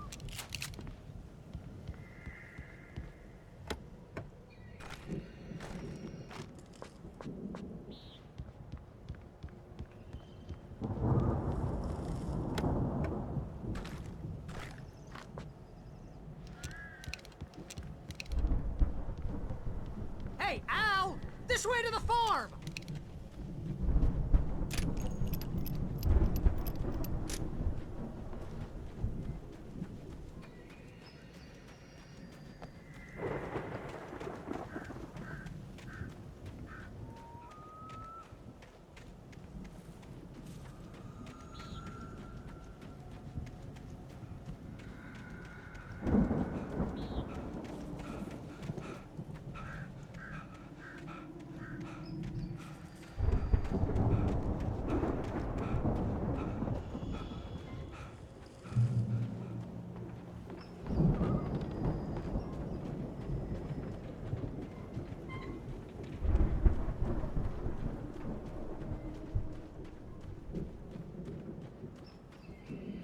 See, bestseller? No reason to worry. Your cutout's good as new, right where I left it. I'll come back for it once we have the place secured. Yeah, that's been my biggest worry all this time. We need to get this thing moved out of the way. This is as far as I got before they ambushed me.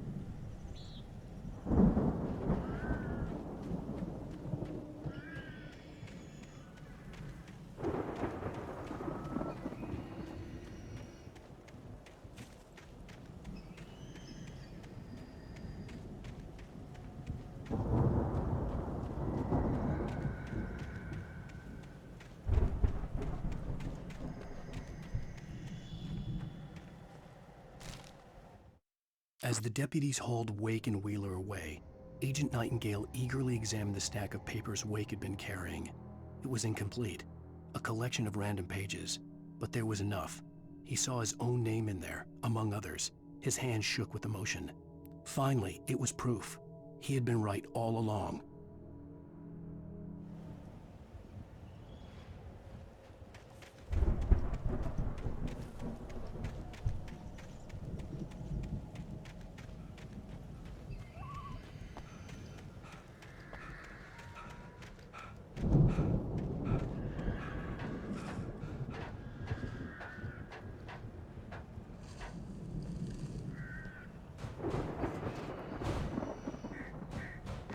Hey, I think Alan Wake here has something to say. What's that, Al? Oh, I'm Alan Wake. I'm always right about everything. And if I don't get my way, I'll sulk all day long. I'm always intense and moody. It makes me very attractive and mysterious. Right now, I'm just standing here because I need my best friend Barry to carry me. But that's okay. I can just take it. Wow! You look at that thing, Al! They really went all out with this Viking crap, didn't they? Look at all this stuff! They must have done okay for themselves, so how come I never heard of these guys before? And this from the guy who learned about Ozzy Osbourne through reality TV?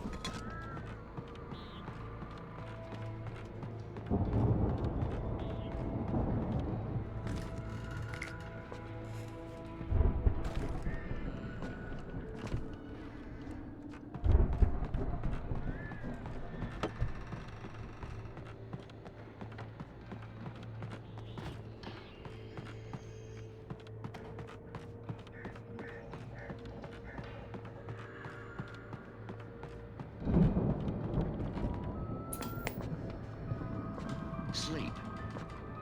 We all spend a third of our Night dreams in Springs! soft embrace, Man! somewhere Brings back between memories. fantasy and Hey, oblivion. remember when I got you that gig? But Your dreams first have a real way of writing forcing job. What got you themselves into started? waking life. Was this one of your Or episodes? vice versa. In Night Springs. Tonight's episode, The Dream of Dreams. That's by someone else. We join Mr. Jones as he explores the endless dreamscape, only to be brought to a sudden stop by a decidedly mundane situation. A long line of people. Hey, Jones, right? Listen, we're gonna have to wait until His Highness over there is good and ready. Oh, wow. Who's that? You don't know him? What are you, new? He's the guy dreaming us. Well, not just us. He dreams everything. All of this. But wait, no. I'm the one who's dreaming. I'm asleep. Isn't this my dream? Oh, yeah. Sure. Get real, pal. You're just another dream. I'm a dream. You're a dream. The weirdo in the diving suit is a dream, and the girl made of smiles and sunshine is definitely a dream. But I'm pretty sure I'm dreaming this. Well, maybe you're a really confused dream. What am I, a shrink? All I know is I'm going with the smart guys, and they say that's the guy doing the dreaming. Right there. I don't know what that means. It means we keep him happy. No sudden falls. We make sure he has his clothes on when he goes out in public. No chases where the monster is nipping at his heels and he runs like crazy, but his legs don't seem to get him anywhere. None of that. Because if he wakes up in a cold sweat... Yeah, precisely. So we wait till he wants to move on. Keep things nice and calm. Hey, something's happening here. Yeah? What's that? What? Can't you hear that? Oh, God help us, it's an alarm clock. Oh, it's you, isn't it? Please, man, I got a wife and kids. Please don't wake...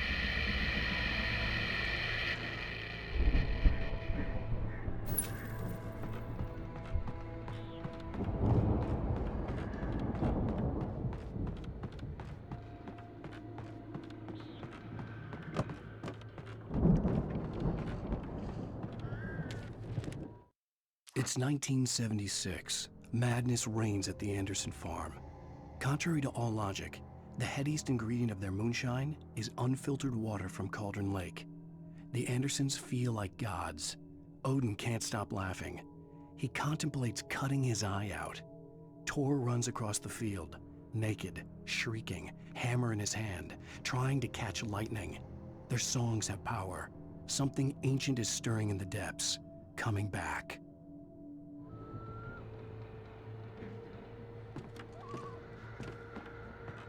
The Viking boat looked imposing, almost like a battering ram.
I think we can make it through here, Al!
Those geezers had quite a production going on.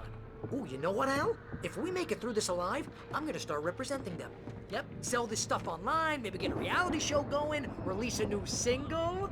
Good luck with that, pal. Hey, you find us a way out of here, okay? I'm gonna take a closer look at this stuff.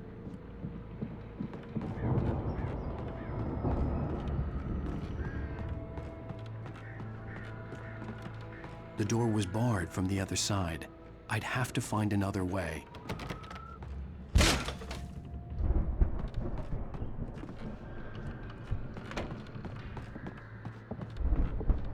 Be careful, Al!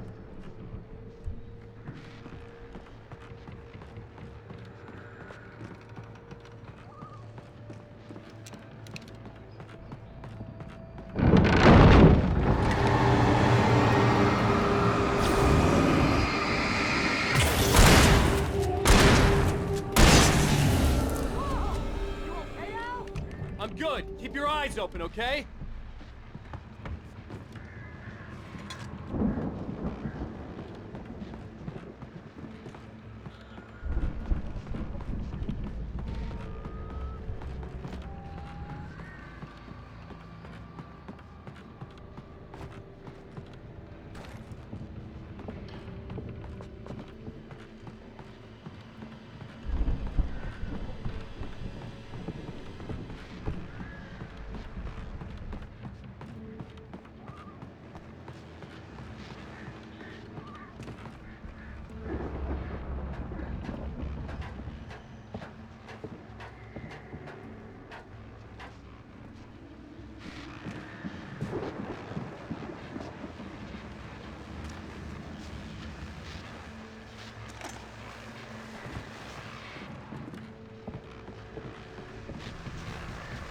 As you regular listeners know, I tend to work through the night, but I'm not the only one. Deputies Mulligan and Thornton are taking a couple of moments off their busy schedule to join me here in the studio. Boys, how busy are you now? Deerfest is almost here, isn't it? I bet that keeps you in business. Pretty busy, yeah. Actually, Pat, we've been real busy with other stuff, which concerns an ongoing investigation. We can't talk about that, Thornton. I wasn't gonna say anything. I was just saying we got, other irons to fry. And how would you compare your workload to last year's? Things have seemed relatively peaceful to me, but people do tend to get a little wild this time of year. Oh, it's wild, Pat. It's pretty wild. There's been all sorts of trouble this year. Vandalism, fighting, public disturbances. A lot of people gone missing, too. Yeah, it's pretty much the usual stuff, Pat. Just, a lot more of it. Now, is it just me, or does Deerfest get wilder every year? People seem to be more drunk, at least, or they start earlier and younger. Oh, it's definitely not just you, Pat, but... Definitely, Pat. Hey, I'm talking here, Thornton. Oh, shoot, I lost my train of thought. Not just me. Oh, yeah, it's wilder, Pat, but actually most of the trouble seems to be coming from grown men. People who ought to know better, Kids are doing fine this year. Well, that's nice to hear at least. Boys, I want to thank you for stopping by. I'll let you get back to your patrol. Sure thing, Pat. Yeah, sure thing, Pat.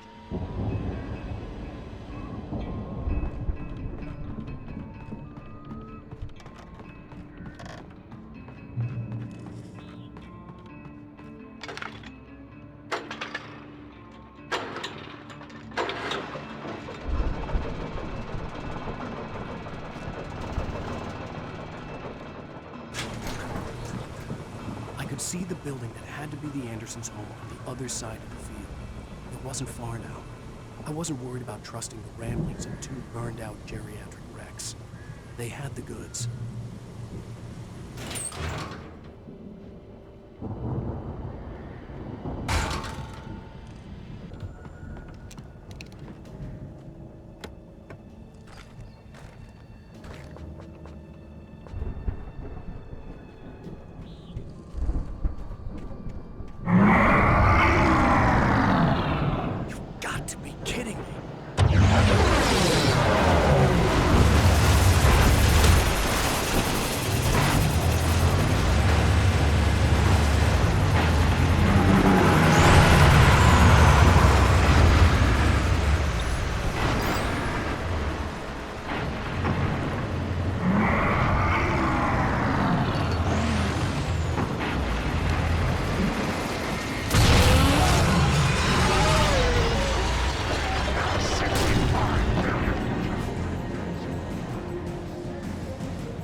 that you out there, buddy?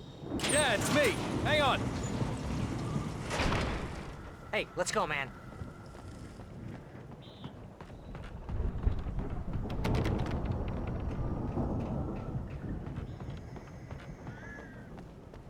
I think we're gonna have to work together to open this gate, Al. Looks pretty heavy. Ah! Hey, I think that's the farm on the other side of the field. We're almost there. This farm is a crazy place for crazy people. We should feel right at home then.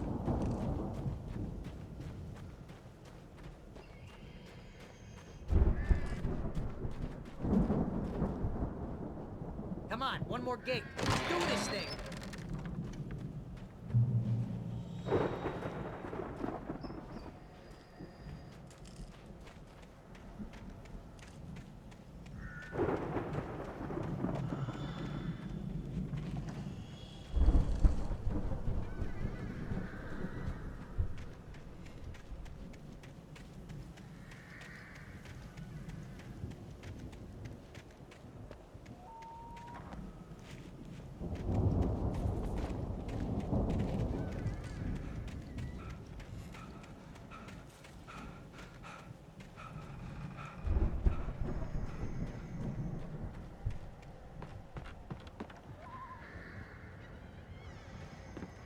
The lights are out. I guess we better check the fuse box.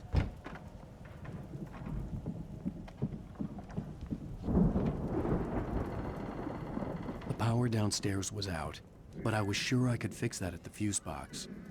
The power downstairs was out, but I was sure I could fix that at the fuse box.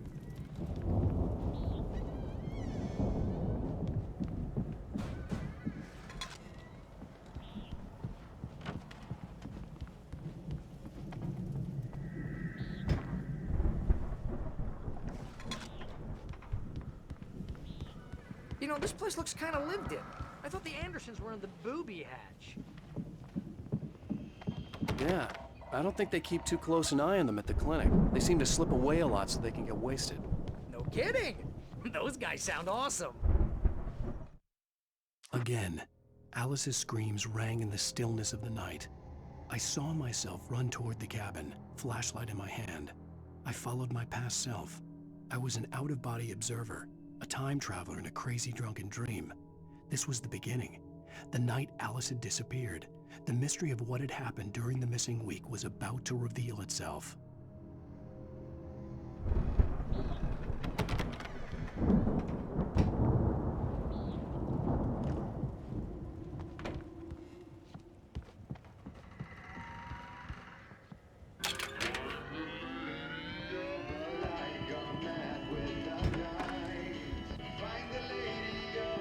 Can you hear that, Al? Music? Of course. We need to find where it's coming from. That's the message the Andersons talked about. That's the whole reason we're here. Lady of the Light? Oh, that's gotta be what's-her-face, the crazy lamp lady from the town. Cynthia Weaver.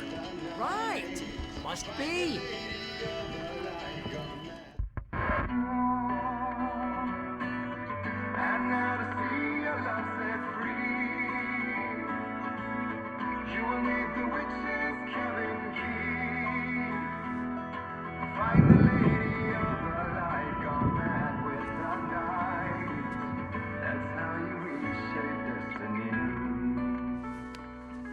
Okay. We need to find Cynthia Weaver. We'll stay here for the night and head back to town as soon as it gets light. Hey, Al. Lots of hours before dawn. Might as well get some rest. And by rest, I mean drunk. Come on, Barry, this is... Yeah, what the hell?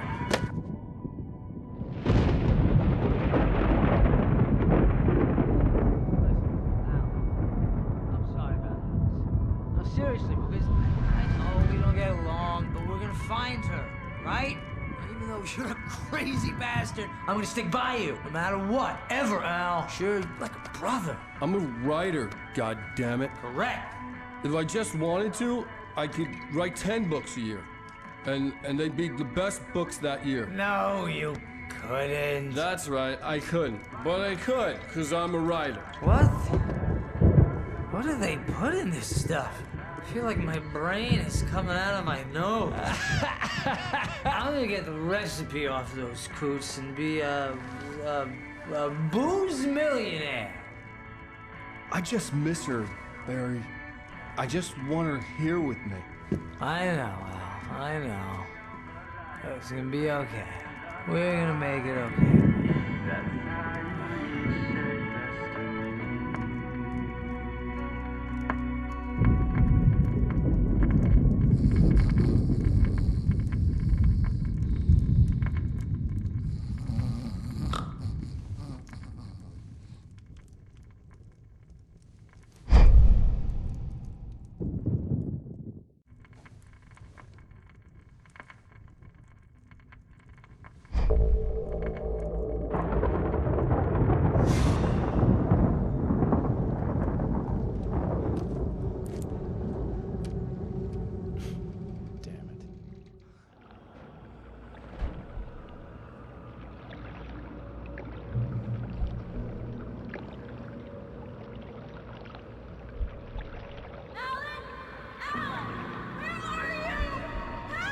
Alice, I'm coming. It's all right. I'm coming. It was a crazy, drunken dream, and yet it was more than that. It was the truth, a suppressed memory unearthed by the Andersons' moonshine. I was there, an out-of-body observer. This was the night Alice and I had arrived at Bright Falls, the night Alice had disappeared. I had a chance to find out what had happened. I remembered being surprised to see the cabin dark. Alice would have never turned the lights off.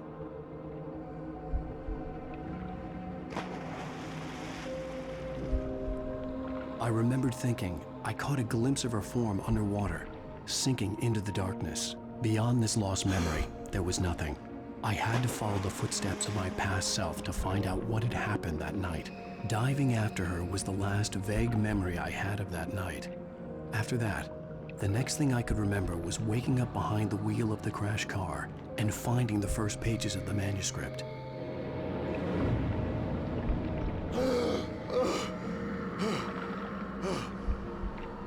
I couldn't find her in all that blackness. I must have thought she drowned.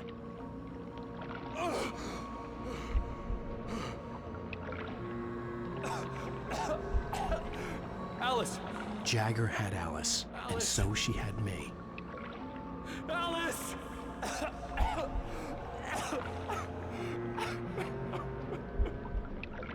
I'd been easy prey. Look at the cabin. Is there someone in the window?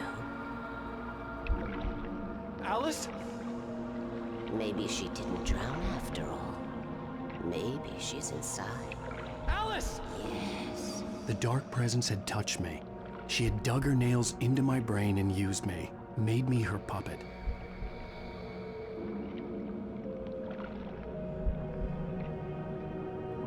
She must be here somewhere. Maybe upstairs in the study. Alice! Yes, that's where she is.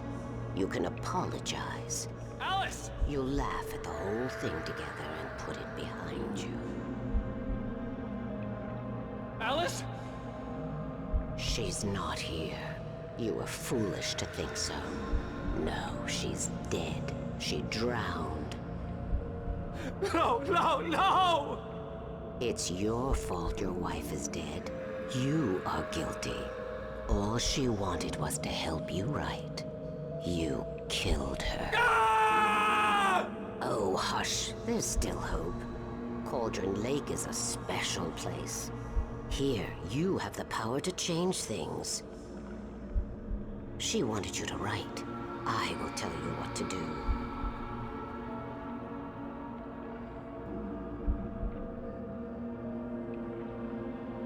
You can write her back. The story will come true, and all will be well again. She had Alice, and the manuscript was the ransom for her.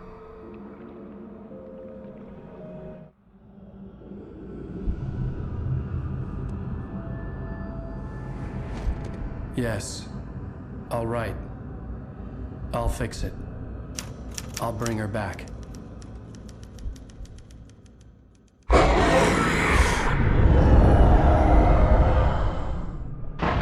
No. I wrote it.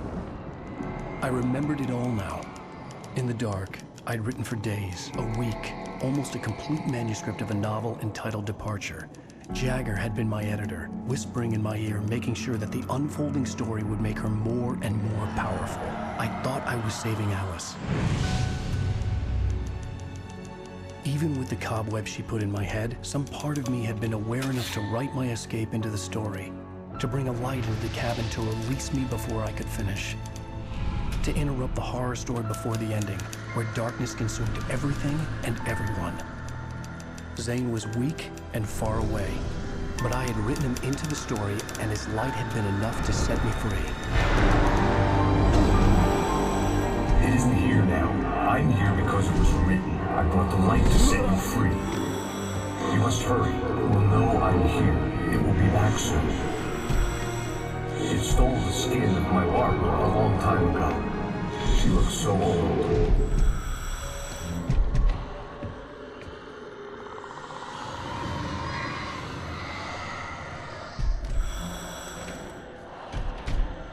I'd woken up, confused and groggy, my mind consumed by darkness and fear. All I could do was to escape.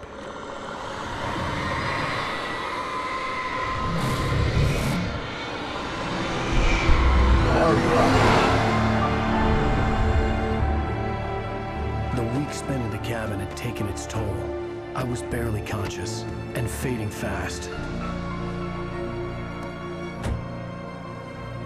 It had to have cost Zane terribly, thrown him even deeper into whatever dark place he now haunted. But he had managed to weaken the dark presence, kept me safe that night.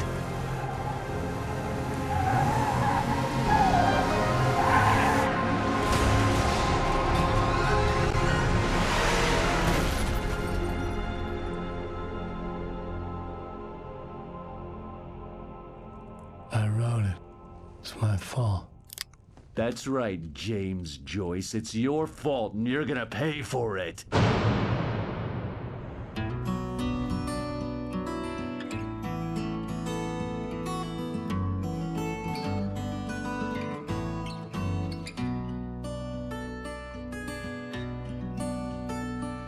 There's an old town road with mystery of Tom the poet and his muse. Previously on Alan Wake. Under the influence of the dark presence, I wrote a horror story that is coming true. Jagger had been my editor, making sure that the unfolding story would make her more and more powerful. Some part of me had been aware enough to write my escape into the story. Together we can create something absolutely wonderful.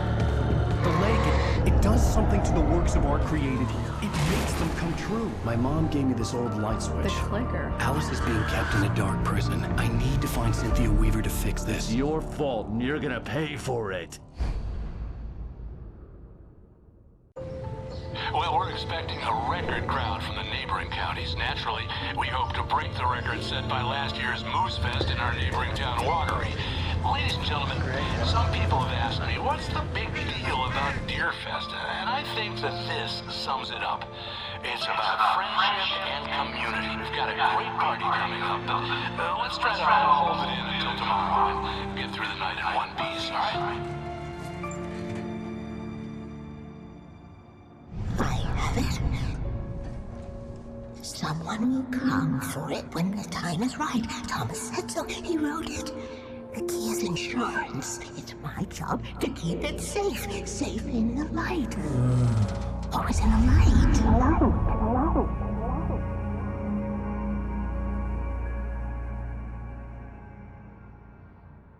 All the manuscript pages were gone.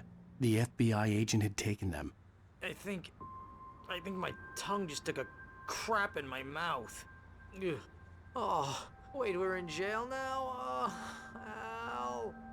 Al, this is not good. That about sums it up.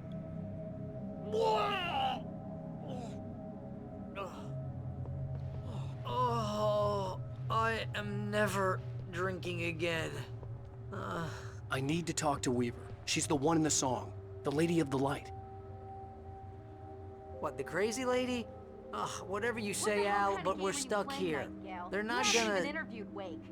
I had some reading to do first, Sheriff, and let me tell you, it was an interesting read. Well, I've got you now, Raymond Chandler. It's all here. All the evidence, including conspiracy to murder a federal agent. There's no way you're walking out of here. You hear me in there, Bret Easton Ellis? Huh? Agent Nightingale, I want to talk to your superior. Well, we all want things, Sheriff. I wanted my... Look, that's not possible right now. Agent Nightingale, I insist.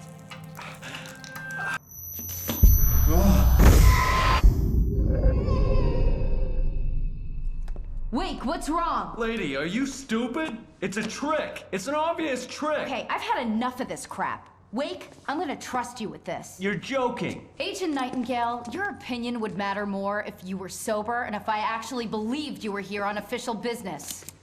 Whoa! Get back in the cell, Stephen King. The only way you're leaving this place is over my dead... Wait a minute. I know... Oh my God! Light. We need light. It's the only way to fight this thing. In my office. I've got your things there. Follow me. Oh man, we're sitting ducks with the lights out. Stay cool. I can get the emergency power on. Nightingale felt the situation veering out of his control, but the gun at least felt steady in his hands. He was ready to fire, resolved that he would let this happen over his dead body. And yet he hesitated. He had seen this moment before, read it in the page. He was transfixed by the déjà vu and the horror that he was a character in a story someone had written.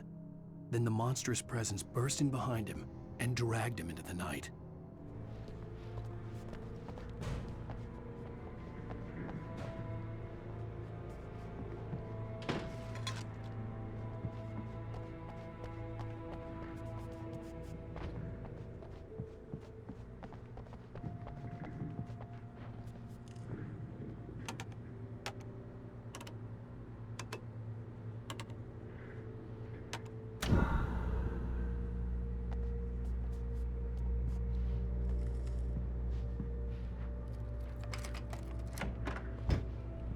Here are your things. Wake, what do I need to know? What do you need from me? They can be hurt in the light, only in the light. And I need to find Cynthia Weaver. She can help me stop this. Light. Check. Cynthia. She lives in the old decommissioned power plant. I can get you there pretty quickly in the rescue chopper. Come on, let's get back to your friend. Wheeler, I need you to stay here. What? No! We're going to fetch our ride, but I have friends who need to be warned about this, and I can't be in 2 places at once. I need your help. Well, okay. Here's a list of people and phone numbers. I need you to call them and tell them you have a message from me. Night Springs, okay? They'll know what to do. Night Springs? Like the TV show? Gotcha. Oh, hey, that radio guy is on the list, Maine. Who's Frank Breaker? He related to you? My dad. Hey, is this like a secret society? Can you do this? You'll be safe here. The backup power's on. These guys need to be alerted, just in case we don't come back. You'll come back for me though, right? As soon as we get the chopper ready. Thanks, Wheeler. I owe you one. Okay, let's go, Wake. Through the back. My hangover wants a pizza. You think there's any way I could order one, Al? Nightingale tried to make sense of the manuscript. It was disjointed and strange. He didn't understand half of it, but it all rang true. Impossibly true. He took out his hip flask when he reached the page that described how he reached the page that made him take out his hip flask. It wasn't the booze that made his mind reel.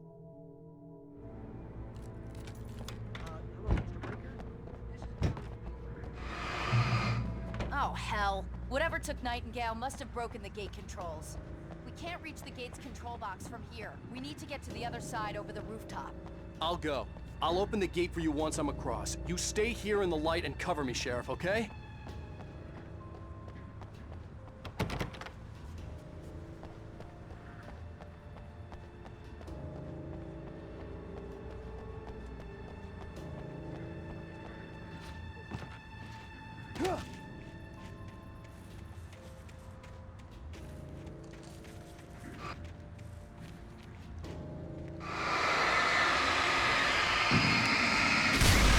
I needed to reach the rooftop to get to the other side of the broken gate.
Hey, Sheriff! Your password. Night Springs? What's that all about? It's a stupid joke we have. That Bright Falls is the original inspiration for the TV show. This town can get weird at times. Never this weird, though. You need to bypass the damaged control box. What am I, an electrician? Hold on!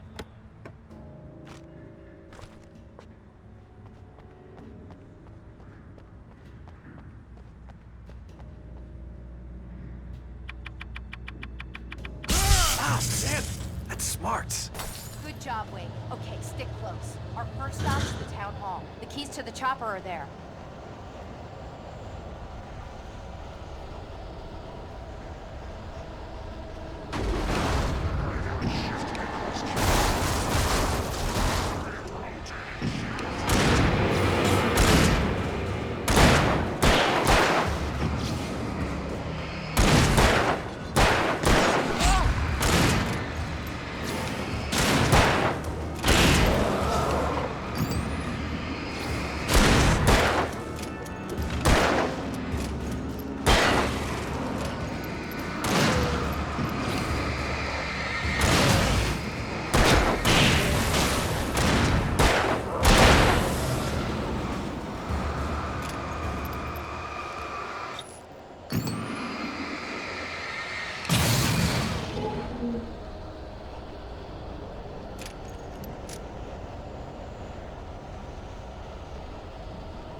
Over here, Wake! The chopper's in the other direction!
I'm gonna want explanations, you know. For example, what the hell happened to Rose? She's seriously messed up now.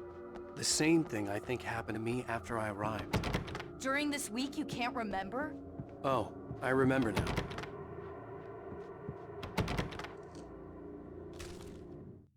Barry was in his element, making calls, making things happen, even if he didn't entirely know what those things were. He wouldn't let the hot sheriff chick down. Even if every noise he heard from outside, and he heard plenty, made him jump. He had only paused to text Al a message, told him to hurry up. Suddenly, Barry froze in mid-dial. A window broke somewhere in the building, and then the lights went out.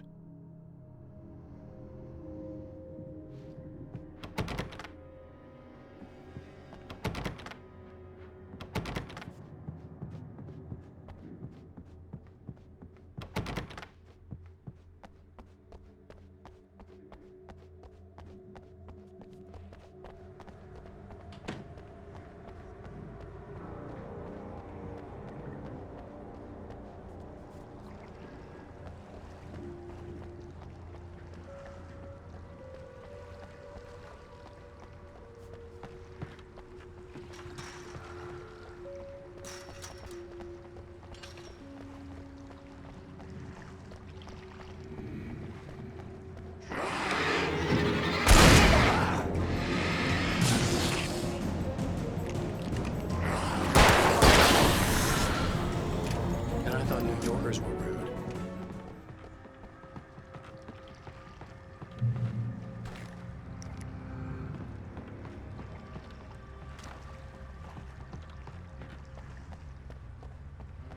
You have the right to I understand these rights.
Over here! There's light!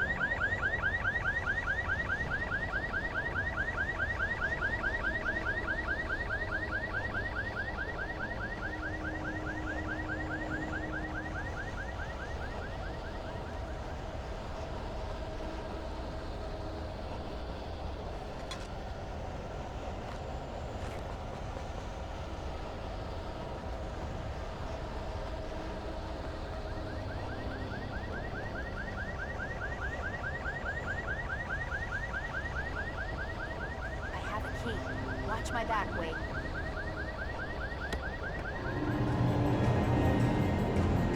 It's an ambush.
Let's go, Wake.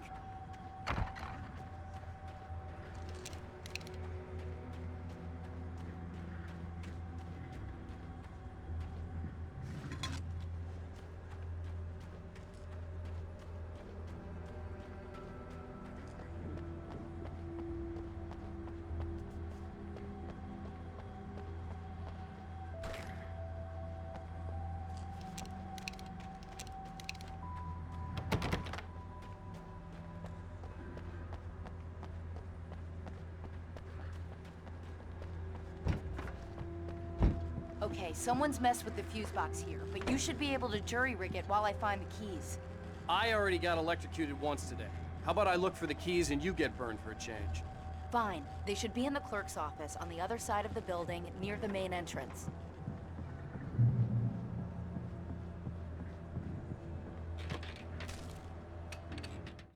The darkness that wore Barbara Jagger's face was furious. The story in the manuscript had been making it stronger all the time, but now the light had set the writer free and hurt it, weakened it. It was only a matter of days before the dark presence would be strong again, but meanwhile, it would be difficult to recapture the writer.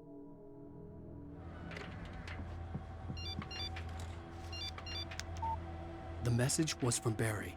He was getting worried at the station. He wanted us to hurry.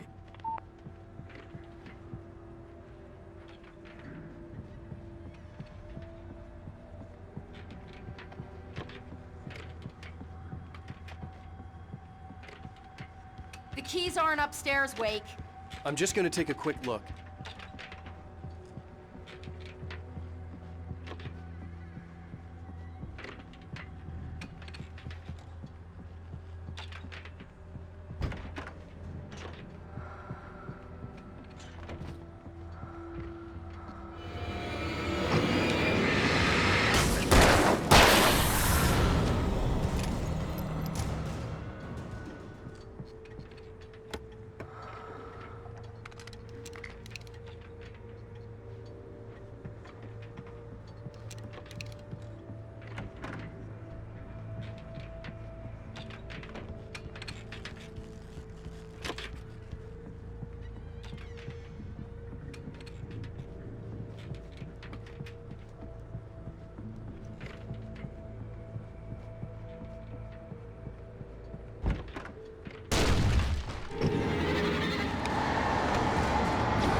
Okay, Sheriff, I got the keys.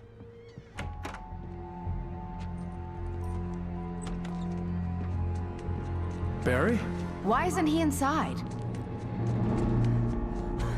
Oh God! Oh God!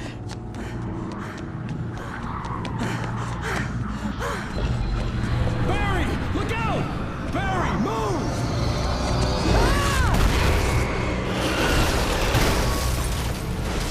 Barry! He made it inside, Wake. He's okay.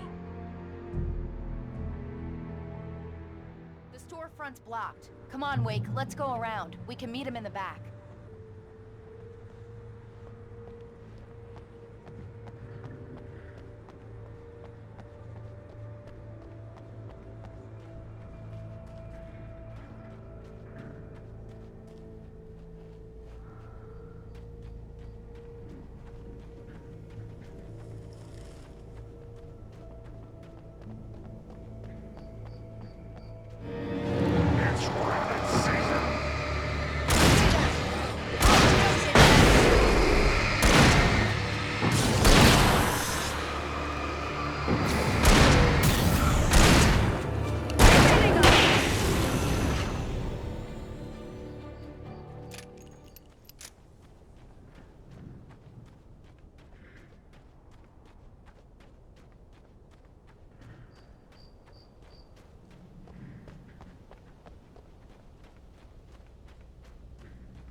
We can make it through the bookstore. Wheeler should be waiting for us in the backyard. Keep the hell down or I'll call the sheriff.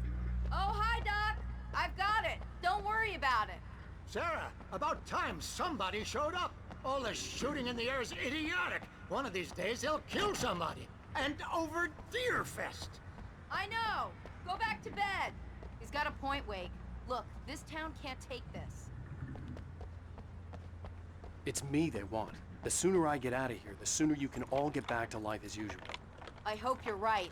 Come on, let me get this door open. Wait, you got the keys to the bookstore? Perks of being the sheriff. A girl needs to get around.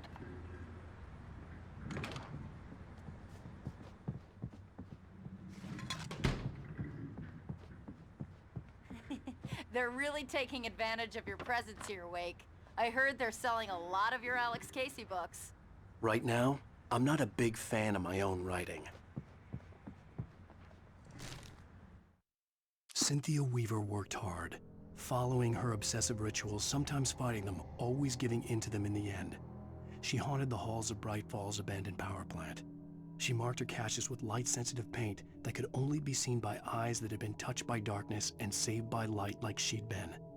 She was preparing defenses and supply lines for the war she knew would come. The war between the forces of light and darkness.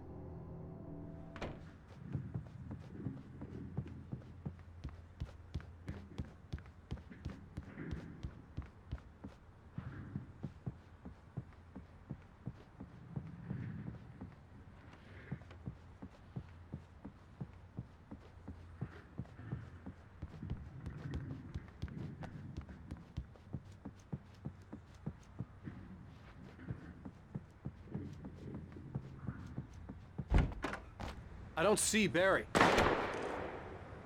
Look! Wake! Maybe that's him. That's the way to the chopper.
Barry got back to his feet inside the Bright Falls General Store and dusted himself off. Right next to the cans of baked beans was a locked case filled with flare guns, and yet here was a conveniently placed barrel of crowbars. Barry's smile widened as he realized that this was the classic movie scene where the hero had to gear up and arm himself to the teeth. Barry threw himself into the role.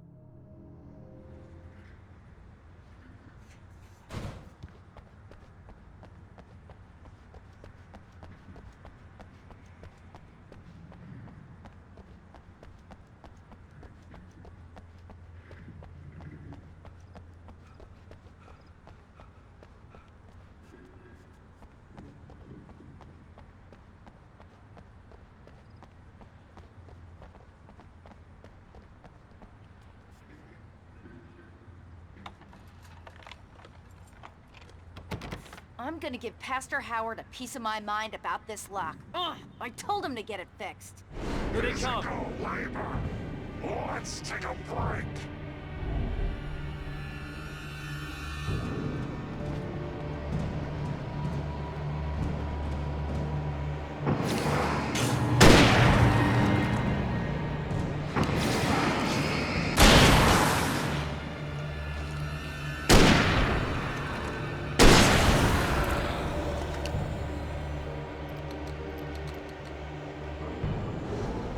Every fatty acid's are good for your heart.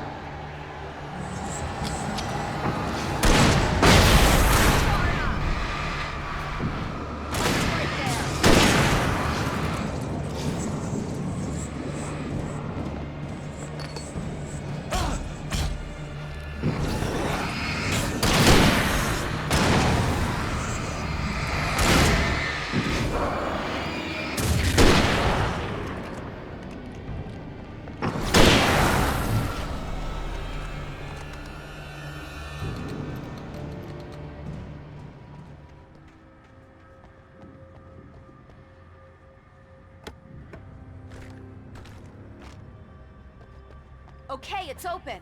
Let's go, Wake.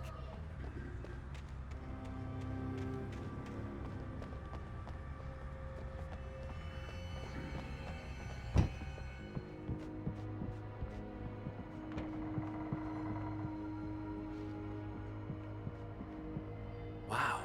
We keep them lit all night long on the night before Deerfest. Why? Well, it's tradition. For it to be free, the Dark Presence needed the writer to finish the story. Again and again, the story let it get frustratingly close to the writer without letting it capture him. It was bound by the events depicted in the manuscript, but it could pursue the writer indirectly, put others on the task, and stop those who would help him. It took over everything in its path, made them its puppets, and sent them after Alan Wake.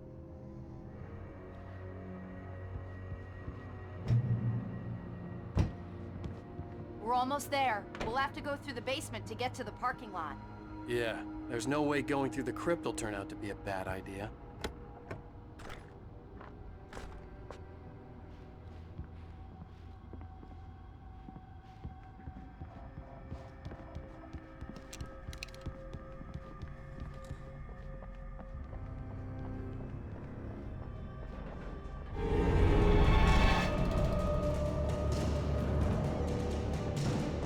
You have the right to take silence.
Did you call 911? Guess that one saw the light, huh? You didn't like that one? A tough audience. Well, I got plenty more. What are the Christmas lights for? Protection, man! Like garlic against vampires? Vampires. The helicopter's just across the parking lot and up the hill. Come on!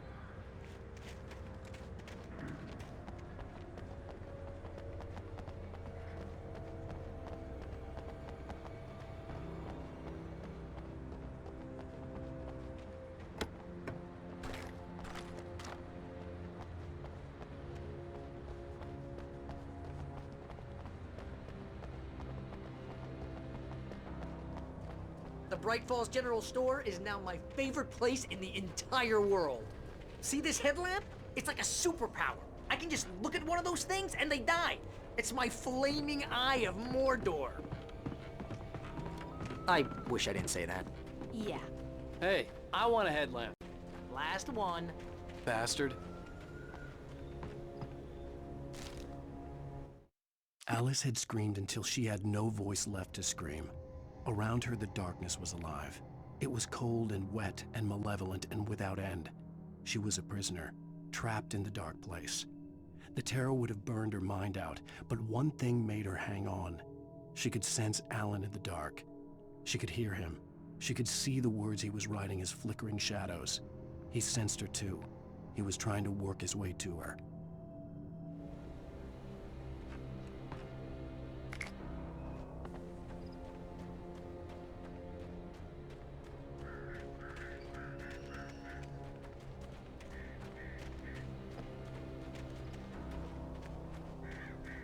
Someone throws a damn school bus at your head and you're about to take a helicopter ride with someone who may or may not have a pilot's license, or cleared for departure to Night Springs. No offense, Sheriff.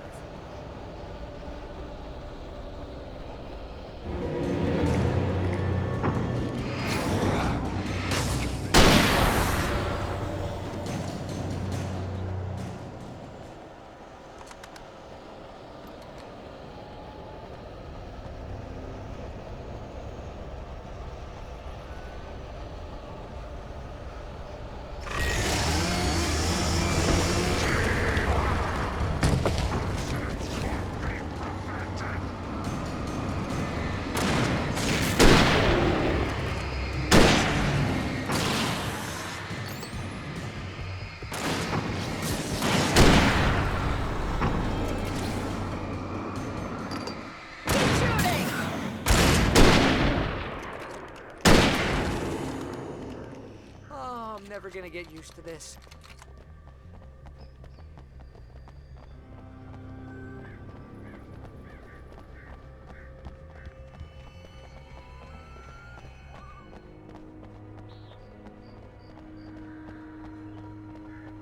The helicopter's just up ahead. I'll need a while to prep for takeoff. Don't take too long. I want to get out of here.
about her, or we can kiss this town goodbye.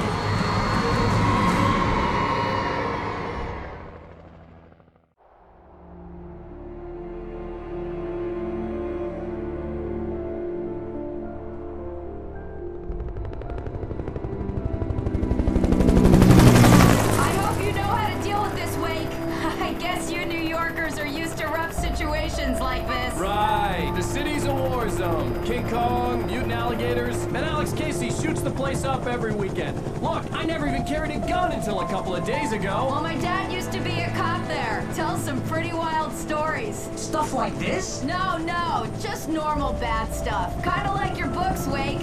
I used to tease Dad that he was just like Alex Casey. You've read me. Oh, sure. You're a pretty good writer. A little heavy on the metaphors, maybe. Nobody's ever said that before. We're coming up on the power plant. See the lit building over there?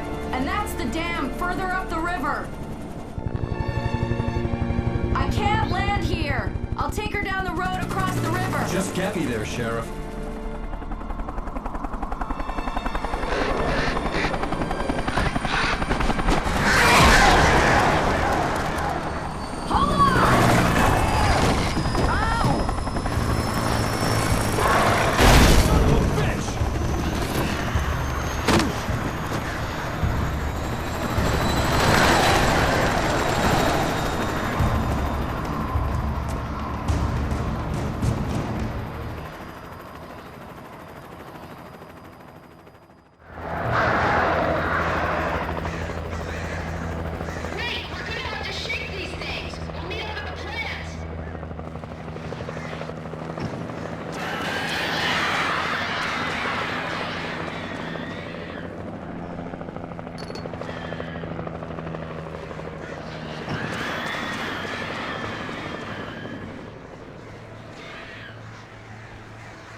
I had to do something about the chain for the door to open.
And here's a new song from a band that they always remind me of our local rock legends, the Old Gods.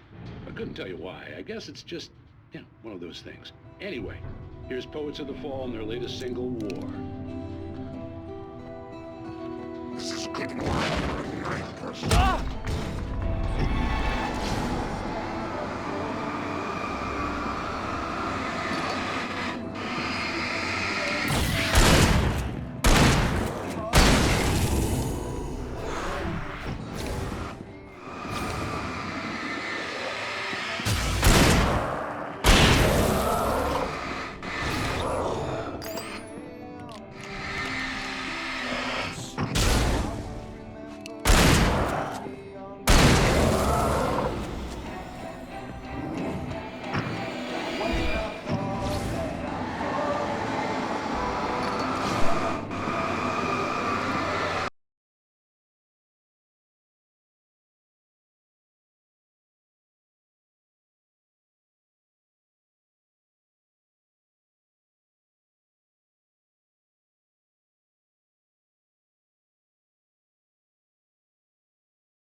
The power plant glowed in the night.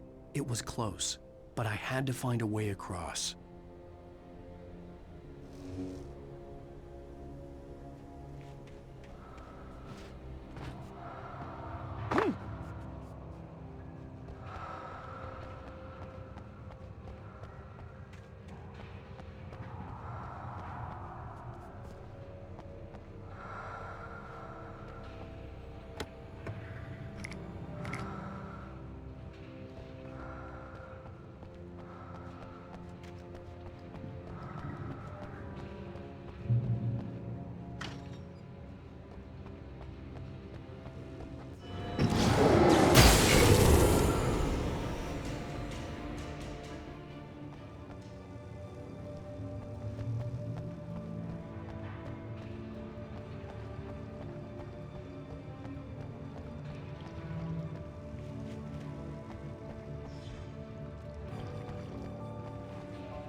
Monsters are skilled oppressions.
Making her way through the water pipe alone, Cynthia was angry at the writer.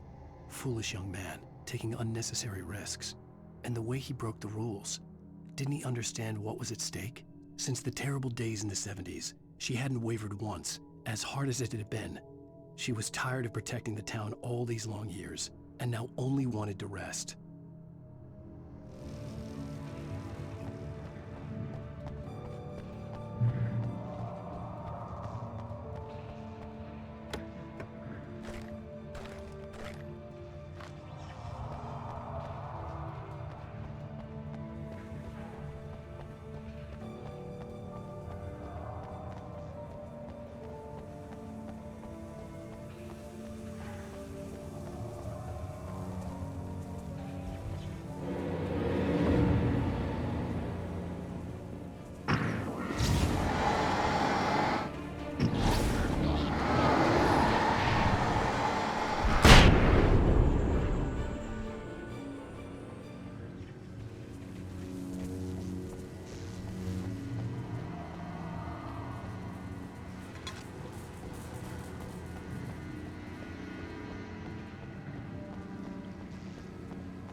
The story I had written in the cabin had come true.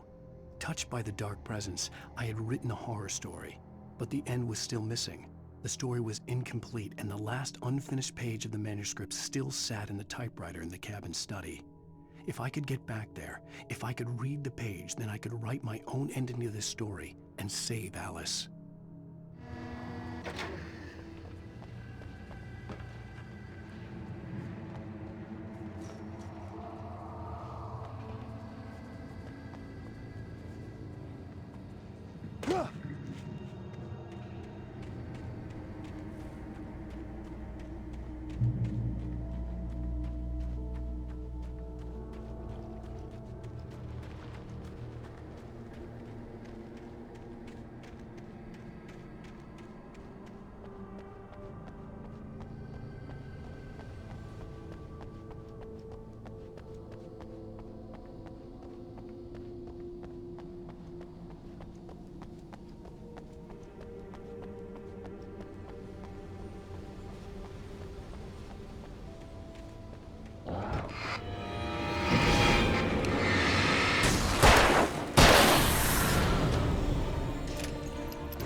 Such philosophical concerns are, by necessity, abstract.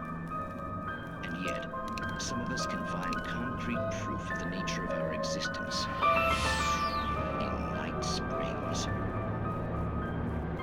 Tonight's episode, an absence of creativity.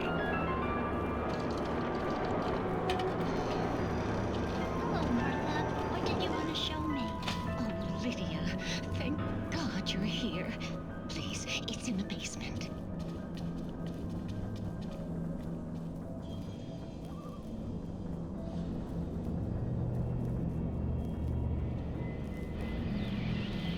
Oh, Martha.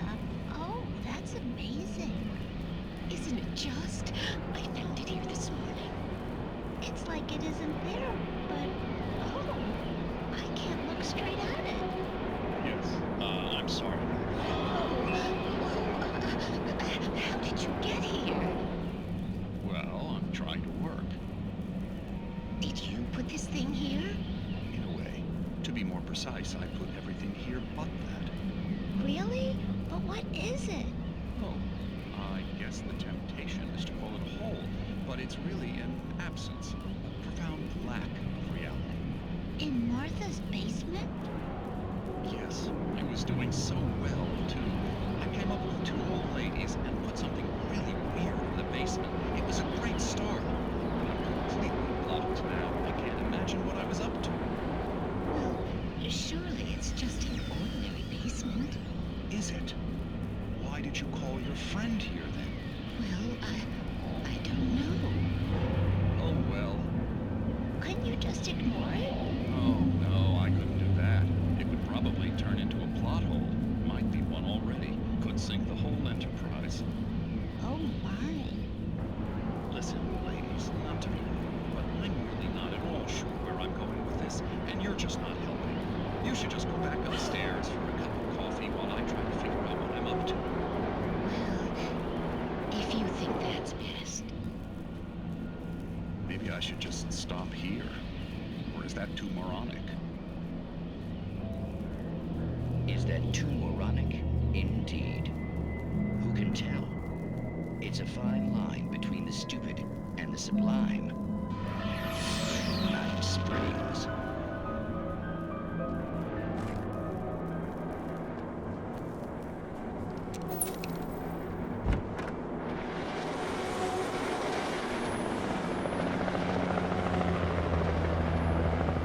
We managed to lose the flock. You're almost at the power plant. Keep going. I'll give you support.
I recognized the logo on the power plant sign.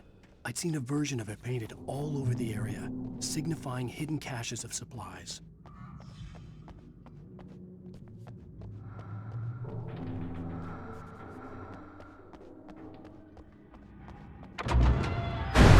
Hold it right there! Miss Weaver, Cynthia, I'm a friend. Prove it! You knew Zane, Thomas Zane. You're the Lady of the Light in the song. You can help me. About time. Young man, I've been waiting a very long time for you. It's in the well-lit room. Excuse me? What you need to drive the darkness back. The well-lit room is at the dam. I built the room to keep it safe. Will it help me find Alice? Will it get me back to the cabin? Fine, let's go. I can get my friends to come back with the helicopter. Oh, we won't go outside. Never at night. That's rule number 1. You've been breaking the rules, young man, and where has that gotten us, No, I have a secret route, a lit route, an old water pipe. Something was damaged at the transformer yard. It's draining all the reserve power. Without it, the pipe will go dark. The power to the yard must be cut. Let me guess. You want me to do it? Young man, you're the one who likes to break the rules.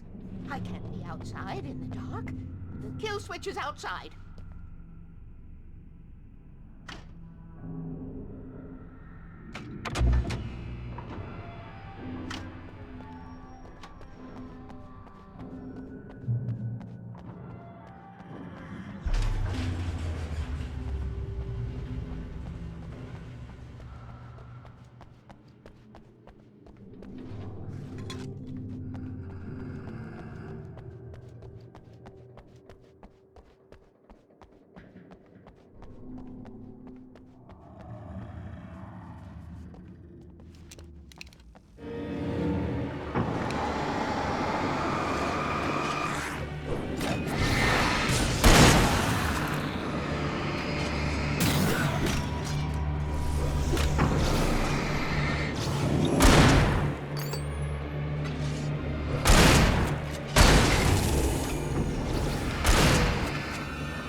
Weaver had sent me to cut the power to the transformer yard.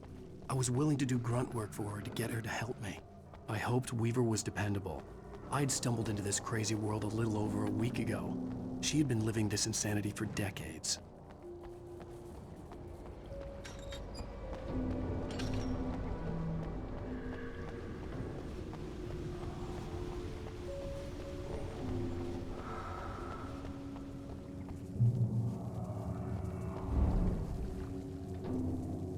I could see the kill switch that would cut the power to the transformer yard.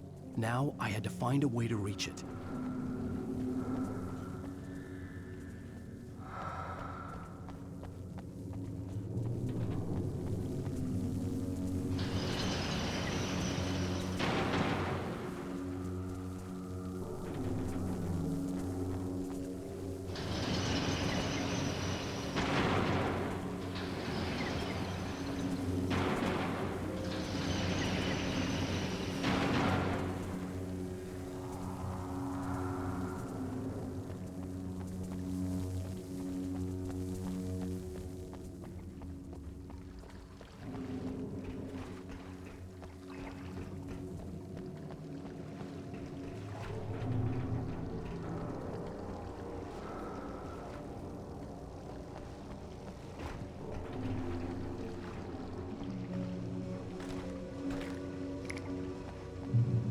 Designs these things.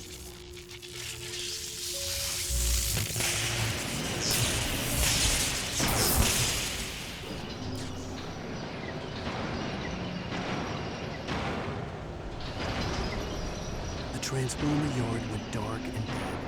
Weaver's water pipe passage should now be good to go.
This way, young man. Follow me.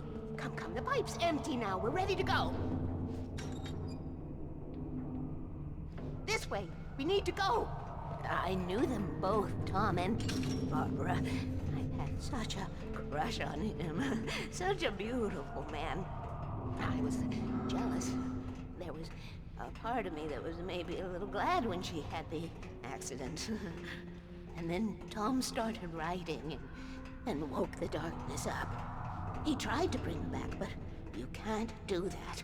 There are no free rides like that. I'm starting to realize that. In that case, young man, perhaps you're a smarter man than Tom was.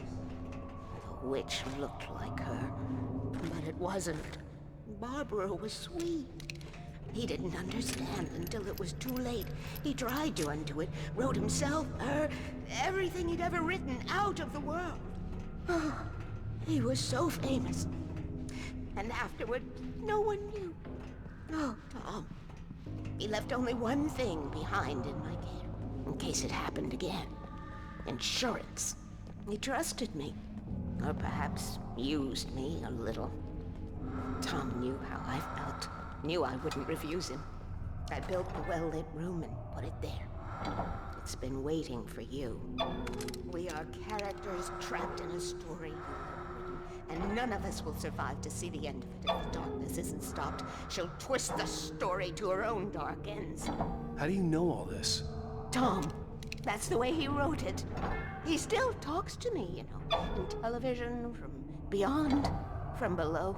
We have both been touched by the darkness, young man. He saved us both with light, but the darkness stays with you. Leaves a stain. This pipe will take us directly to the well-lit room.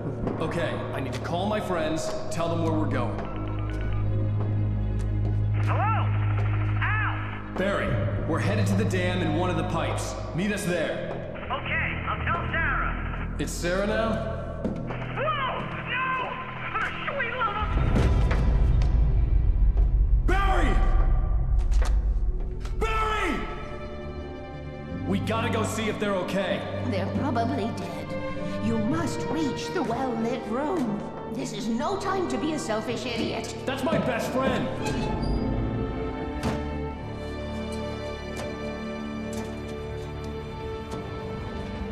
Well, be a fool. I'll use the pipe. I'll meet you at the dam if you make it.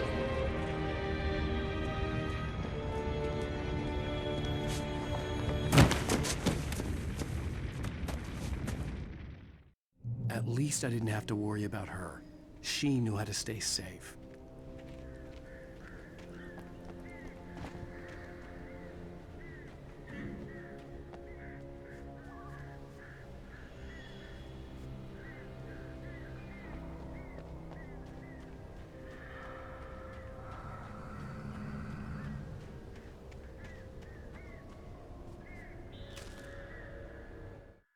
Sarah was almost starting to relax. Maybe they could turn this into a win yet. Suddenly, there was a piercing sound, like a table saw gone wild, as 100 birds made out of shadows swarmed into the rotor. The chopper bucked wildly and the board lit up, telling her what she already knew. They were going down. Barry Wheeler screamed next to her.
Breaker!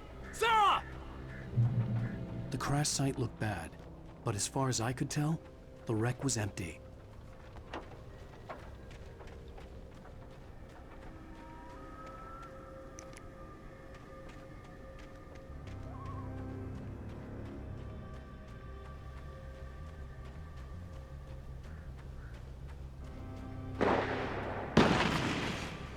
Barry!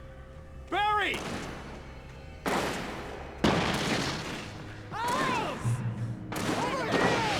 Stay in there! I'm coming! Get the hell back, you freak!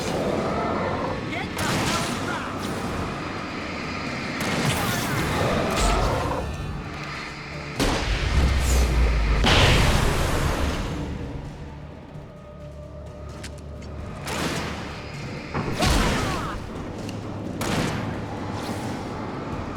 Right there.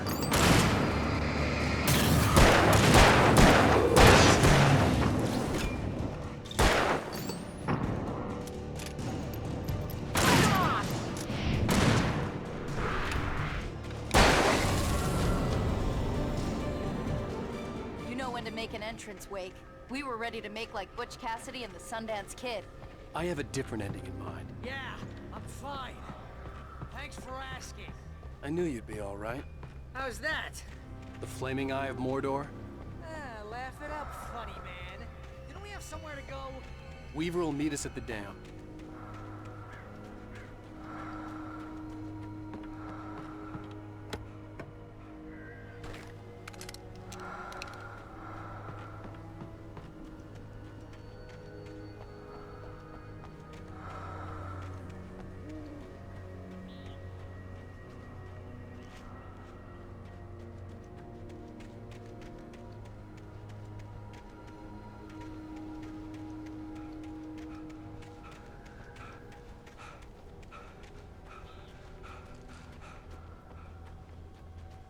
When you spend most of your night running uphill while a crazy bunch of demon hicks try to take your head off with an axe, you know your helicopter crash landed in Night Springs. Oh, but it's dangerous out here. Ooh, I should have kept that gym membership. You see those lights? That's the elevator we need to take.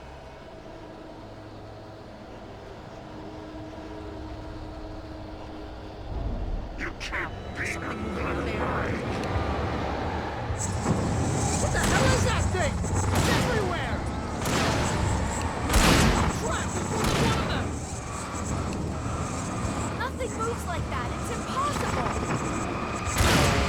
Ah! Al! Do something! He's too fast. I can't get a shot. There! No, there! Al, they're all over the place! How many of them are there? Where'd that one go? Ah, this can't be happening!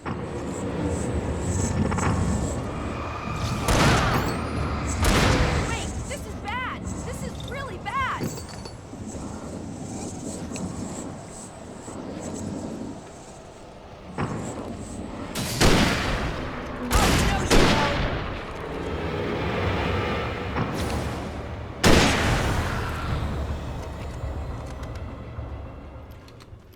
Was that it?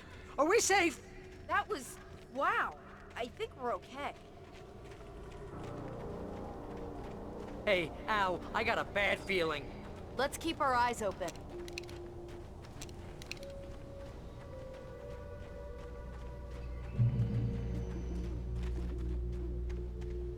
Oh, I should have kept that gym membership. Wake, call the elevator. I'm keeping watch. I think I hear something moving around.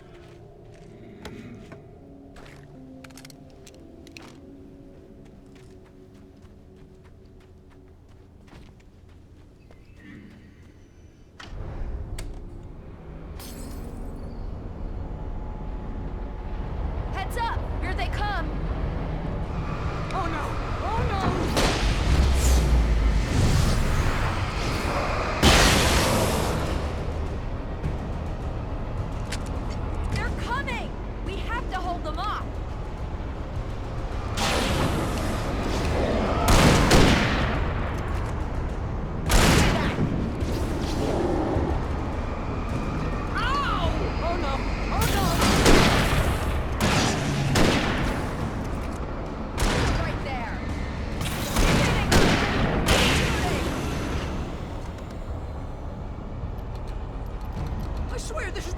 elevator in the world.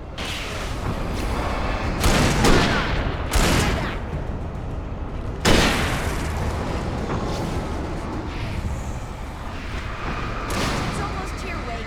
Just hold on.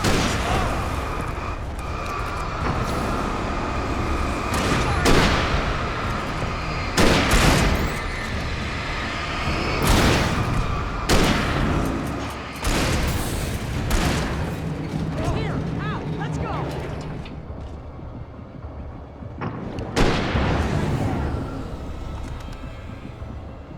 Al, button.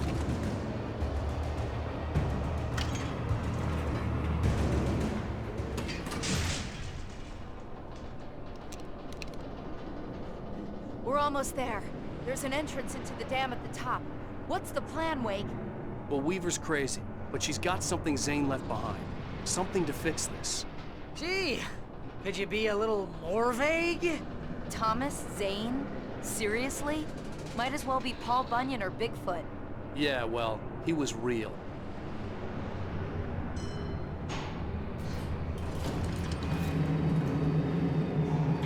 Let's be careful, okay? Oh, jeez, I hate this.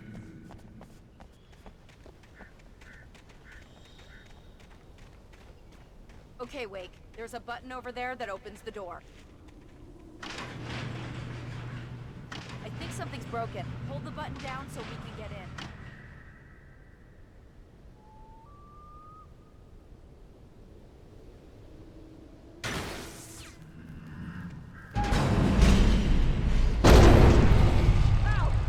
What's going on? We can get to the dam through here. What's happening out there? You guys go ahead and find Weaver. She should be in the dam now. I'll have to make it alone through the top. Okay, Wake. Good luck. Don't get yourself killed. Please, be careful. I'll take good care of Barry, Wake. You just look after yourself.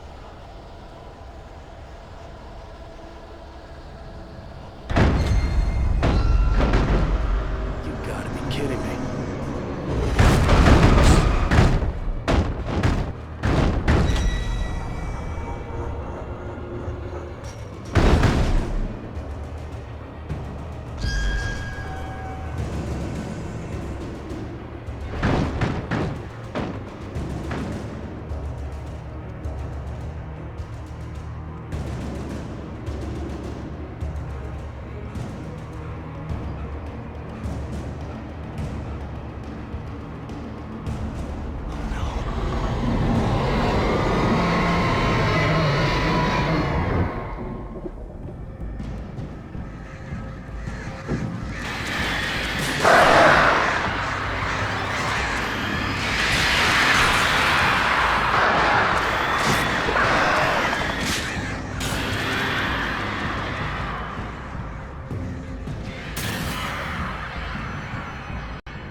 hobby or a job.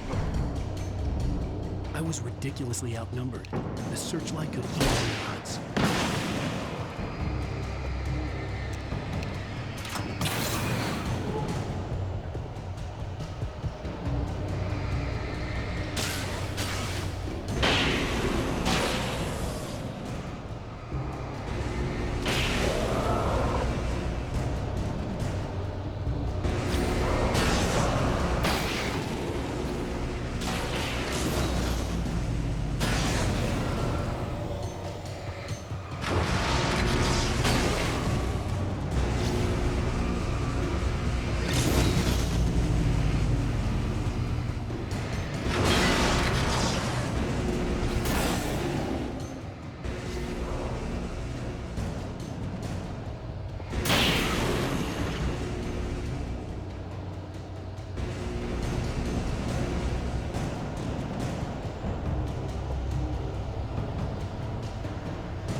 go no further.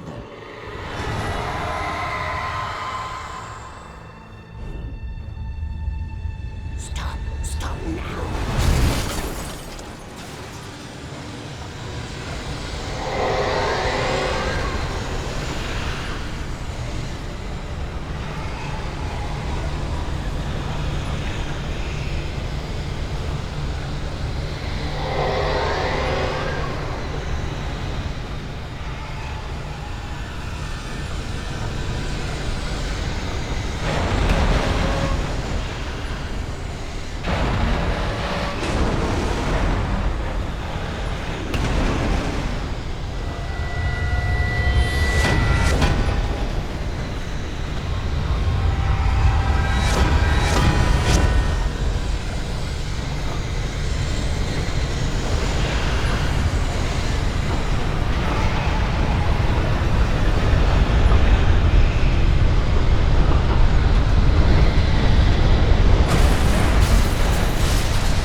Wrong, but it was a foolish chance to take. Don't worry about the noise. We're safe here.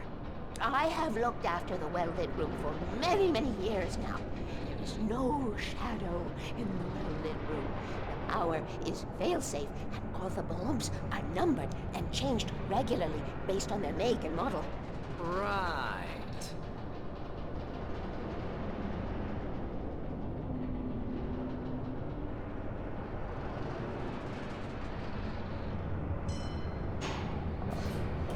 There's an old army base at Raincoat Point, north of here. It was active during the Second World War. They operated here back then.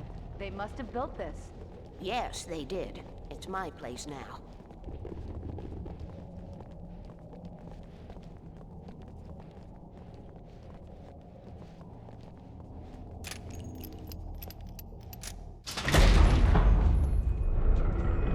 Take it, and I won't need to worry about the room anymore, because 6 and 33 and 118 need changing soon, and I don't want to climb up the ladder to change them because it's very late, and I'm tired.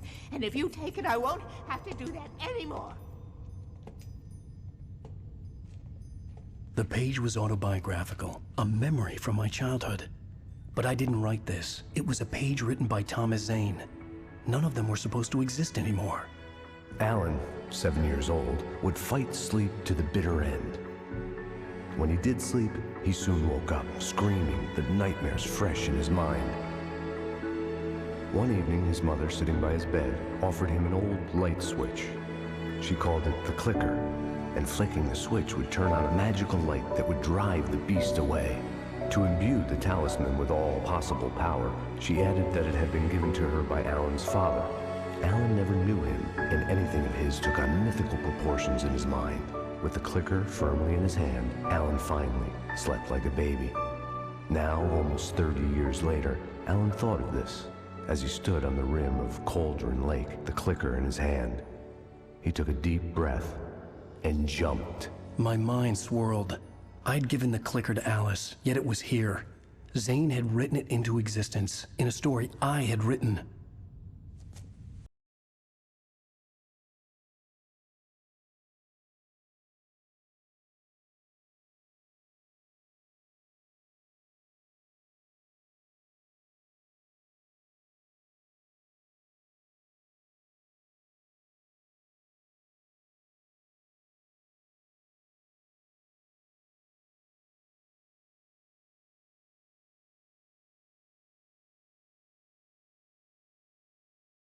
Previously on Alan Wake, I wrote a horror story that has come true. Thomas Zane did the same in the 70s. You will go no further. If I continue like the Dark Presence wants me to, the story I'm writing won't save Alice.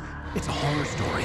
No one will survive. You knew Zane! Thomas Zane! You're the Lady of the Light in the song! He left something behind to help me. The clicker. Alan thought of this as he stood on the rim of Cauldron Lake, the clicker in his hand. He took a deep breath and jumped. I can get to her now. I can finish this.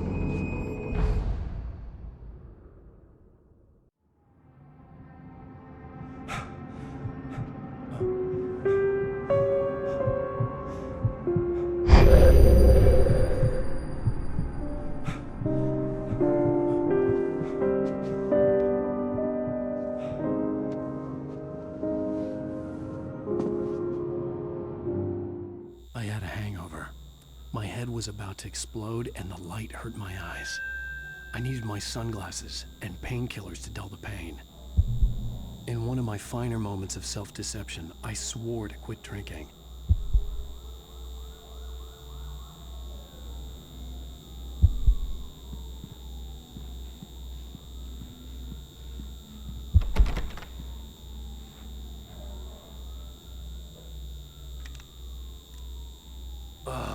The sunglasses made the world look bearable.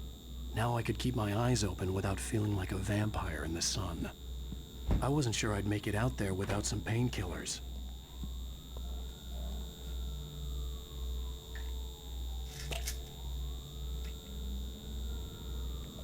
The pills worked fast. The prospect of being awake started to seem bearable again.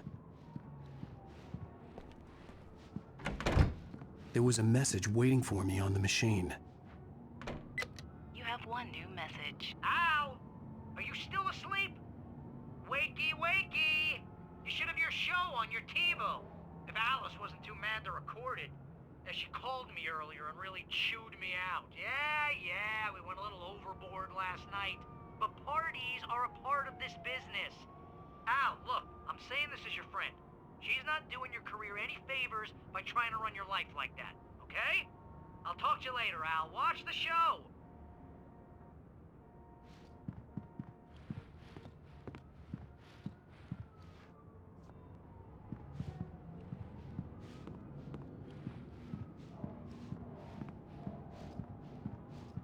I'd been a guest on the talk show the previous night, talking about my latest book. The show was supposed to be waiting for me on our TiVo. Ladies and gentlemen, welcome back to the Harry Alex Show. Thank you, everybody.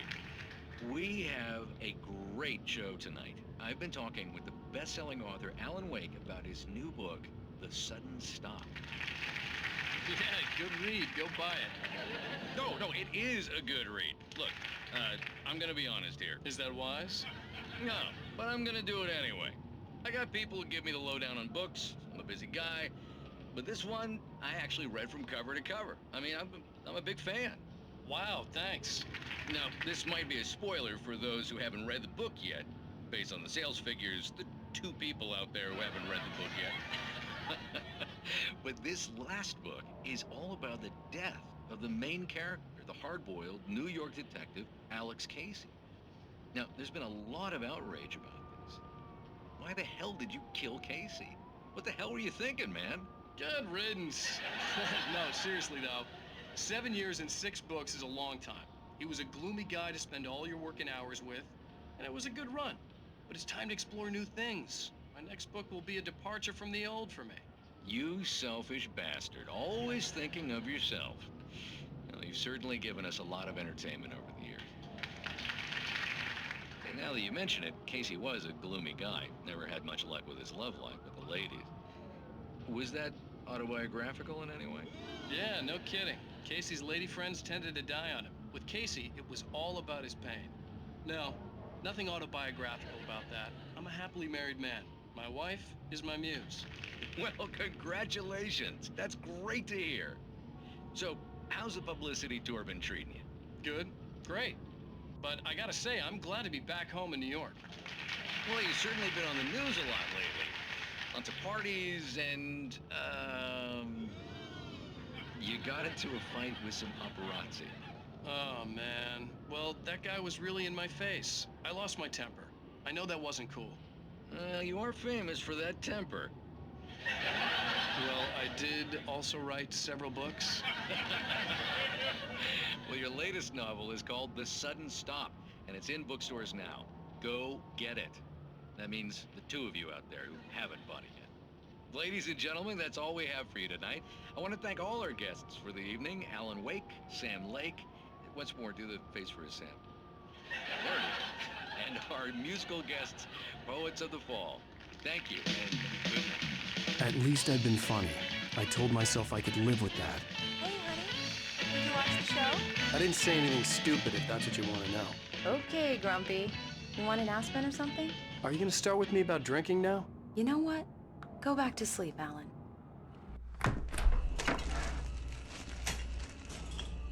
What? Now you can't even talk to me? Well, this morning I was angry because you said you'd be home at midnight and you showed up at 7 a.m. and passed out in mid-sentence.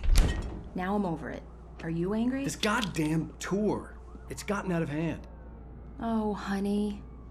It's almost over, right? We can get back to normal. Then you can start writing again. I'm sorry, honey. Alan, you're not thinking straight. Just take a shower and go back to bed, huh? Yeah, you're right, honey. I'm sorry. Once this is over, let's go away together. A vacation. Just you and me. Some peace and quiet.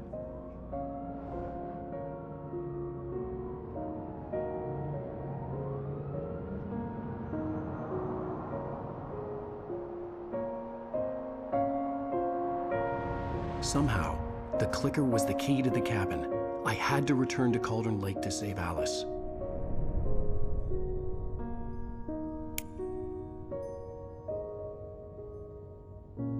I'm going back to the lake to finish this. I'm going to write an ending to the story in the manuscript on my own terms, to make it all right. Why can't you just write it here? The last page is still in the typewriter. I need to read it first. Everything needs to be just right. Zane tried to cut some corners, and it didn't end well. Okay, ready when you are. I'm sorry, Sarah, but I need to do this alone. Barry, take her gun. Miss Weaver, close the door when I leave.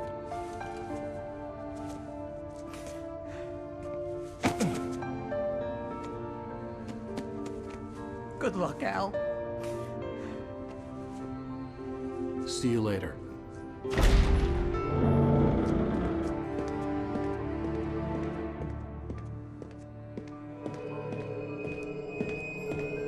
When I got out, it was warm and sunny. I'd flicked the switch of the clicker. Had it done this? I didn't stop to question it. I had to take advantage of the sunlight to get to the lake. On Zane's page, I'd stood on the rim of Cauldron Lake, about to use the clicker. That's where I was headed.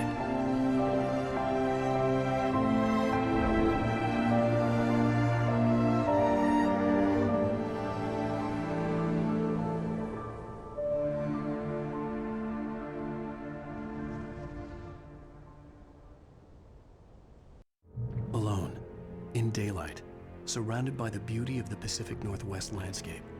It was hard not to let doubt creep in one last time. I could still chalk everything up to a dream, a delusion. I had enough imagination to make up something like this, having been in the cabin all this time, trapped in a story inside my head, gone mad from grief over Alice's death like Hartman had claimed. There would be no way of knowing. I told myself it didn't really matter. My course was set.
Me.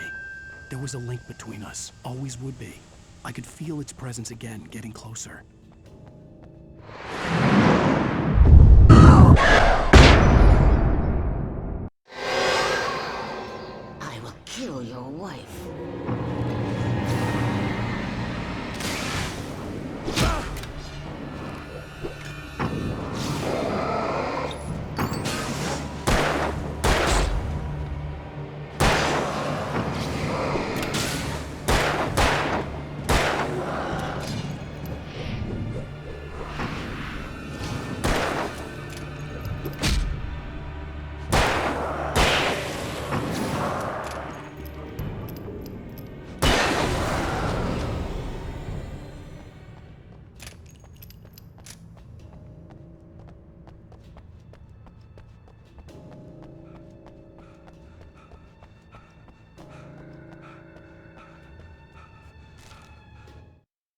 The Dark Presence was no longer trying to capture the writer so he could create the ending it wanted.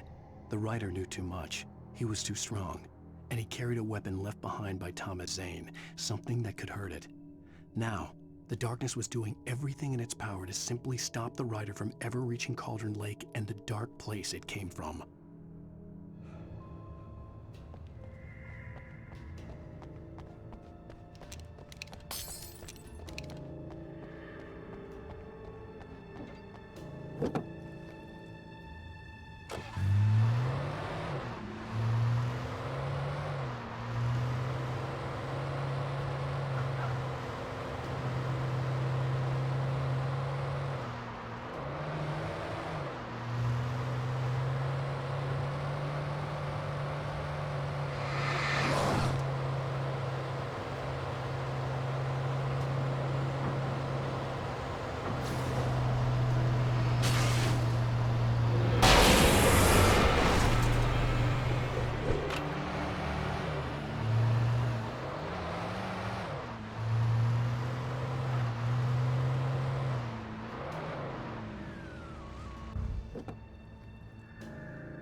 Based on the signature in the motel register, Agent Nightingale had stayed here, in room number 2.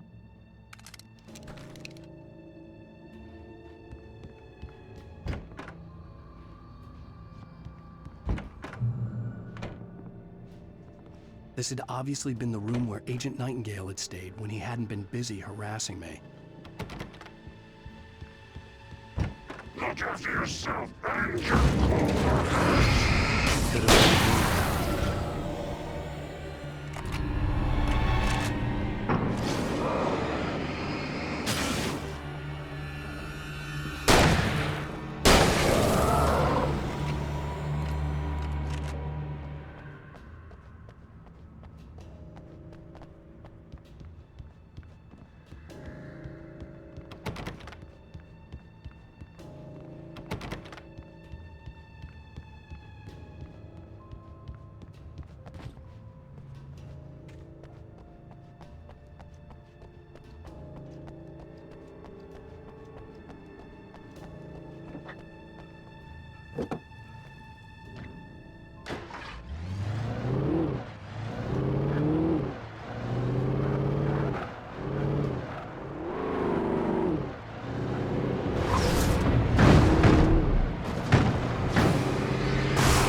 The bottom of Cauldron Lake was a graveyard of things the lake had claimed in one way or another over the decades.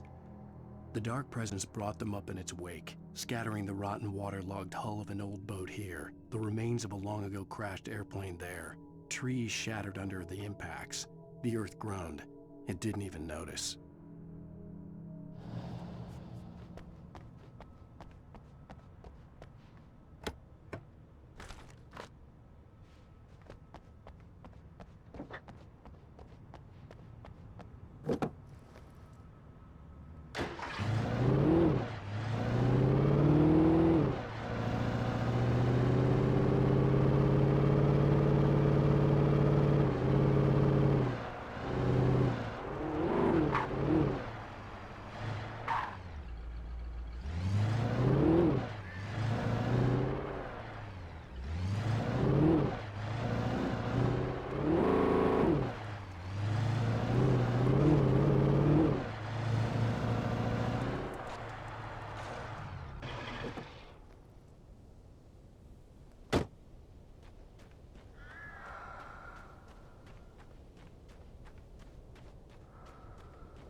place.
told Barry my plan back in the well-lit room.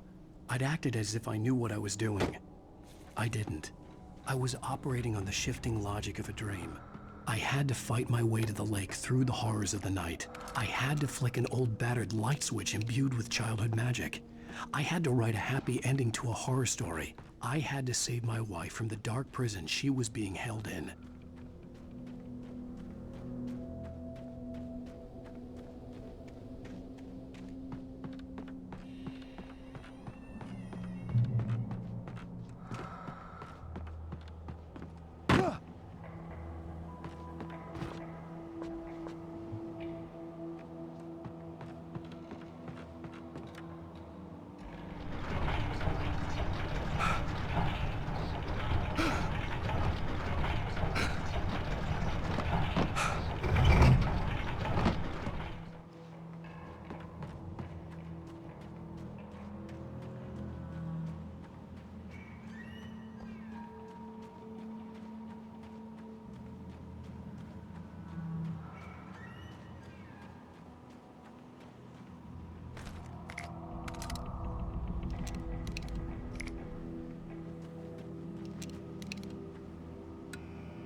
I will never give her to you.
The dark place I found myself in was unlike anything I could ever have imagined.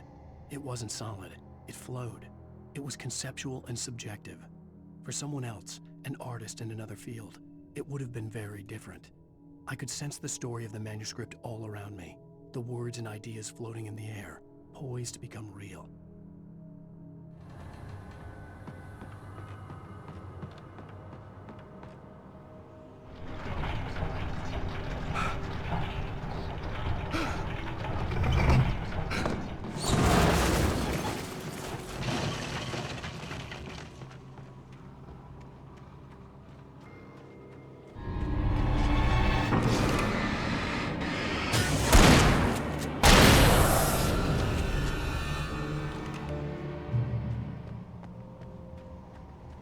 I could see Mirror Peak in the distance.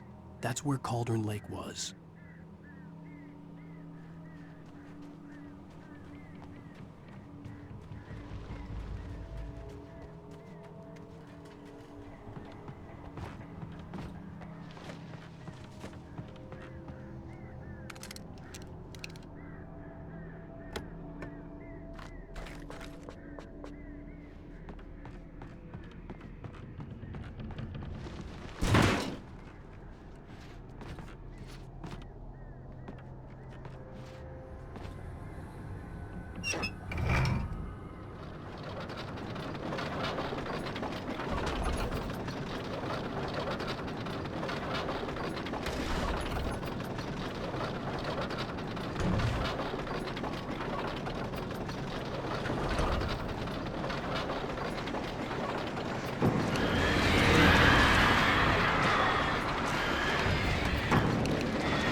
I needed to get the generator running.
After Zane had gone, I stood alone in the shifting dream that was the dark place. I had to find a way to the cabin. I'd written myself a way through this place in the manuscript. I followed the idea of a path. I'd written myself across the ocean that blocked my way, and with that, there was a bridge to the island beyond. The idea of the cabin flickered in the underwater darkness. I willed the cabin to be real, and it was.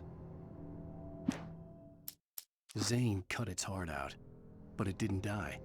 The thing that wore Barbara's face kept crooning sweet nothings sugar-laced with poison. He put on the suit, untied the monster from the chair. The thing in his arms thrashed weakly, but he held fast. He stepped outside, off the pier, and into the dark water, a sinking pinprick of light descending toward a bottom that never came.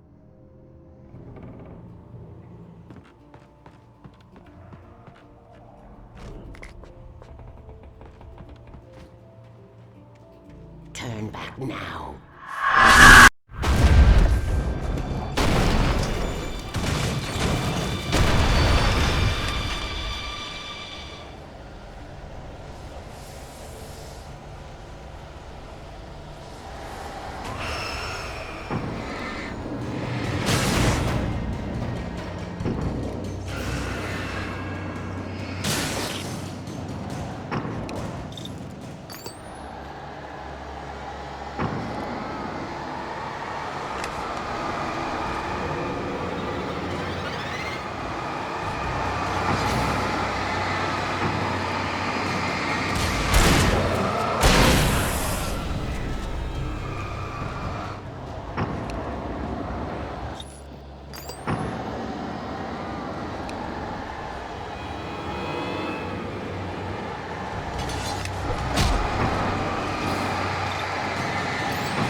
Do as you're told.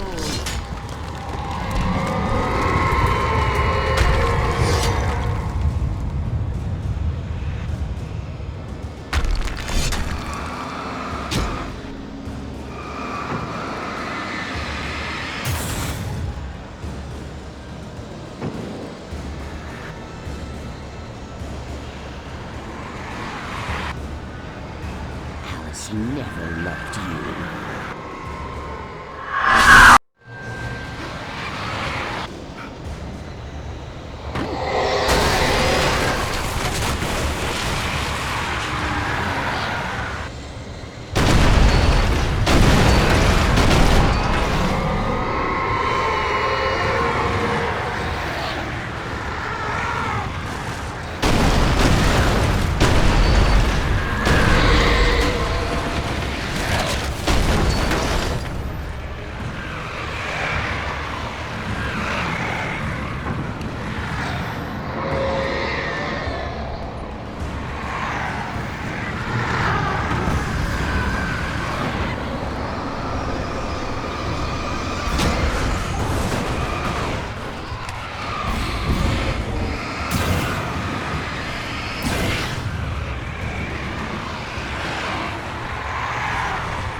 Baby, you were having a bad dream. It was just another nightmare. No. Everything's fine. You're home. It wasn't a dream. Everything's fine. Turn the lights on. Turn the lights on! Shh, baby. The power's out. There's no light. Come back to bed and I'll make you forget all about your fear in the dark. My fear? It's your fear. Why aren't you afraid? You're not Alice. Turn the lights on now. Where's the clicker? What did you do with it? Alan, honey, you're still 1 foot in a dream. You're not making any sense. Come back to bed.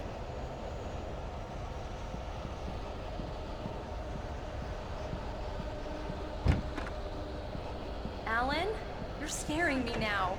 Come back to bed. Have you taken your pills? Do you want me to call Dr. Hartman? I read your manuscript. It's brilliant. Departure is your best work yet. You're a genius. I'm so proud of you. Come back to bed. We'll talk more about it in the morning. Come back to bed, Alan. Come back to bed, Tom. Ah!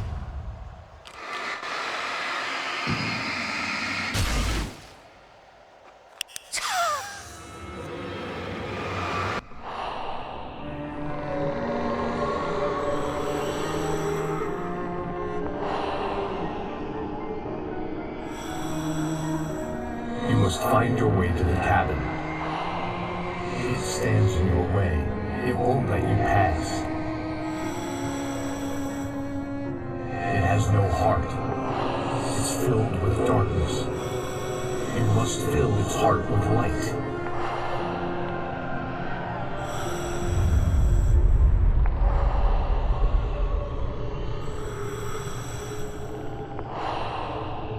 Don't mind him. He's Mr. Scott. Your friends will meet him when you're gone.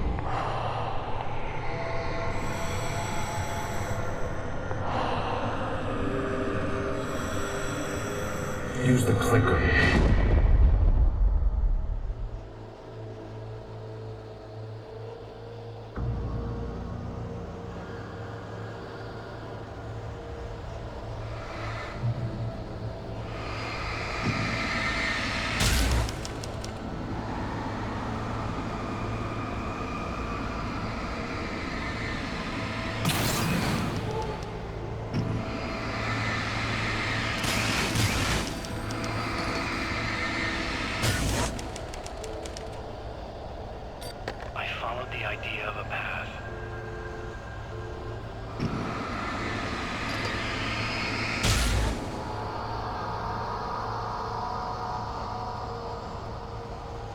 I'm leaving you. What? I'm leaving you, Alan. I met someone. I'm in love with someone else. Alice? No, what do you say? You can't. You don't love me. How could you? You don't even love yourself. All you do is torture yourself with work you can't do anymore. No, I love you more than anything in the world. You're my muse. I'm not. Who are you? What have you done with my Alice? Alan? What are you doing? Put the light back on. What are you doing, Alan? Stop! Put the light back on! It wasn't true.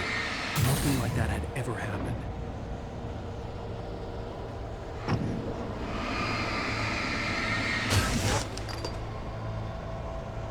You're not my Barbara. Tom, let me go. I promise to be good. Please, untie me, you naughty boy. I will help you write your masterpiece. I will love you forever. No, you're not Barbara Jagger. I made a terrible mistake. I should have never written you back. You came back wrong. Your heart is filled with darkness. Put that knife away, Thomas. Put it down. Heart is filled with darkness. I'll cut it out. I'll take you back to the depths of cave then.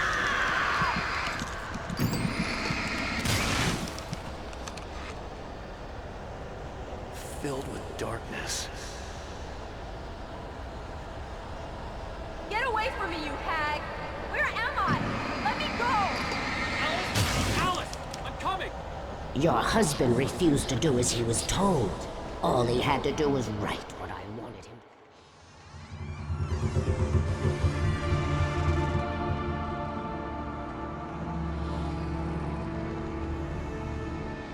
Now you will never get her back.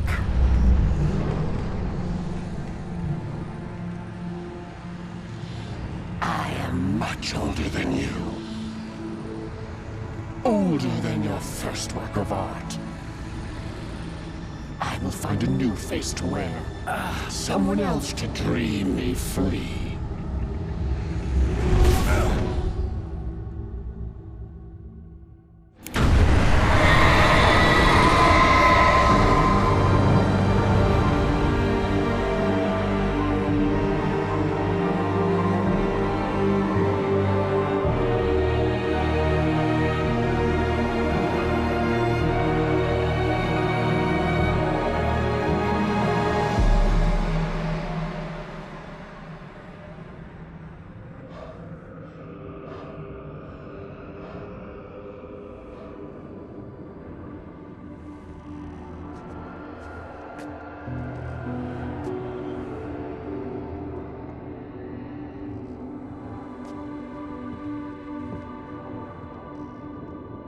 I could feel Alice's presence close by.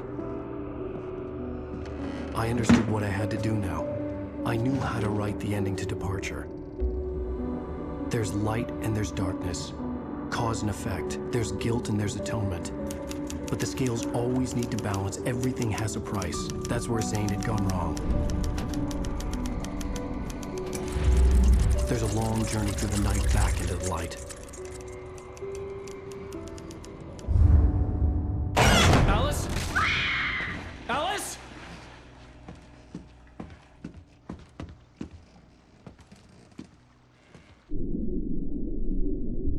Oh no!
It's not a lake.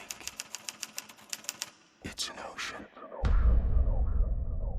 Alan, wake up. Previously on Alan Wake, something I only know as the Dark Presence held my wife captive and used her to write a horror story that came true. I'll bring her back. Some part of me had been aware enough to write my escape into the story.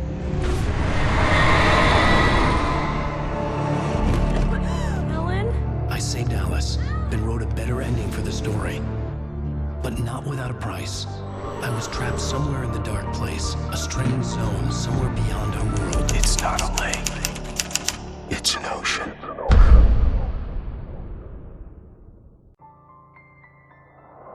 After the completion of any difficult undertaking, there are mixed emotions. Accomplishment and relief. Sadness, depression. For a while, everything was about the work. Like an illness, it consumed you, changed you. You locked yourself away from the world to do it, and now you need to recover. Learn to live without it. Find a way to crack open the door and let the light back in. I knew this place. It was familiar, but wrong somehow. Welcome to the Everything had a surreal, dreamlike quality.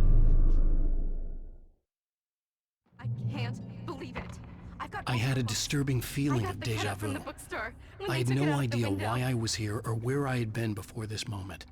But something was waiting for me at the back of the diner. Try the coffee. Just don't blame me when you fall in love, 'cause it'll break your heart when you have to leave. Here is no longer human. Nothing but black. Do me a favor, Sonny. I could really use a tune right now. Number 6 in the jukebox.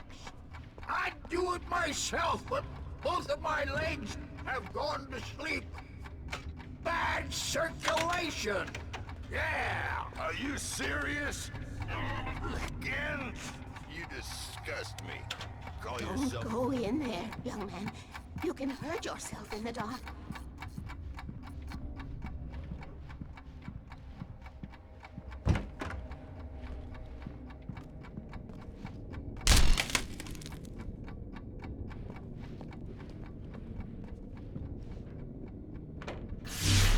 Alan, listen to me.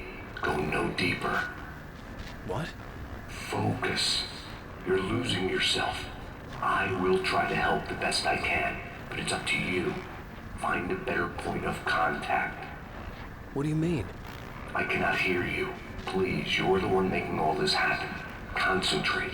This is what's happening. Nightmares. Too deep. Can't take the pressure. It's too much.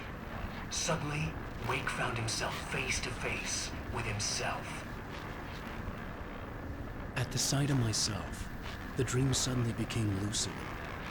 The dark place. That's where I was. You will need weapons. It's not the light itself, but what it represents. You will need it. This is not a gun. It is a tool in a logical process of elimination. Be careful. I will try to find a better point of contact. I didn't understand Zane's message, and knowing where I was didn't fix anything. Something had gone wrong after I had finished departure.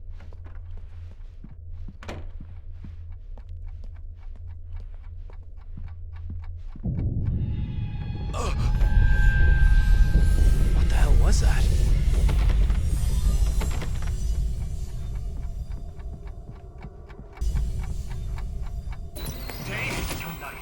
The diner had become deserted. Then the door was smashed off its hinges and Wake had to fight for his life.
Zane!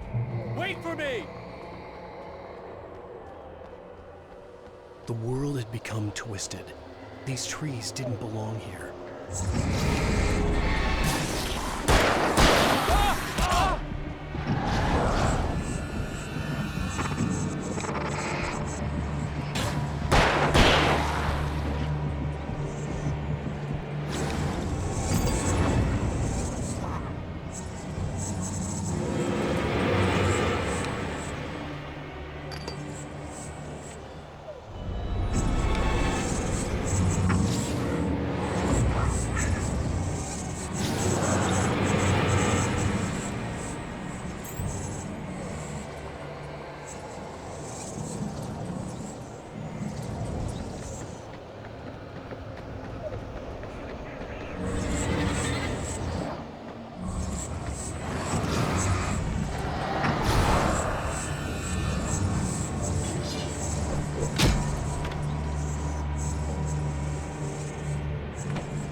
I knew it was my writing, but the words were jumbled, dreamlike fragments. Reloading frantically.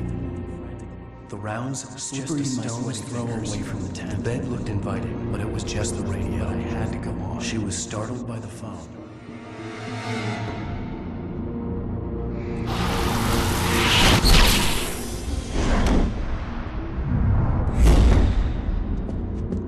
The GPS system was working. I hadn't expected that.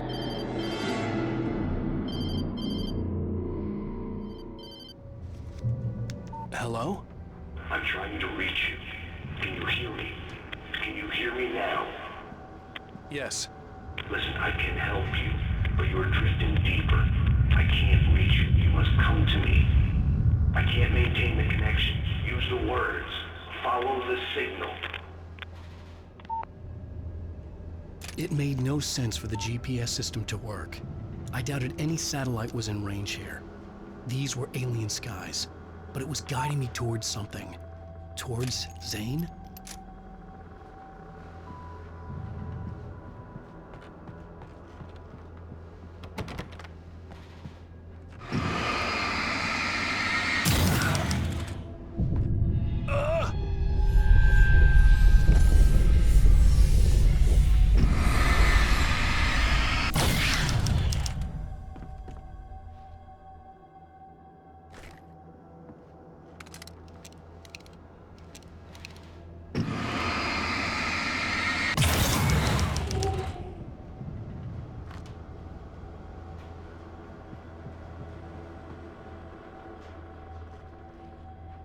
Something had shifted again.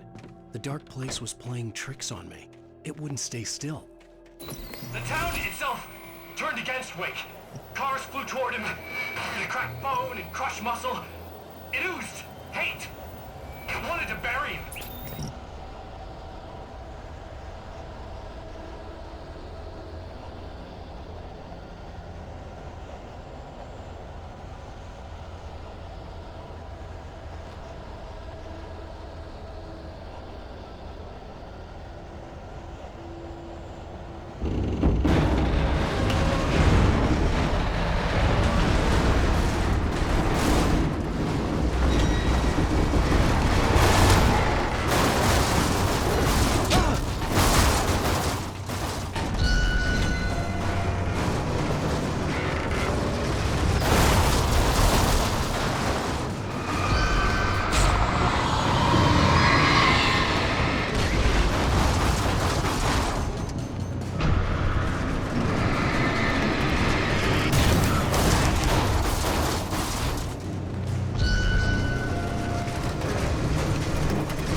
Everything I saw was familiar, and yet it wasn't.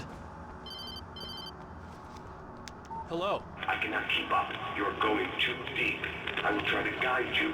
Follow the signal. I'm trying! You must face yourself. Follow me. Oh! The GPS system was supposed to lead me to Zane, but the shifts were interfering with it. I had to keep trying. I wouldn't survive alone.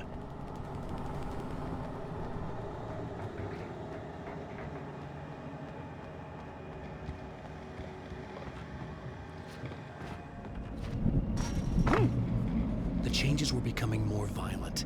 The street wasn't so much ripped apart as it was missing. Like some great hand had reached down and scooped it up. Everything felt erratic, unstable.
I'm trying to follow your goddamn signal. The dark place is playing tricks on you.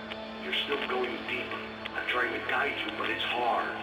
What is this? I can help you if you just stop sinking. What? This is bullshit. It's happening again. Brace yourself.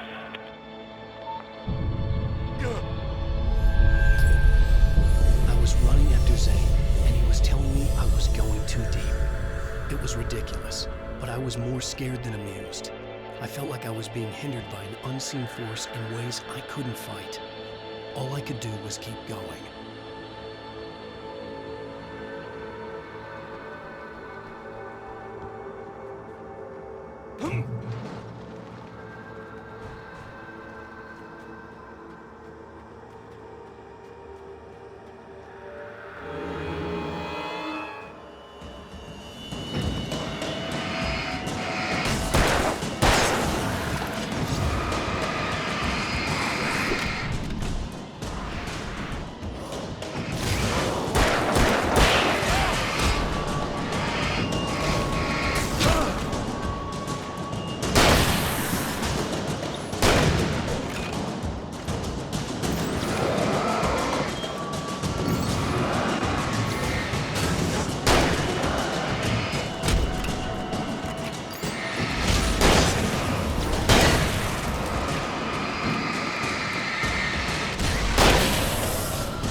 Barry. Look! Wait! Maybe that's him. That's the way to the chopper. I remembered this. This happened before we found Barry.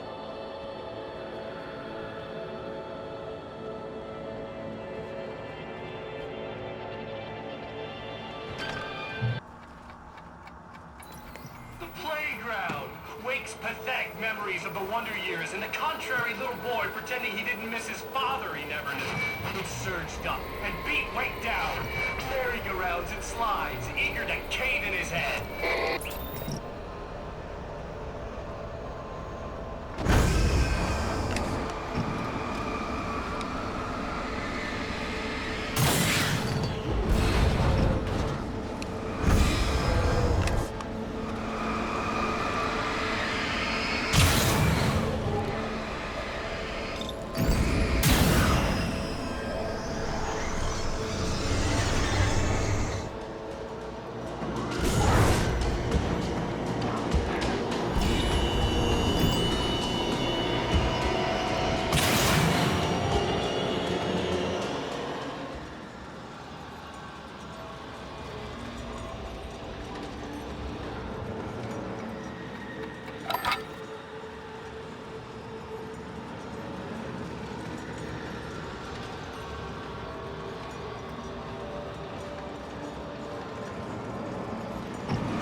I had to find the key to get the door open.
Door open!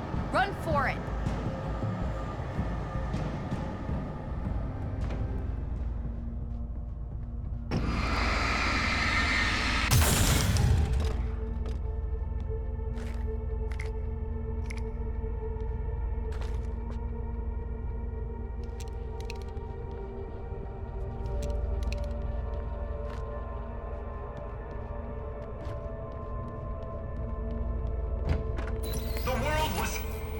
It was changing, twisting, out of control. It was too big on the inside. He couldn't see the ceiling. Something was moving in there. He was lost. He couldn't find the exit. Asshole.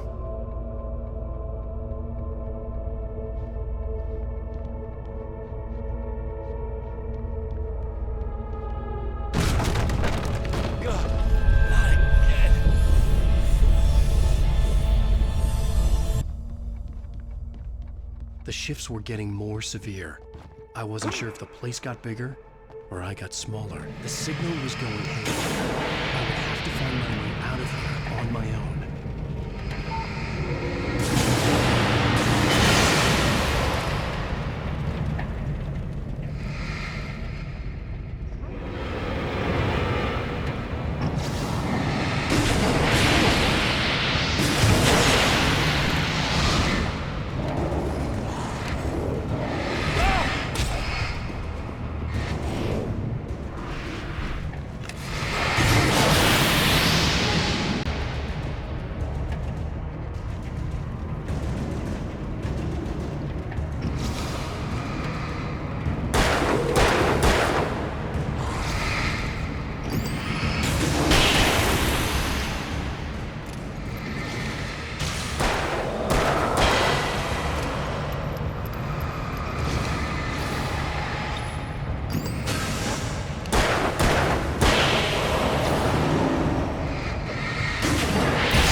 Zane left me a page. He was trying to help me.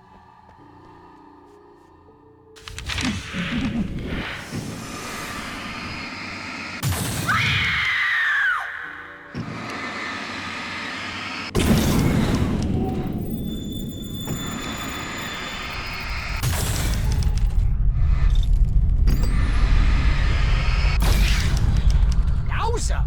Barry? Hey, bestseller! Looking good! You're not real. Well, no shit. What gave me away? What, the see-through thing? I'm a figment of your imagination, just like pretty much everything else you see here. Maybe even you. That's insane.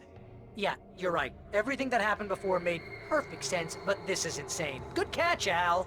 Okay. Okay, look, I gotta get going. The GPS... The GPS, yeah, I know. Follow the signal. Got it. So, I'm here to help you. The thing is, you need to get a grip, all right? You nag the way the real Barry does. You know that? Well, hey, you know, be fair. It's not my fault you think I'm annoying. I don't think you're annoying. Al, baby, relax, it's cool. Just try to stay on the ball here. You need to do what Zane tells you. He's been here for ages. He's like the expert.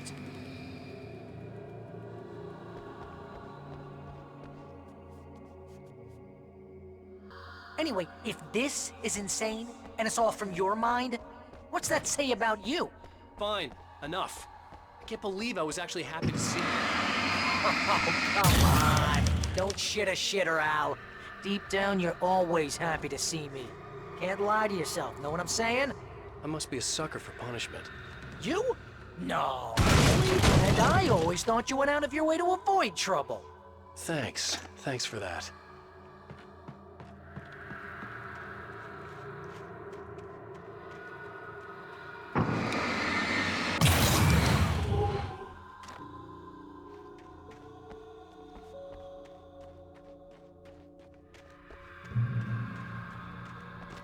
I think the signal's pointing towards that thing in the distance. Yeah, that'd be the Biltmore sawmill. How the hell do you know that? I don't know anything you don't. So why don't you ask yourself that? Huh? Maybe you saw a sign for it back in the real world, or maybe it's the sawmill because I said it's the sawmill and now you can't get it out of your head. Fantastic.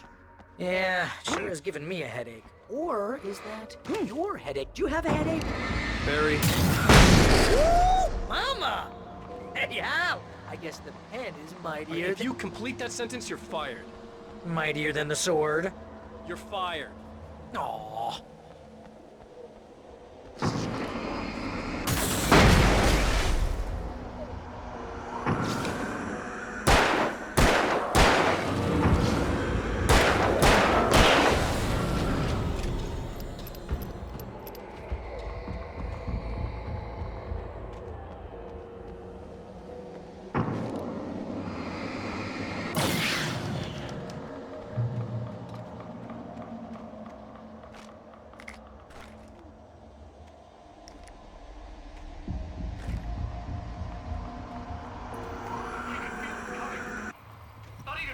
Anymore.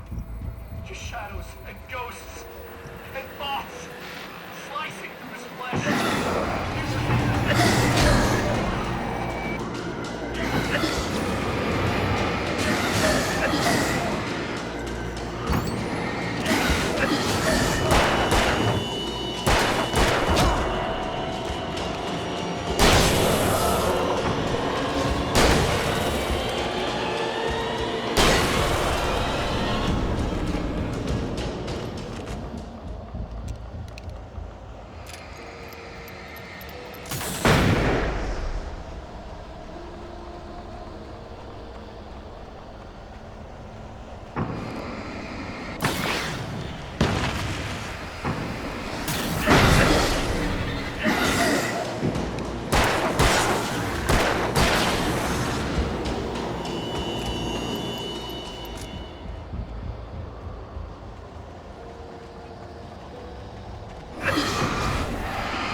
You know, you're gonna have to make your way across it. I think the solution probably has something to do with those words. Really? You think? Yeah! You should probably use them. Your insight is staggering. Oh, I know.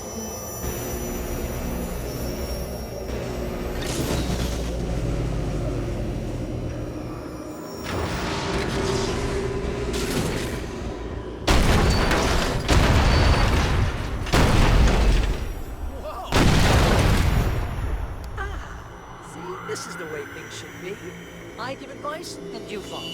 That's when things go right. You get up to something on your own, that's when the trouble starts. That's horseshit. Al, I'm not saying anything you haven't come up with first. Figment, remember? This kind of thing could drive a man insane. No! This is great! And is probably therapeutic for you, too.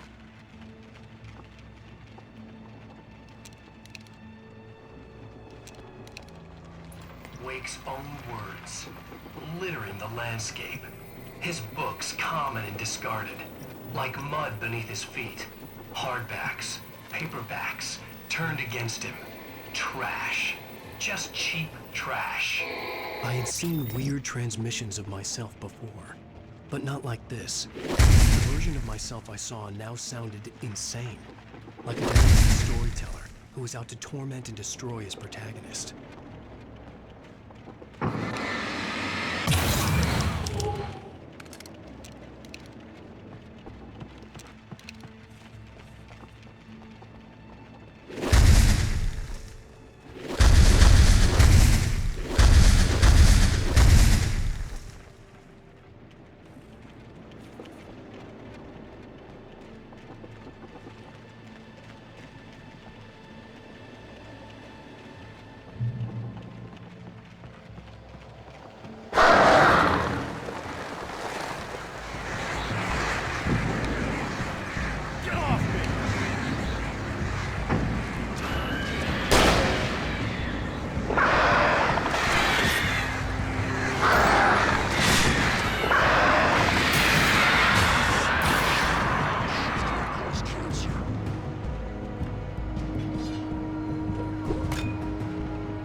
Al, come on. You gotta be careful. Those are bad words.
Shook. Streetlights pushed themselves up through the ground, flickering madly and spitting spark. In the shadows, Wake saw far too many figures advancing eagerly, already tasting the kill. Enough!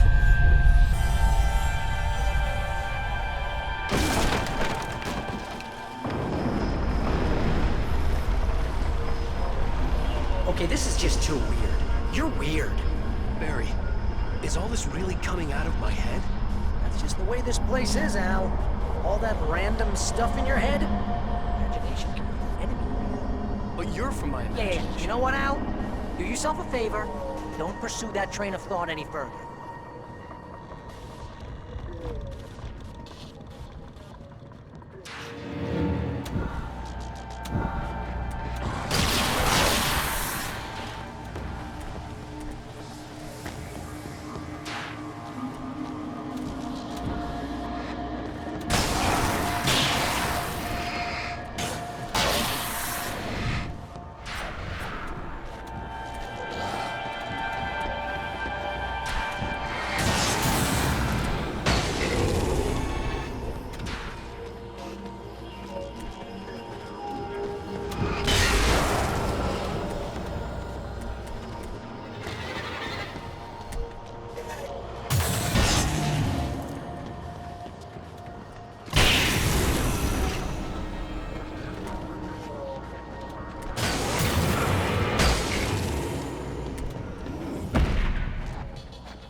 You need to get that door open before you can get into the warehouse. That's the way forward.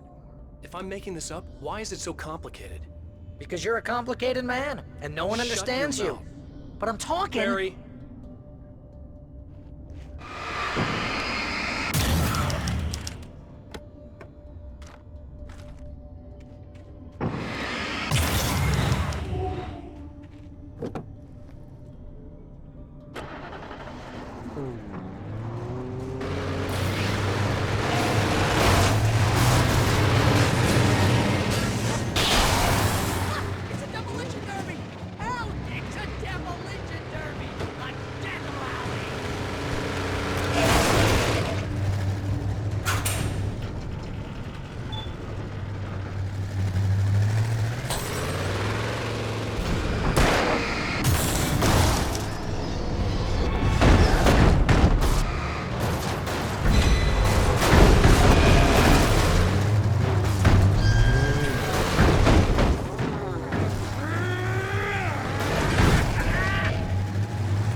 What are you up to? I thought this was my side of the bed.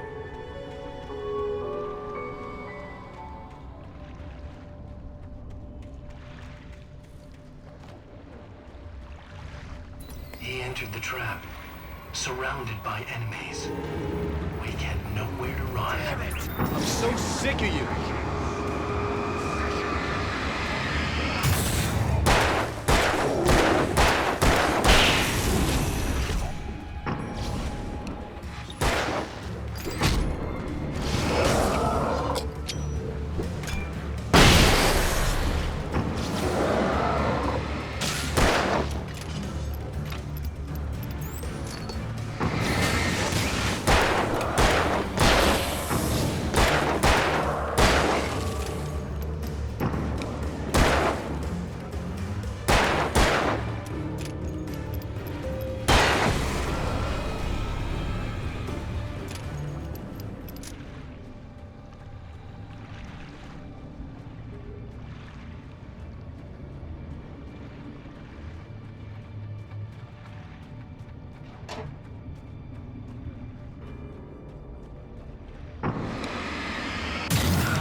Oh, that's never a good sound, is it? No. No, it isn't.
I think the dust in this place is setting off my allergies. You're not even really there.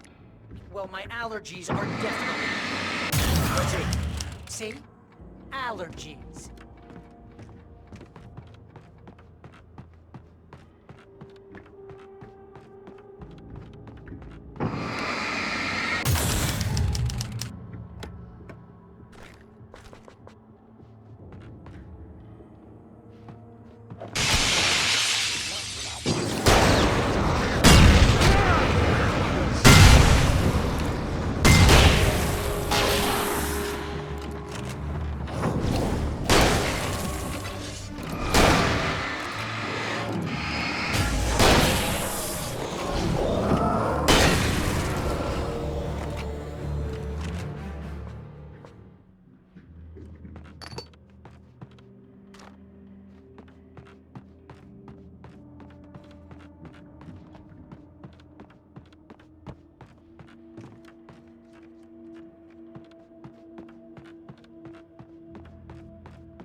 it! They're waiting for us downstairs. We don't have time for Alan.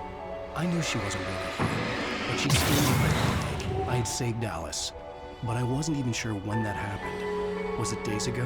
Weeks? Longer? I had no way of knowing.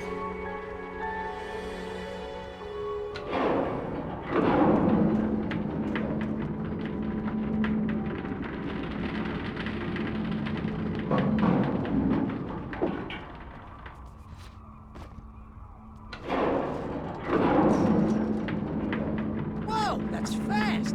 Guess you gotta run out.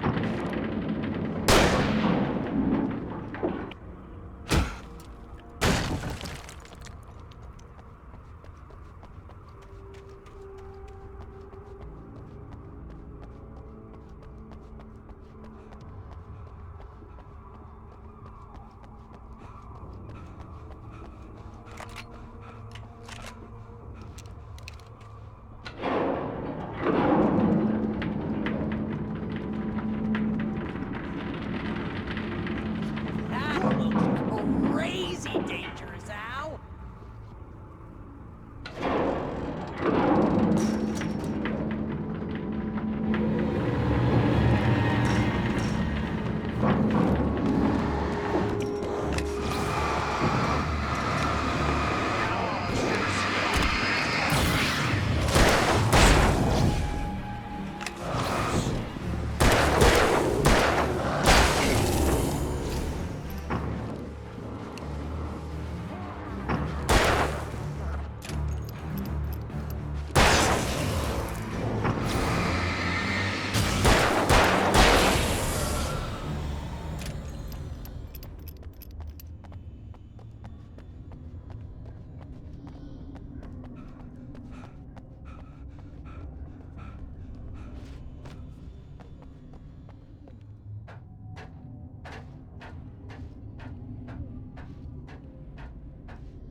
Hey, lover. Come here. I've got something for you. I could only hope that Alice was all right. I didn't know what happened to her after she left the dark place.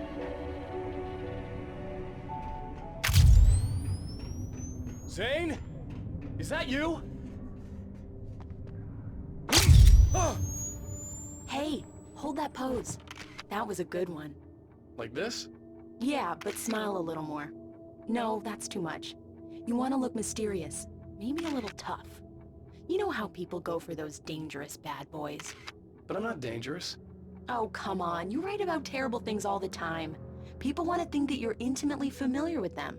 You kill Casey in this book. You need to look a little bit like a murderer. Oh, that's good. Do that again. You look handsome. And dangerous. You know, I wasn't sure about the beard before, but I was wrong. It looks good on you. Okay, I think we're done. Great. I want to get out of this suit. Hey, things are looking up. Guess danger is sexy. That was when I was still working, when I felt like a real writer instead of a fraud. It was a good memory. I wished I hadn't seen it.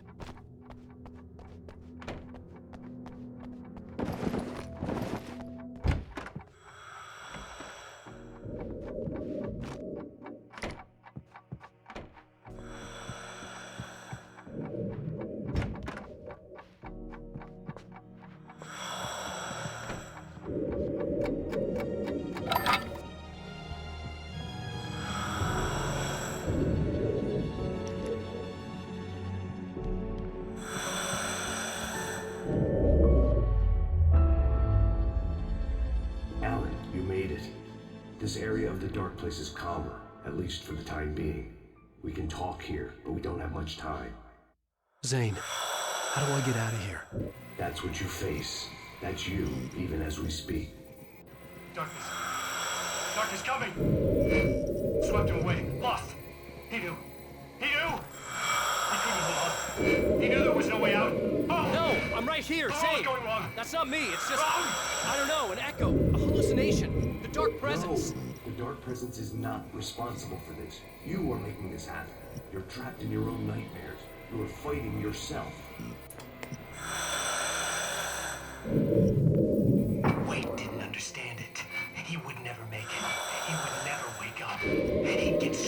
in the rising tide of darkness. It was coming. It was coming. Shut up! Gah! No, Alan, you must. Swept away by the gathering insanity, Zane was gone. Wake could feel the pressure, gnawing at his mind.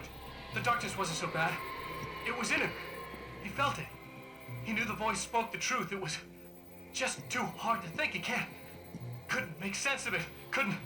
He wanted to go with the flow. Stop thinking and just let go.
It's all in your head.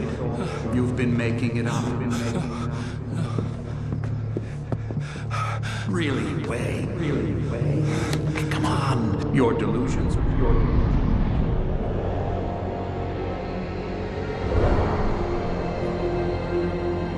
Why is this happening to me? Lodge. No. No. Harmon. There's no way out. No way out. I need to get out of here. No. How do I get out of here?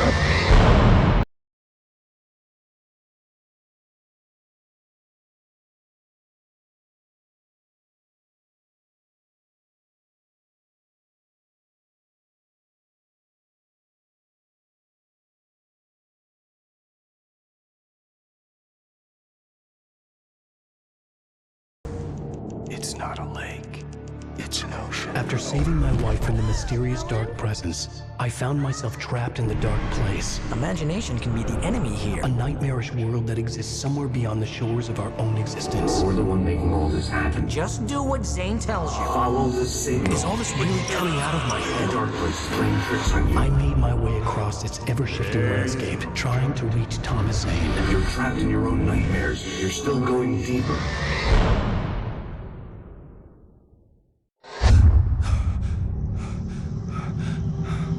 There you go, Alan. It's all in your head. You've been making it up. Really, Wake? Your Delusions are out of control. Get out of my head. Seriously, Al, you need to get a grip. You know reality's different here. See what I mean, Al? Ugh, I think I'm stuck on this side. Well, you're gonna have to find your way out of there. I'll wait. Just remember, you're still in the dark place. You know that, right? I don't want to alarm you, pal, but it's sink or swim time. Fine. I could feel the pressure mounting. Barry was right. Time was running out. Everything I saw was a dark, twisted version of reality based on my memories and thoughts.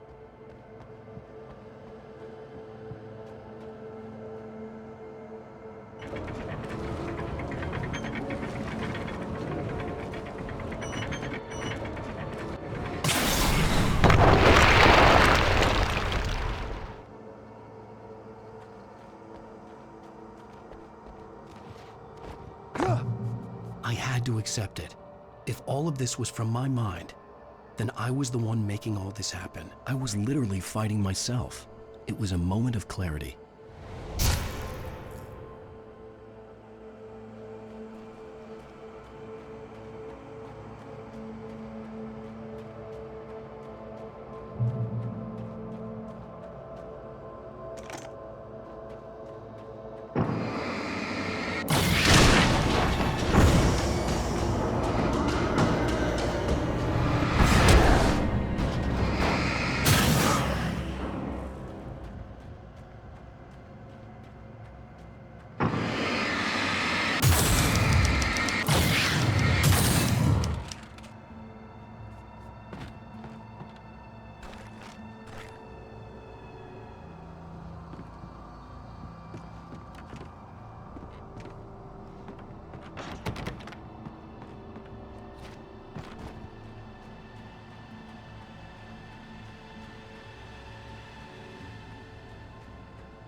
After finishing Departure, I felt finished myself.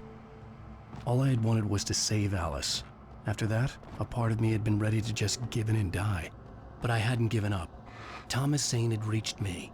I had run across a nightmarish landscape following a signal from him. He kept telling me I was sinking, going too deep. I wasn't sure if he meant the dark place or insanity. Perhaps they were one and the same.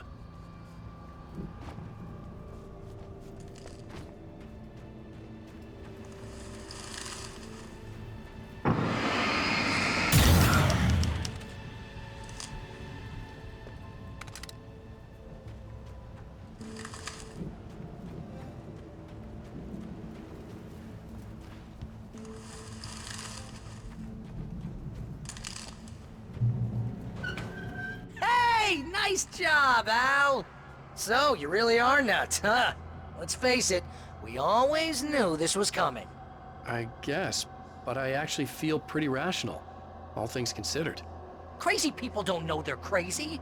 That's where they're crazy. Hey, check out the light show behind the lodge. That's Zane's light. Yeah, you're done sinking now. That means he's just about caught up with you. You better go talk to him.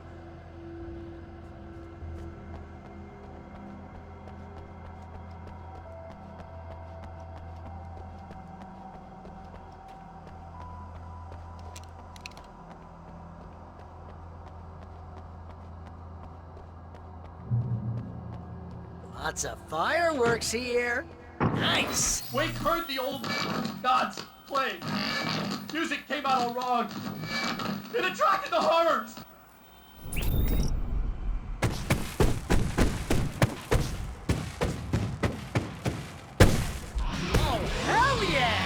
figure this out?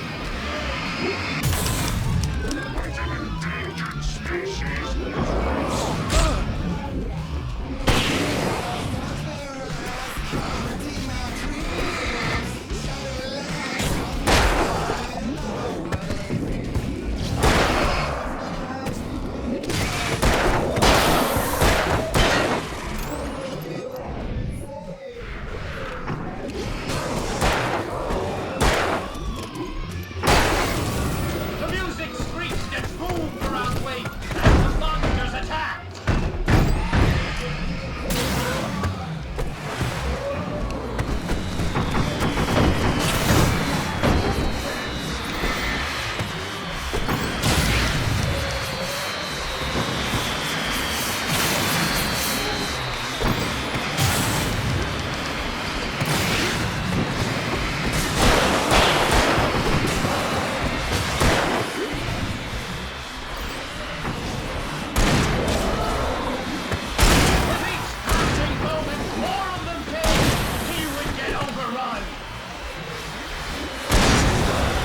Hey, isn't it kind of ironic that you're a writer and you're threatened by your own imagination?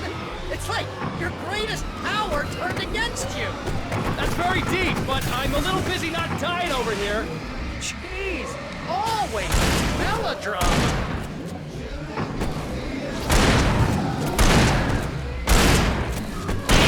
Surrounded by the enemies and crushed by the noise, Wake was helpless.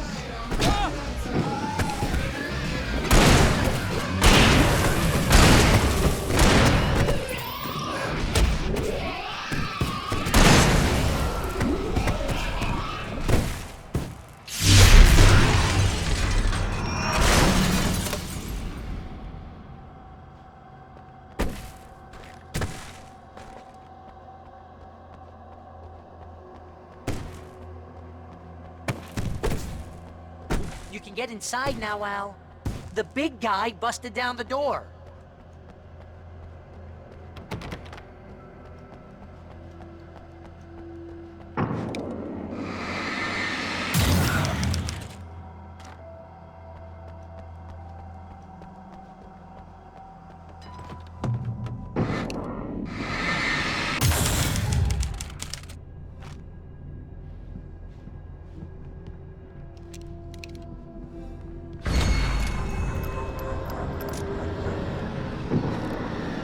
Whoa. See, Al? This is classic you. Always making things complicated. This is just a memory. Even your memories are complicated.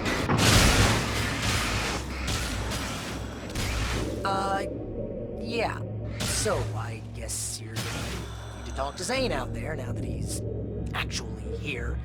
I'm just gonna, let you non-imaginary people talk in peace. You're not coming? Nah, that was a crutch, Hey, you're moving up in the world, buddy.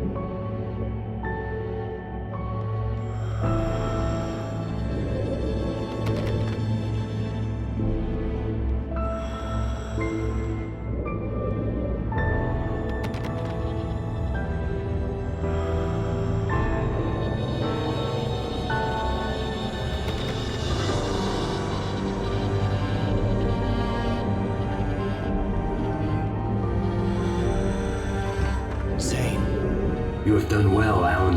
Now I can accompany you. You are trapped in your own dream. You must wake yourself up, but first, you have to reach yourself. The cabin. Yes, my cabin. It will not be easy.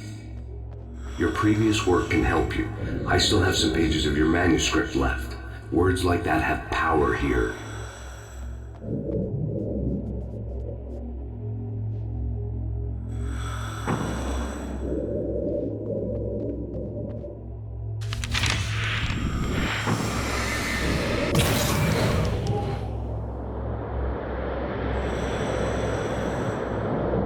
Lighthouse? It's very appropriate. I can help you reach it. But after that, you will be on your own. I cannot enter the cabin now. The Dark Presence made sure of that on our last encounter. You are facing yourself, the parts of your mind that are hard to control. This is not a fight anyone else can win for you.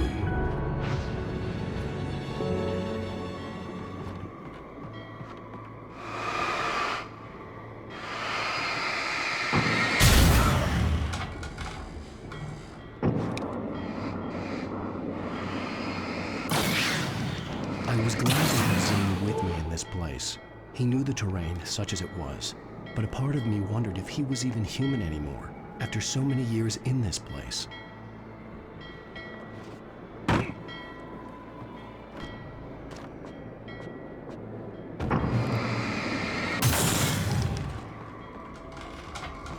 The world was tilted. It was turning upside down. Wake was lost. He would fall. He couldn't tell which way was up. He would die there, torn apart by the whirlwind.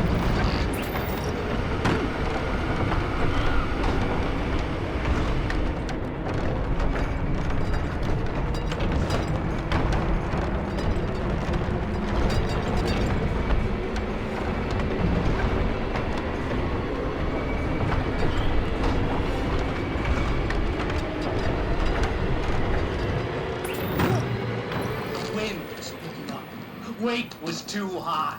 Too high! At this height, the water would be like hitting concrete. You can't want me dead this bad. The storm was coming! It would throw him off!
To make my way through the swirling madness. It reminded me of the dark presence, just another memory, but it could still kill me.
Stay focused on the lighthouse. If you reach it, you will find the cabin. Things are getting pretty crazy here, Zane. It's to be expected. You are struggling to reclaim yourself. The landscape reflects that strain, but each step takes you closer. If you persevere, you can attain the lucidity that fends off the darkness.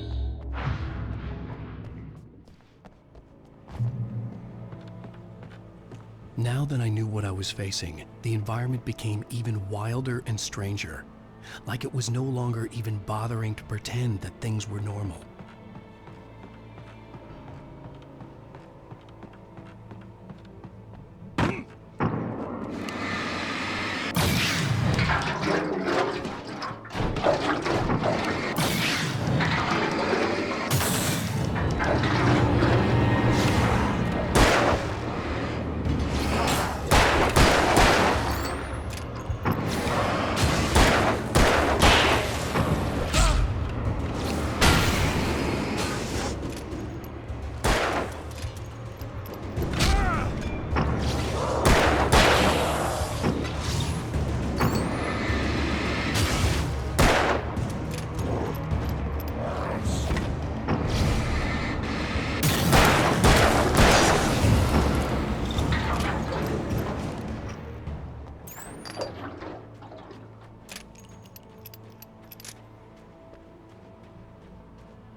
Wake was forced to run through a maze, hopelessly sprinting in the wheel, never getting anywhere.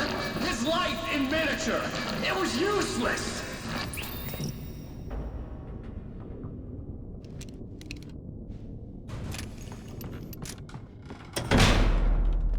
Oh! Now what?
Let's have a look at your head, Mr. Wake.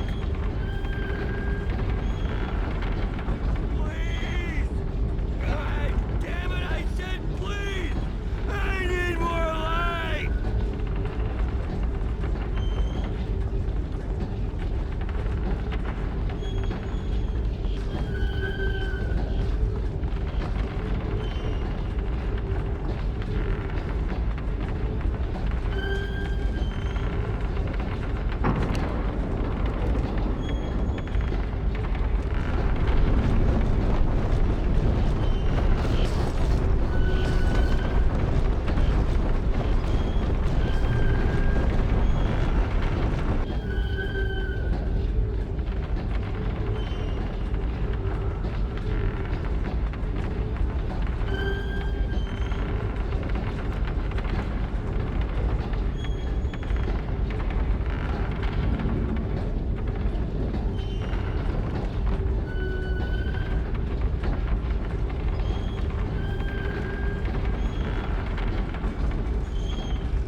Elevator?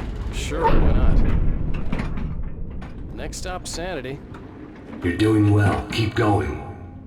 It's hard to make sense of this place. It's a dream. This is a vast place, home to forces and beings that are completely alien. The Dark Presence. Yes. I don't know what happened to it after your final encounter. Is there any way out of here? Sometimes transmissions can be sent between worlds. You've done this yourself. But to actually leave the dark place, I haven't found a way.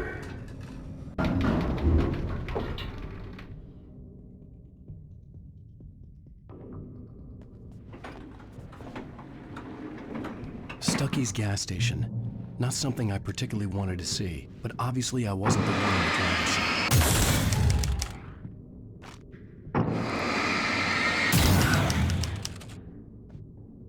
Another memory made real. Wake would never make it. The insanity he was facing was already a part of it, in him. His own doing. He couldn't possibly win. He didn't even want to.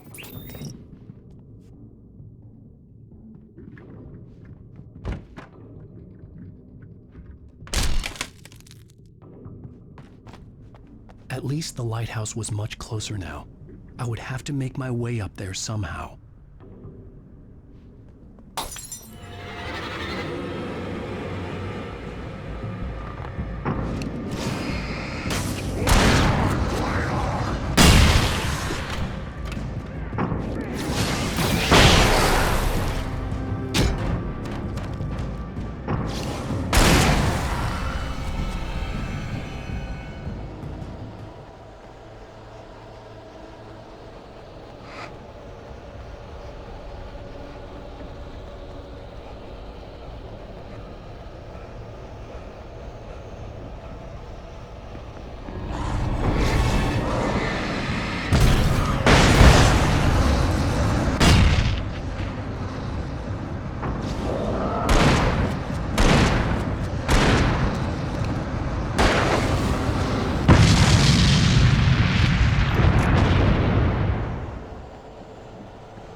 The part of you that is in control is in the cabin, dreaming and insane. I don't think I like that.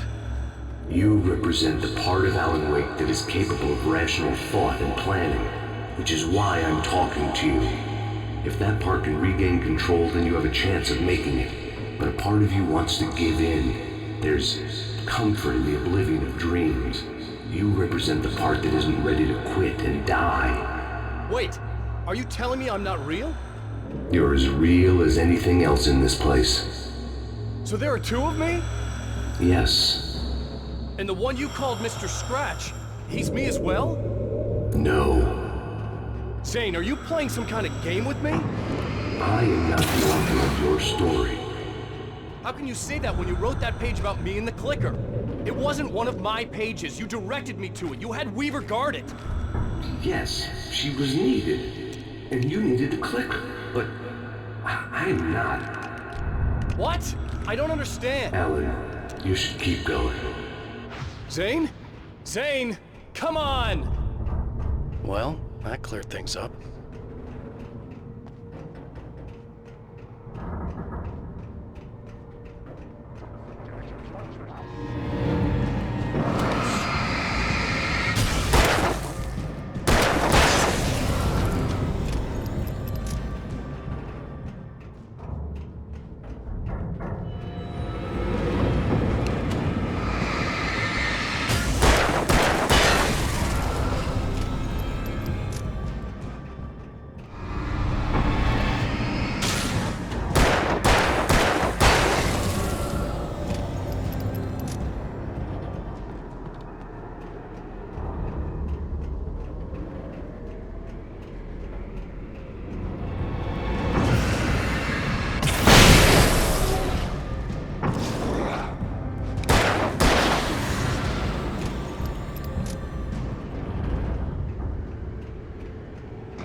Groaned in the unnatural wind.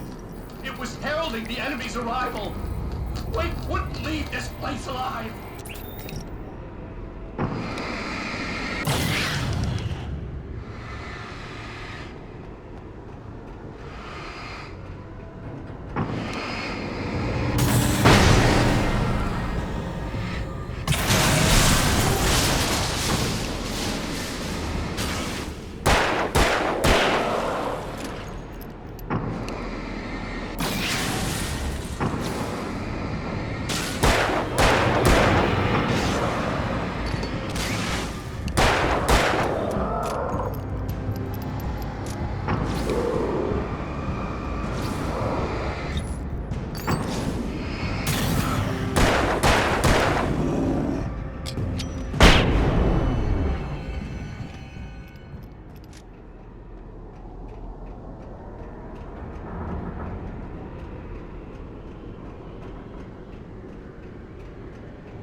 A moment. I can help you here.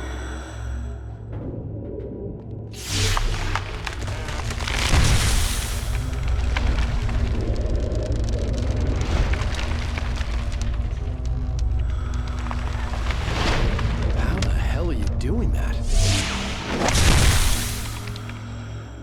It's like learning to control your dreams. There's a connection. You were in my dream. Yes.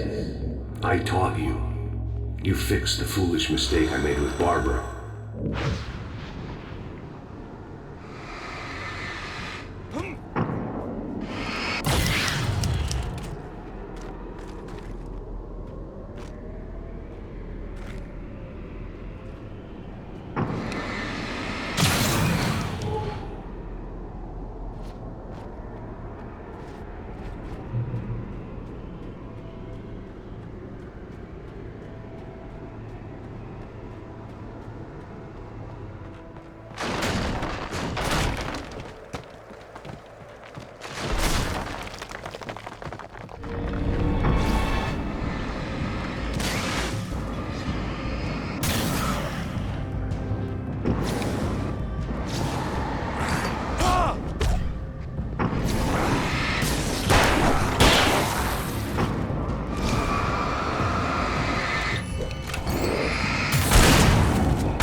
Wake ran for the light. It was pointless. He would never reach it.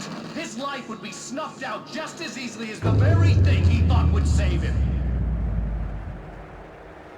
Even with the light gone, all I could do was keep going.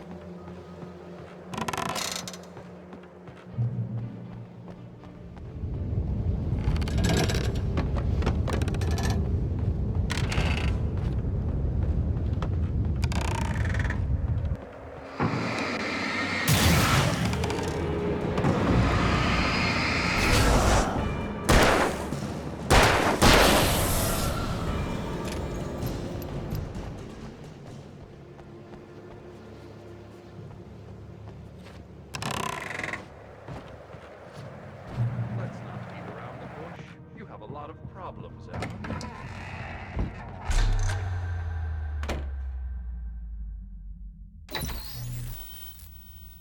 Since we're being so frank here, Alan, and let me just reiterate how happy I am that you've had this breakthrough, I would like to summarize your condition. By all means. And please, just let me know if you think I'm being unfair. All right. Well, let's start with the obvious. The car crash. Untreated head trauma. All due respect to Doc Nelson, but he's hardly a neurosurgeon. I think that the injury has affected you more than you realize. Yeah, I have had bad headaches. Then there's your history of substance abuse, which, combined with your chronic insomnia, has resulted in hallucinations and extremely poor impulse control. That's a dangerous combination, one which your wife has unfortunately had to suffer from far more than you. I know.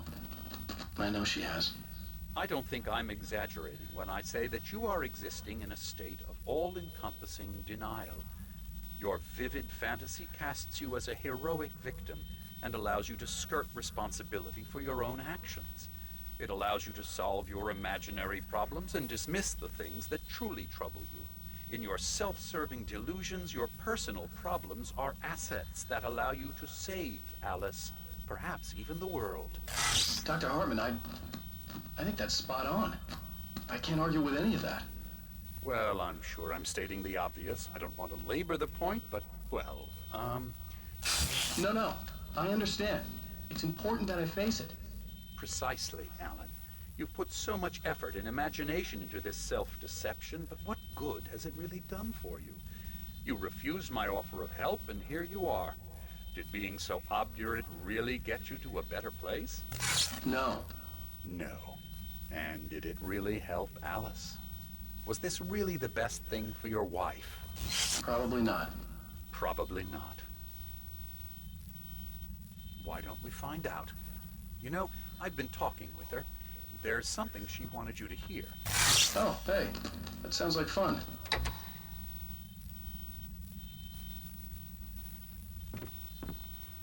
All I ever wanted was to help you, Alan. I ate all the shit you handed out and tried to understand your pathetic, wealthy white male drama until my life consisted of managing your never-ending crisis. I hate you for your childish temper and the arrogance and self-indulgent pride that undermine all efforts to drag you out of the hole you insisted on digging for yourself. I hate you for leaving me in the dark with that insane monster bitch! All you had to do was act like a loving human being for once in your life and stay with me. If your dramatic exit hadn't been more important than making sure I was all right, she would never have taken me. I don't know where you went, but that's okay. I don't want to know. I don't think I'll ever be all right. The only thing that keeps me from killing myself is the hope that I'll never see you again. Ouch. I just can't argue with that. I think I should stay here before I ruin what life she has left. I think this is a breakthrough, Alan. I'm really very proud of you.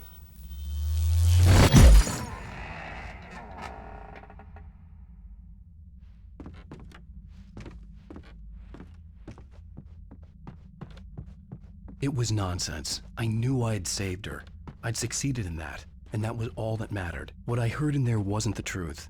It was just another toxic mirage. It cut deep, but that made me all the more determined to force myself to snap out of it.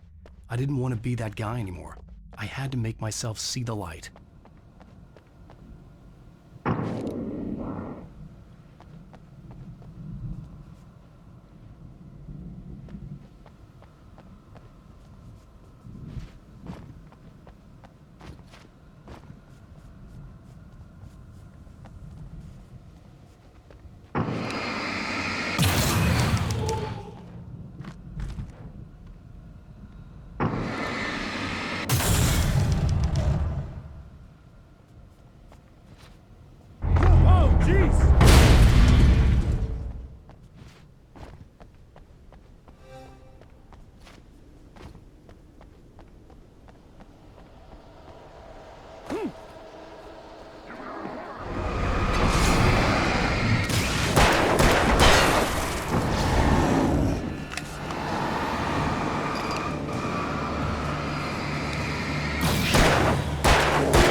Well done. You have come far, but there's still a little further to go. You must take full control of your own mind. Reject all of the fantasies you have constructed. Yeah, well, I think I can do that. A lot of the stuff I've seen here is personal and ugly as hell. I'll admit it hurts, but it's not fooling me. I know it's fake. Good. You are aware. The part of you bent on self-destruction is not. But you must be careful. Just because you know the lies for what they are, that doesn't make the danger any less real. I'll make it. I don't have any choice. Here. I cannot come any further, but this will help you on your way. Thanks, I guess.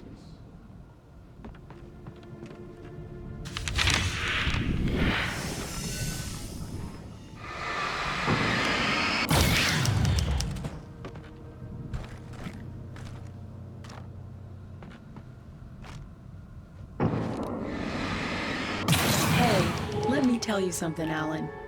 I know how your mind works. You screw up, then you start analyzing it, and before you know it, you start writing all these horror stories in your head.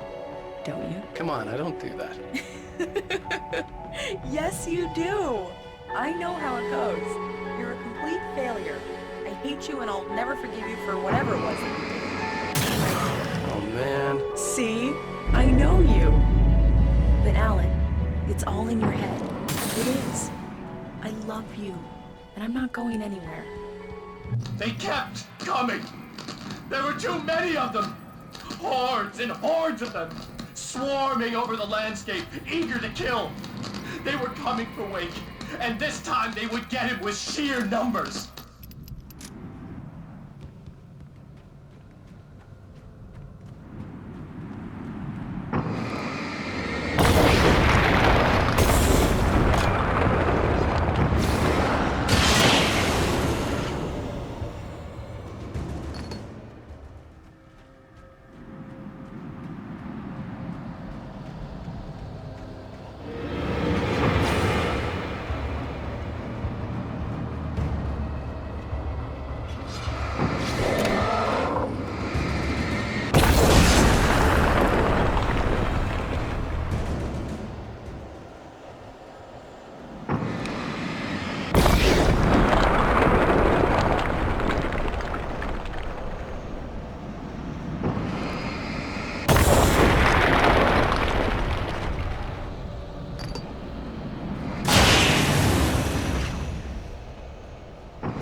the lighthouse. I was relieved to have made it here, but I wasn't sure what was going to happen now.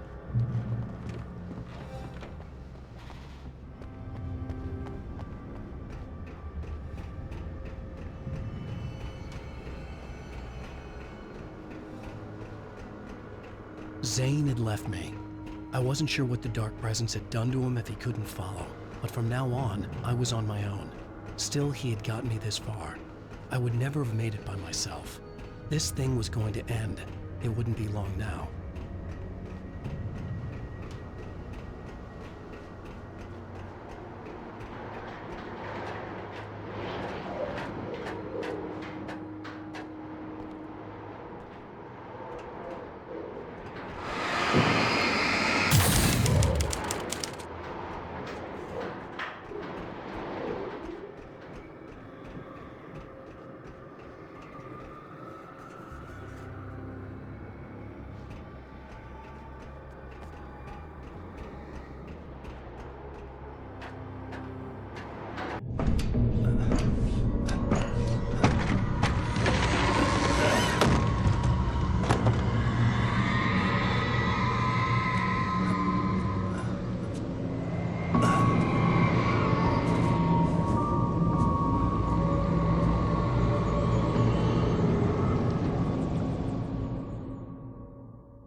I was surprised by the change of scenery, but not much.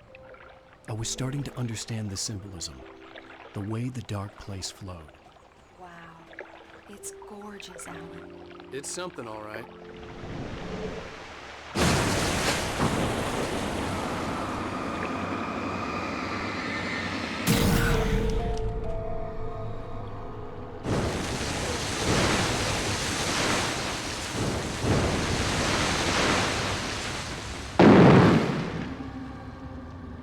Hey, Al. Feeling kind of depressed here. What? So Zane's your new buddy now. I feel abandoned.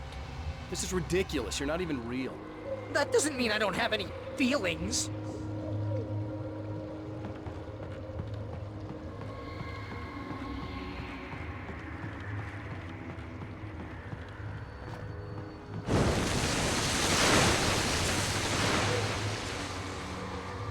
Thing is, you need to get all rational here. Abandon your fantasies, right? Well, I kinda hate to say this, pal, but I'm one. Fine. You're abandoned. Bye.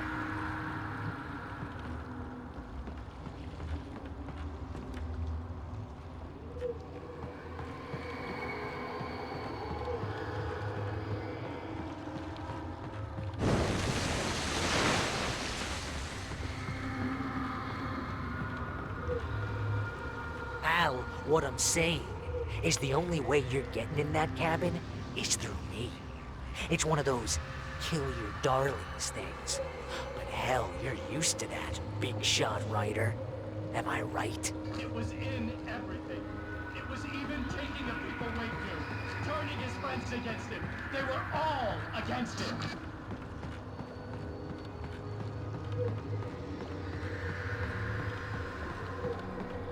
What does it say about you when you're this desperate to keep yourself from getting bitter?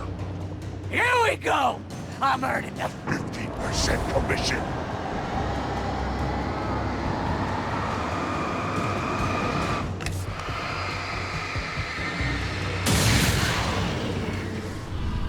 It's great that you first make yourself an imaginary friend, and then you can't even get along with that guy. People skills, Al! You're a master!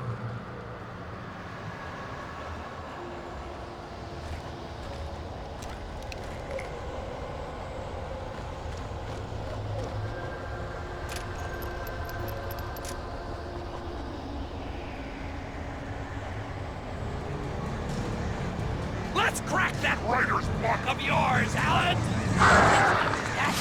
You're a modern master of crime fiction, an expert on murder and dark alleyways, and a master of subversion.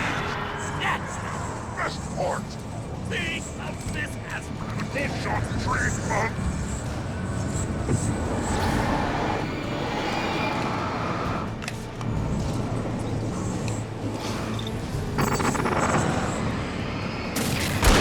You'll make a great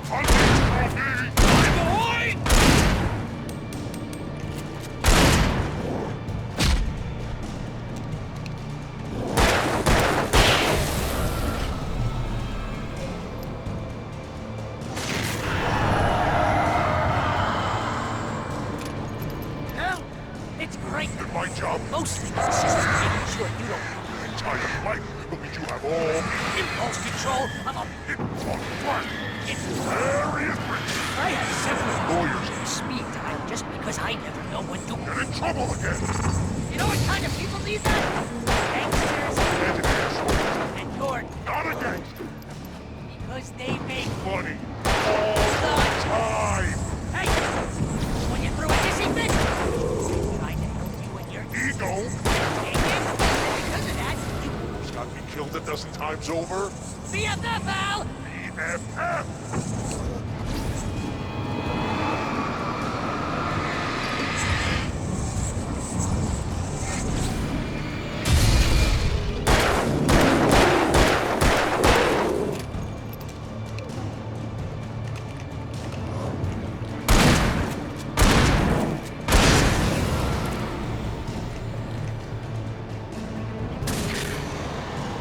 It's totally not... And you have to literally pay your best friend to hang out with you because...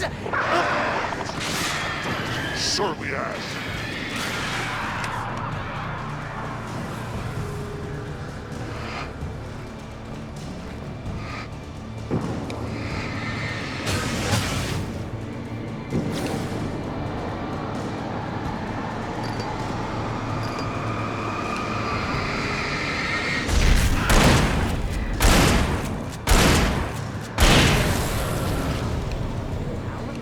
Really running low on patience here.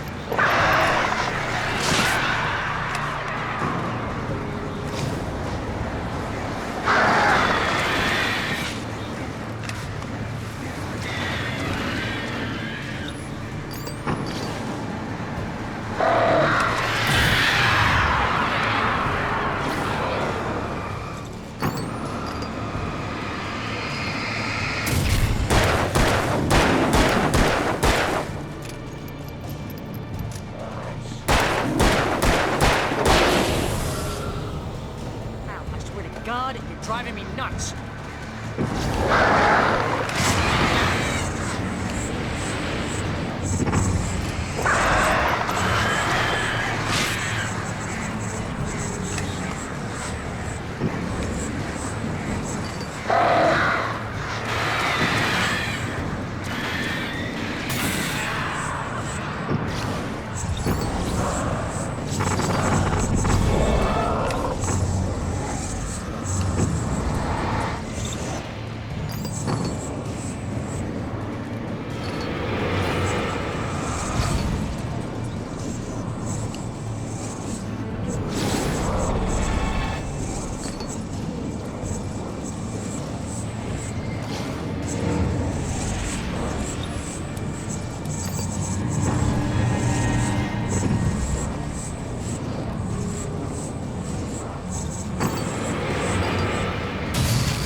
Why is this happening to me?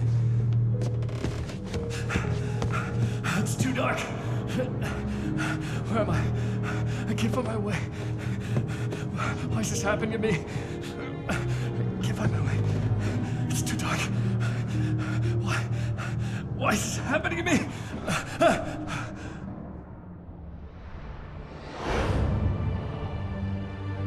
Just like that, my mind was clear. Zane had been right. I could think clearly again. But I couldn't survive in this place the way he had, and I might not make it back a second time. Leaving this place would be hard. Maybe impossible.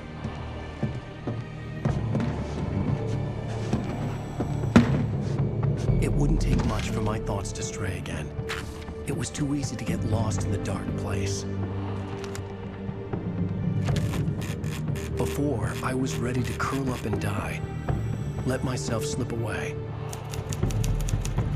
But here I was, the yet unwritten future waiting to unfold before me. A sequel to Departure. My name is Alan Wake, and I'm a writer.